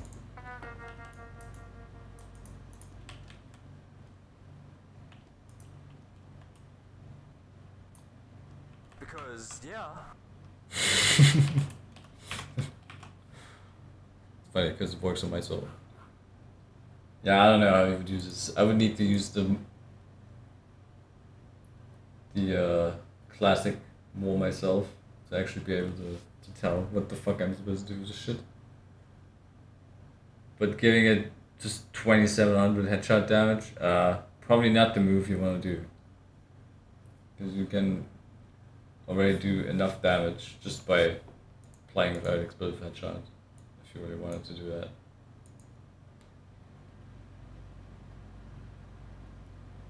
them an invaluable giant killing tool at the expense of less frequent AoE. But on top of the Classic doing this, I also think the Machina could also have access to this upgrade too, since its entire design is also based around fully charging shots. Considering the Machina is way more useful though, I think that it should only get a single tick of the upgrade instead of 2. Compared to the Classic's maximum 2700 damage, this would allow the Machina to do a max of 2070 damage with its native damage bonus. Oh wow, yeah, 2000, still 100% increase over the fucking charge. The max charge damage it already has. For the cost of, what, 400? Whoa. How is it possible that it comes up with the most overpriced nonsense upgrades, right? And then the most overpowered broken upgrades get like a price point of fuck all. I don't know, man. These are both pretty high numbers, so if they do need tweaking a little bit, then so be it. But I do think this is the best way to let charge-focused rifles serve a unique role in MvM. The last weapons I want to touch up for sniper... I'm pretty sure they already fill a unique role in MvM, because they're charge-based, right? They're not spam-based, they're charge-based, so there's already the unique role right there. They're charge-based. Sniper are the bows, because even though they've gotten a buff from oil leak, I still think they would end up being pretty bad. And really, the only thing you have to do is just let them have explosive headshots. I really don't know why they were left out of this pool to begin with. I can't imagine the Huntsman doing the same thing Sniper can already do, but slower, being too broken. yeah, I mean, the weapon that is spammable and has like this ginormous ass fucking head hitbox. I don't know, how would that be a problem with this explosive headshot thing? I don't know. I just don't know. No clue. No clue. Really. You could just hit one arrow and then everything dies. You could have penetration on the arrow, hit multiple things, and then everything dies extra hard. Yeah, you could just randomly spam arrows in the direction where robots might come from, and then everything just dies. And there's no recharge on it. And you don't have like the zoom in and zoom out thing either, right? I mean, it's just, yeah, I wonder why this wouldn't just, why this isn't a thing. I don't know. Really, it's a mystery I take to my grave. So last up is the spy, who... Wait, was that or shit? Slow enemies? I mean, it's the headshot thing, right? One hit effects to robots. Sydney Sleeper. The same thing Sniper can already do, but slower, being too broken. So last up is the spy, who infamously is the worst class in the entirety of MvM bar none. Yes, there's the MvM opinion that we all been waiting for, right? Somebody else calling spy the worst class in MvM. Thank you for your incredibly valuable opinion. Why don't you go and take it out to the fucking trash? Please do. The only thing that he really has going for him is being good at killing giants, but that's something... Wow, being really good at killing the most fucking threatening thing in MvM? That's it? So terrible. I mean, look at this. This one attack that he did only did 938 damage. Awful. Truly awful. Just imagine if my man melter could 938 damage this giant. Think about it. Maybe this is all the man melter really needs. One shot dealing 938 damage. It's all it needs to bring it up to snuff. Make the man melter great again. I think most classes can already Actually, make the man melter great for once. do at least reasonably well, on top of being good at a lot of other things too. And his most unique tool, the Sapper, is fine for stalling large groups, I guess, but for the same upgrade cost, a soldier, pyro, demo, or sniper could delete those groups entirely. And on top of all of that, the biggest middle finger that Spy gets is that for some reason, bots are programmed to prioritize targeting spies above every other class. For some reason, right? That's crazy. That's crazy. For some reason, it's almost like Spy being behind the robots and backstabbing them would kind of be a problem if they wouldn't turn around to face him, right? I mean, what if they just ignore him entirely and just look at something else while he just wails away at their fucking backs? Why would they need to have Spy focus so hard? I just don't understand it, really. It's almost like, oh yeah, you could just continuously backstab robots. Disguises do let him bypass that a little bit, but the second he gets a stab, he is pretty much toast. Now here's the deal. I don't really mind Spy being more of a specialist class. I don't think there's anything wrong with a class that's not good at everything all the time. But we spent the entire video of trying to make everything good every time, all the time, in every scenario somehow. Caveat there is that you should at the very least be consistently good at the thing you specialize in. Right now, there's basically a 50-50 chance that Spy just instantly dies after he gets a single stab. So after a lot of brainstorming, I think that I've come up with a solid set of upgrades that would really bring Spy into his own in MvM, both by making him more consistent at his current job and letting him specialize in more roles that come up more frequently. The first of which is probably the most impactful, and it's one that I've seen people asking for ages that I generally agree with. And that is a class upgrade that makes Spy an alternative to Scout for collecting money. With how essential of a role money collecting is in MvM, I've never really liked that only a single class can reliably do it. And if we wanted to make a second one, I think Spy does make the most sense, even. I mean, you could collect money as all classes. There's plenty of classes who could already do it. Medics are pretty much in the fight, can do it. They also have a lot of things that make them just invulnerable or immune to damage. And then you have pyros already in the fight as well. You could just also go and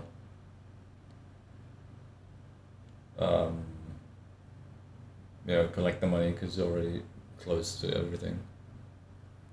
Best way to buff Spy is to remove the mini boss attribute to all giants. Good idea. Yeah, let's just do that. Even though his mobility isn't stellar, he does have a lot of options for keeping himself alive and generally does prefer to play close to the action anyway. So sure, let's take the path of least resistance and give Spy the option to be a money collector. I think a basic plus 50% collection range upgrade will suffice here, letting Spy scale up the Scout's money collection range at max ticks while also getting a fair amount of overheal from collecting cash. I don't know what's the deal with like Spy and money collection thing.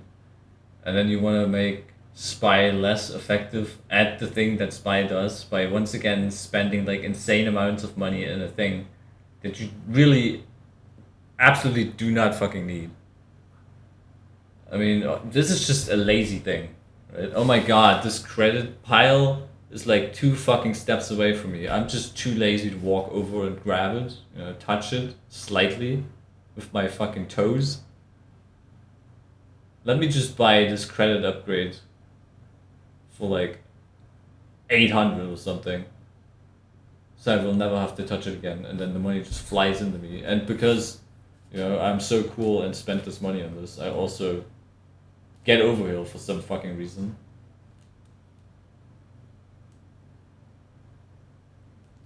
Like, I don't know, is this really a good idea for the guy, you know, that's basically invisible to the enemy, you know, that will never be targeted as long as they are disguised, to gain overheal from just standing right next to money?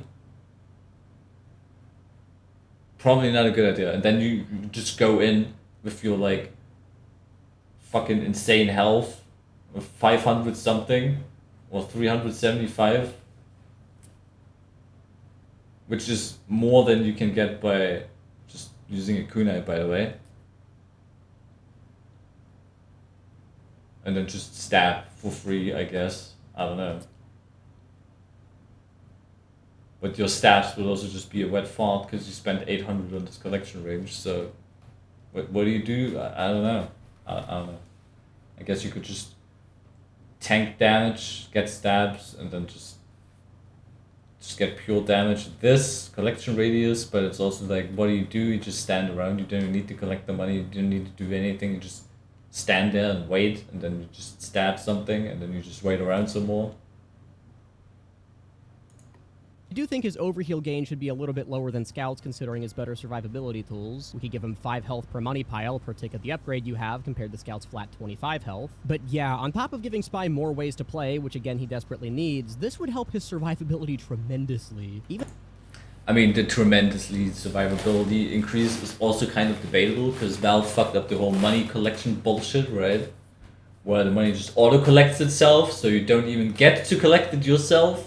So maybe we would want to actually fix that broken shit that they busted up, like, when was it? November, December, sometime, a long enough time ago for them to actually go back and fix this bullshit that they broke, right? But we're not doing that, okay? So yeah, sure. Even if you want to play a more backstab-focused playstyle instead of dedicating yourself to collecting money, just having that passive health regeneration would be huge. Again, I know this isn't the most original upgrade that's ever been proposed, but I really do think this would be a fantastic easy way to make the class as a whole more viable. With the big one out of the way, let's take a look at Spy's weapon situation, because he is one of the biggest victims of meta syndrome in the entire game. And while this is the case in basically all of his slots, I think the biggest offender to this is the Dead Ringer, being infinitely better than cloaking in basically every single way. Unlike Something new in MvM? No. We just have more people with no reason to talk about MvM. And now we talk about the people that talk about MvM that have no reason to talk about MvM. Because I have a reason to talk about MvM, but they don't.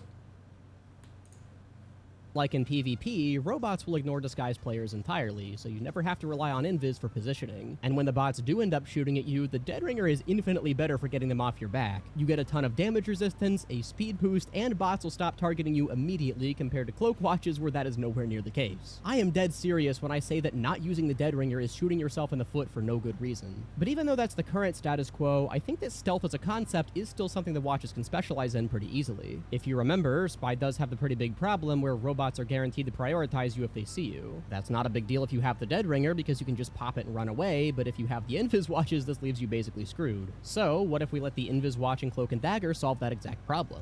This is Stealth Specialist, the other upgrade for Spy that I think would go a long way into defining his gameplay. This upgrade would modify robots' targeting priority to make them a lot less likely to target the Spy. Now, there are a lot of complicated mechanics that go into this that I won't get into here, but basically, by default, if there are any other teammates within a robot's line of sight, the robots will always target that teammate over the Spy even when he's undisguised. Absolutely insane, right? Did you just hear that? They would target everybody else over the Spy, even if he's undisguised. Which means you just get to stab away at something, and they wouldn't even fucking bat an eye. Which is just... I don't know how you come up with this shit. Really. We saw that he did like 900 damage with a stab before, right? Like, there's a reason why they target him. And we can't just have the robots not target him. I know there's a problem with the Cloak and Dagger and just normal Invis Watch, where they just target him continuously, because we continue to blink with every shot that we just take. If the blinking would be gone, just like with the Dead Ringer, they would stop targeting you at some point. So the only thing that really holds those watches down is the blinking. And there's still a use case for the watches, because they synergize way more well with the Your Eternal Reward, which is also kind of a weapon that's kind of, I guess, unnecessarily nerfed in MvM, because you can't get instant disguises by backstabs, but that synergizes way better with normal Invis watches than compared to Dead Ringers, because you need to waste your cloak to redisguise, but you can also regain your cloak by just picking up ammo boxes or being right next to dispensers, which you can't do with the Dead Ringer. Which is actually a good change to the Dead Ringer, because it was even more broken in MvM, where the spammability of the Dead Ringer was just insane. At least this time you have to kind of play around, just waiting it out, or have to play around with the L'Étranger, where you also kind of forced into the L'Étranger now, if you want to get a faster recharge on the Dead Ringer. So it kind of enforces that weapon for that playstyle again, which is also kind of a problem. But it's also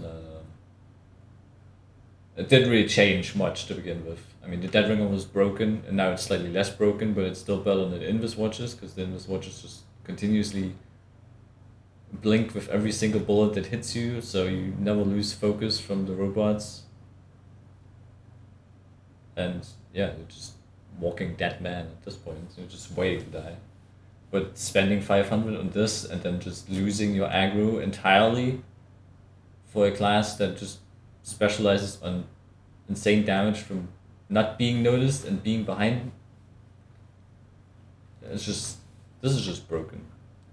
Additionally, unlike normally, where a successful backstab immediately draws the aggro of every nearby robot, this upgrade would cause that attack to register on the same priority level as any other class. This would make Spy's choice of watch an actually interesting one. Do you want your gameplay to be more consistent overall in exchange for not having a safety net when you're caught, or do you want to guarantee that you're caught more often but be able to get out of jail for free every time you are? Even if the exact mechanics would have to be tweaked a bit, because again, robot behavior is a bit complicated, I do really like the idea of Spy having a mechanic like this that you can't use at the same time as the Dead Ringer. So yeah, if you're one of those poor souls that plays Spy on MvM for some reason, I would love to know what you think of this one. The final big changes I want to make to Spy are to his sappers, mainly as a way to help him stand apart from one another, but also as a way to make him less useless overall. Right now, both the sapper and red tape recorder are completely identical, disabling groups of robots and slowing down giants while also guaranteeing any melee hit you land on smaller bots as a backstab. Objection, slightly, right? Because the normal zapper and the red tape recorder are not exactly the same. One does damage, the other does not, and that applies to specifically engineers, bots in the buildings. Engineers will always try to fix damaged buildings. If you apply a normal sapper to a teleporter, for instance, that will do damage, and they will try to remove that, because they're automatically trying to fix the building that's being damaged. If you apply a red tape recorder to a teleporter, it does no damage, so since the teleporter is not being damaged, they don't react to the red tape recorder, which is probably stupid. They should probably react to the buildings being sapped in the first place, which is maybe a Valve coding nonsense thing again, who knows. But the difference exists nonetheless, so there's not really a reason why you would want to use a normal sapper over a red tape recorder right now, because one gets removed and the other does not.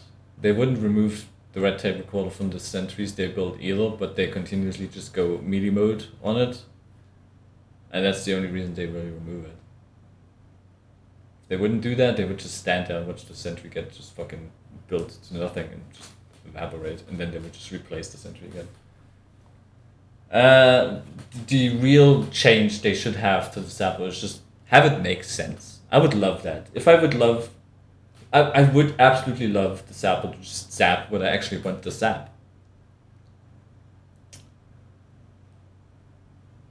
So, if I look at the sentry and the engineers right next to it, I would really love to just sap the sentry. But the game just decides, nah man, you're not sapping the sentry, brother. You're sapping that engineer. And the same applies to other robots around you. If I look at something in front of me that I want to sap, and some shit that is behind me that I can't even see actually gets sapped, something is clearly not working correctly. And this thing just needs to change. And I've heard that it's actually based on whatever ID the bots are assigned. I don't really know if that's correct or not. But if there's like the bot that you're trying to sap has a lower ID than or the other way around. Like the ID is different, so the sapper prioritizes ID based on what you want to sap or some shit like that. Whatever it is, it's nonsense. Okay, I would just love to sap the thing that I'm actually targeting. That would be great. So let's do that. How about it? In rare circumstances, this can be a very useful tool, but usually it's just convenient and not much else. And that's honestly kind of a shame, because the Electro Sapper, being the only item in TF2 that's designed to destroy electronics, really should be good or at least an interesting item in a mode like MvM where all of your enemies are robots. So let's give each Sapper a unique upgrade that really makes it a standout item in Spy's kit. For the stock Sapper, the upgrade is simple, plus 20 Sapper health drain. This allows the Sapper to drain 60 health per second at max ticks, which is enough to kill every small robot in the game with max Sapper power. This Oh, wow, crazy, right? Or, alternatively, you don't spend 350, what was this fucking pricing again? I don't fucking know. 1,000 something on your sapper, and just stab them, right? You can stab them for free for an instant kill on just normal robots, right? And yeah, you don't need to spend 1,000 just to kill like 3 of them or something. Or, alternatively, you don't even need to stab them. You just wait for somebody else to do it. How about that? And that was also free. makes the Sapper a very effective group damage tool. Just slap it onto a horde of smaller bots so your teammates can focus on the giants. But speaking of giants, 60 damage... Or, you know, instead of you dealing with the group and having your team deal with the giants, how about you just let your team deal with the group and you deal with the giants? I mean, you're essentially telling Spy to just stop doing what he's absolutely amazing at, to focus on this thing that he's totally dog shit at. What are we doing at this point? This is not how you improve Spy, right?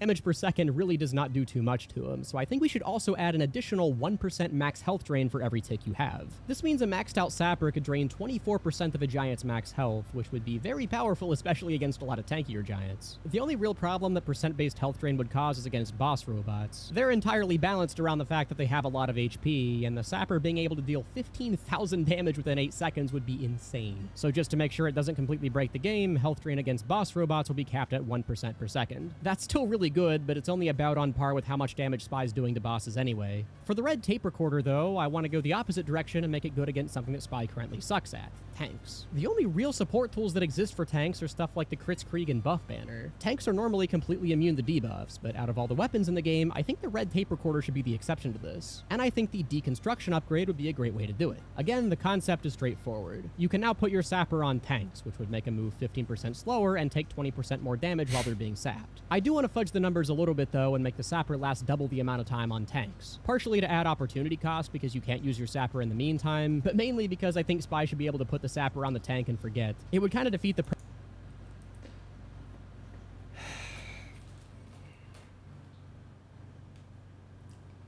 Okay, so you have a once again you have a weapon specific upgrade against tanks, and then you, for whatever reason, I mean, slow down on tanks. They're not exactly just speeding through places in the first place. I don't know how much slower they would be, but the 20% more damage just because you slapped your sapper on it, it's kind of insane.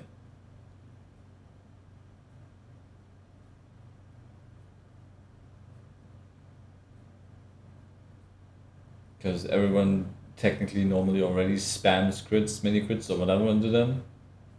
And then you have 20% more damage for a whole 8 or 14 seconds or 16 seconds or whatever fucking time. Bro, what are you doing at this point?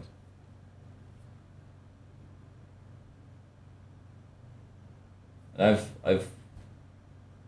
said this idea before with like the red tape, and it kind of is I guess a stolen idea from the app stab, where it's just talking, right? Where you just continuously hear voices. And I thought the red tape recorder could maybe play into that in a way, where you maybe, you know, for this thing, maybe you make some noise and then the robots react to it and turn into that direction or something. You could use that with the red tape, where you maybe play some robot voice at some location, and then, you know, you fake basically a spy call out or something, and then they are forced to turn into that direction, like an aggro diversion away from your enemies, or giving you more of an opportunity to maybe you know, make them look in a specific direction so you can circle in a better position and then get a stab or some shit like this. Also played around with the idea of maybe a red tape recorder having like a fake you suddenly appear, like a hologram or something, where you just have a short distance they walk and also draw aggro, so you can actually do the thing, like kind of a distraction thing. I don't know, but why is yeah, Spy sucks against tanks. What are you gonna do about it? Medic also sucks against tanks. What did we give him? What did we give him against tanks? Why didn't we have the Vitasaur just fucking obliterate tanks? I stuck the Vitasaur under the tank and suddenly it stopped moving and took 20% more damage because of reasons for, I don't know.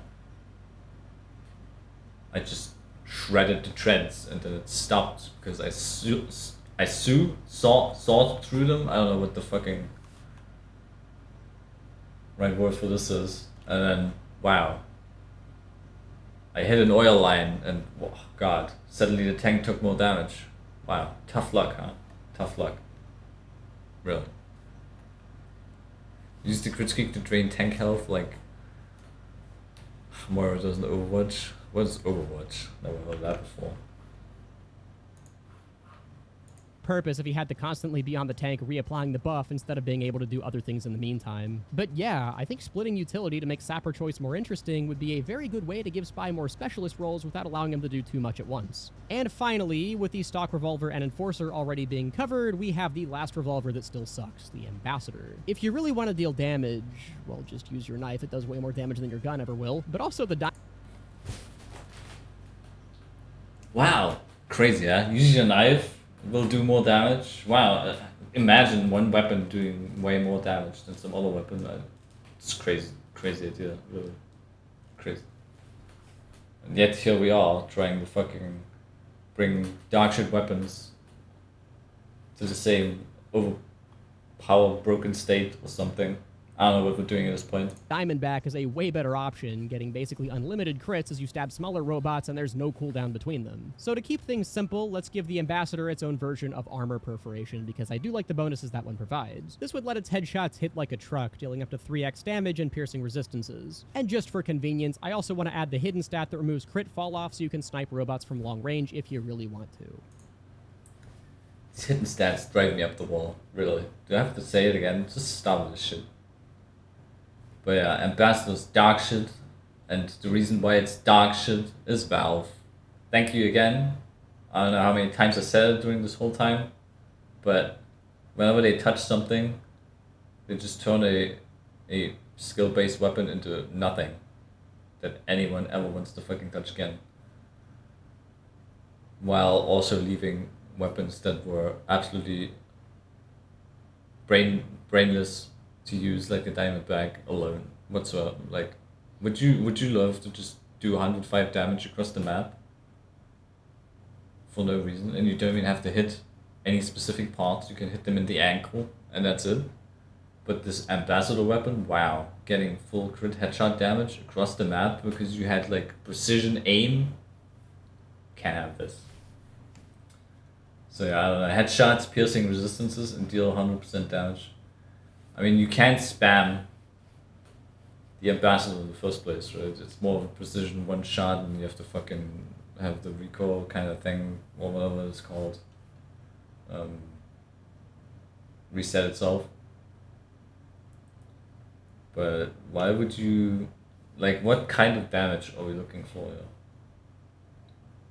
That you're willingly trying to shoot something in the head, and then willingly attract all the fucking aggro towards you. Like, is it worth doing this one shot against this one enemy and then spending 600 on top of it to be able to do it? So anyway, that is my attempt at trying to fix MvM's worst weapons using the upgrade station. Like I said in the beginning, this is very much a hypothetical video because there's a lot that would need tested before I could commit to these being in TF2. And we'll never see these things being in TF2 because it would require way too much work from Valve, and they're already not willing to do even the smallest amount of work. So, hypothetical it is. And I don't think there's even an alternate universe where Valve implemented this shit. There's no way. There's an infinite amount of universes, and there's not a single one where they did this.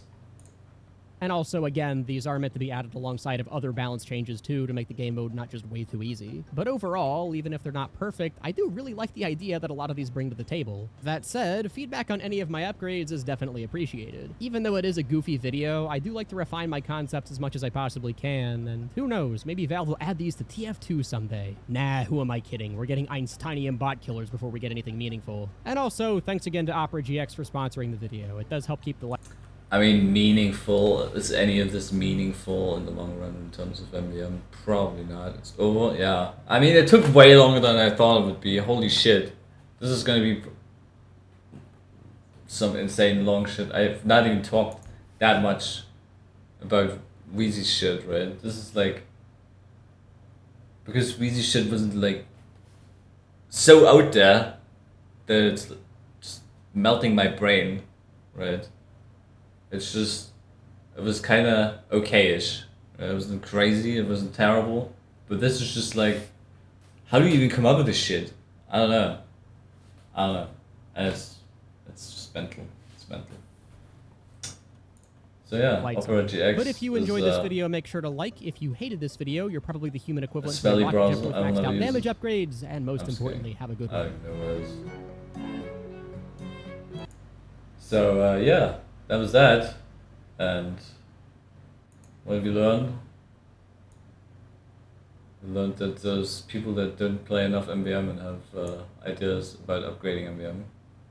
And that should be a thing. I played way too much MvM, and I still have a ton of ideas about upgrades in MvM, and they're also pretty terrible, by the way. Just saying. So, from the 2 people that I talked to, 3 people that I've seen, nobody liked this, and it's not really surprising by someone that has obviously not played enough MVM. And this also felt way too much like an opportunistic video. We were even debating if it was just an April Fool's joke because it was released on April 1st. Like, should we like take this seriously? Maybe not. I don't know. But it was also sponsored. So would a joke video be sponsored? I have no idea what the YouTube meta is. No fucking idea. But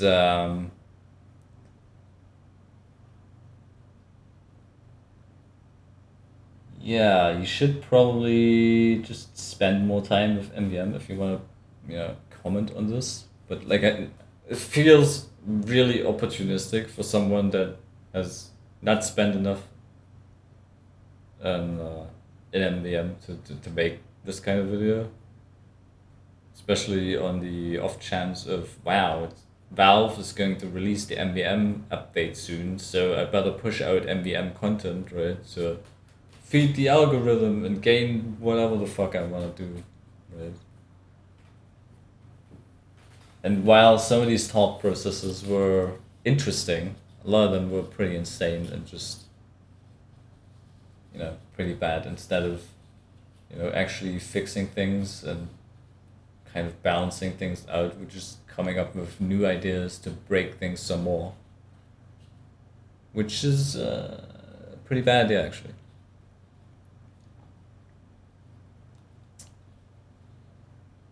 And they did mention like the power trip thing. I mean, they it doesn't really make much sense. He said that some of these things were probably too strong, but the difficulty behind the game should also be changed up then. But then you also just bring those things that you made strong back down again, which defeated the whole purpose of just bringing them back up, right? Or trying to bring them up. So why instead of just bringing every broken fucking thing to the same level of these other overpowered fucking things, why not just kind of bring the overpowered things a little bit down and then maybe bring these broken things a little bit up, right? Where you just hit a balanced level of, wow, this is not snooze inducing. Just rage baiting the MVM community with dark shit could be. I mean, we're pretty easily triggered at this point. Who can blame us, to be honest? There's been so much shit thrown our way, but here we are, still gobbling it up every day, every year. And yeah, I guess that's that.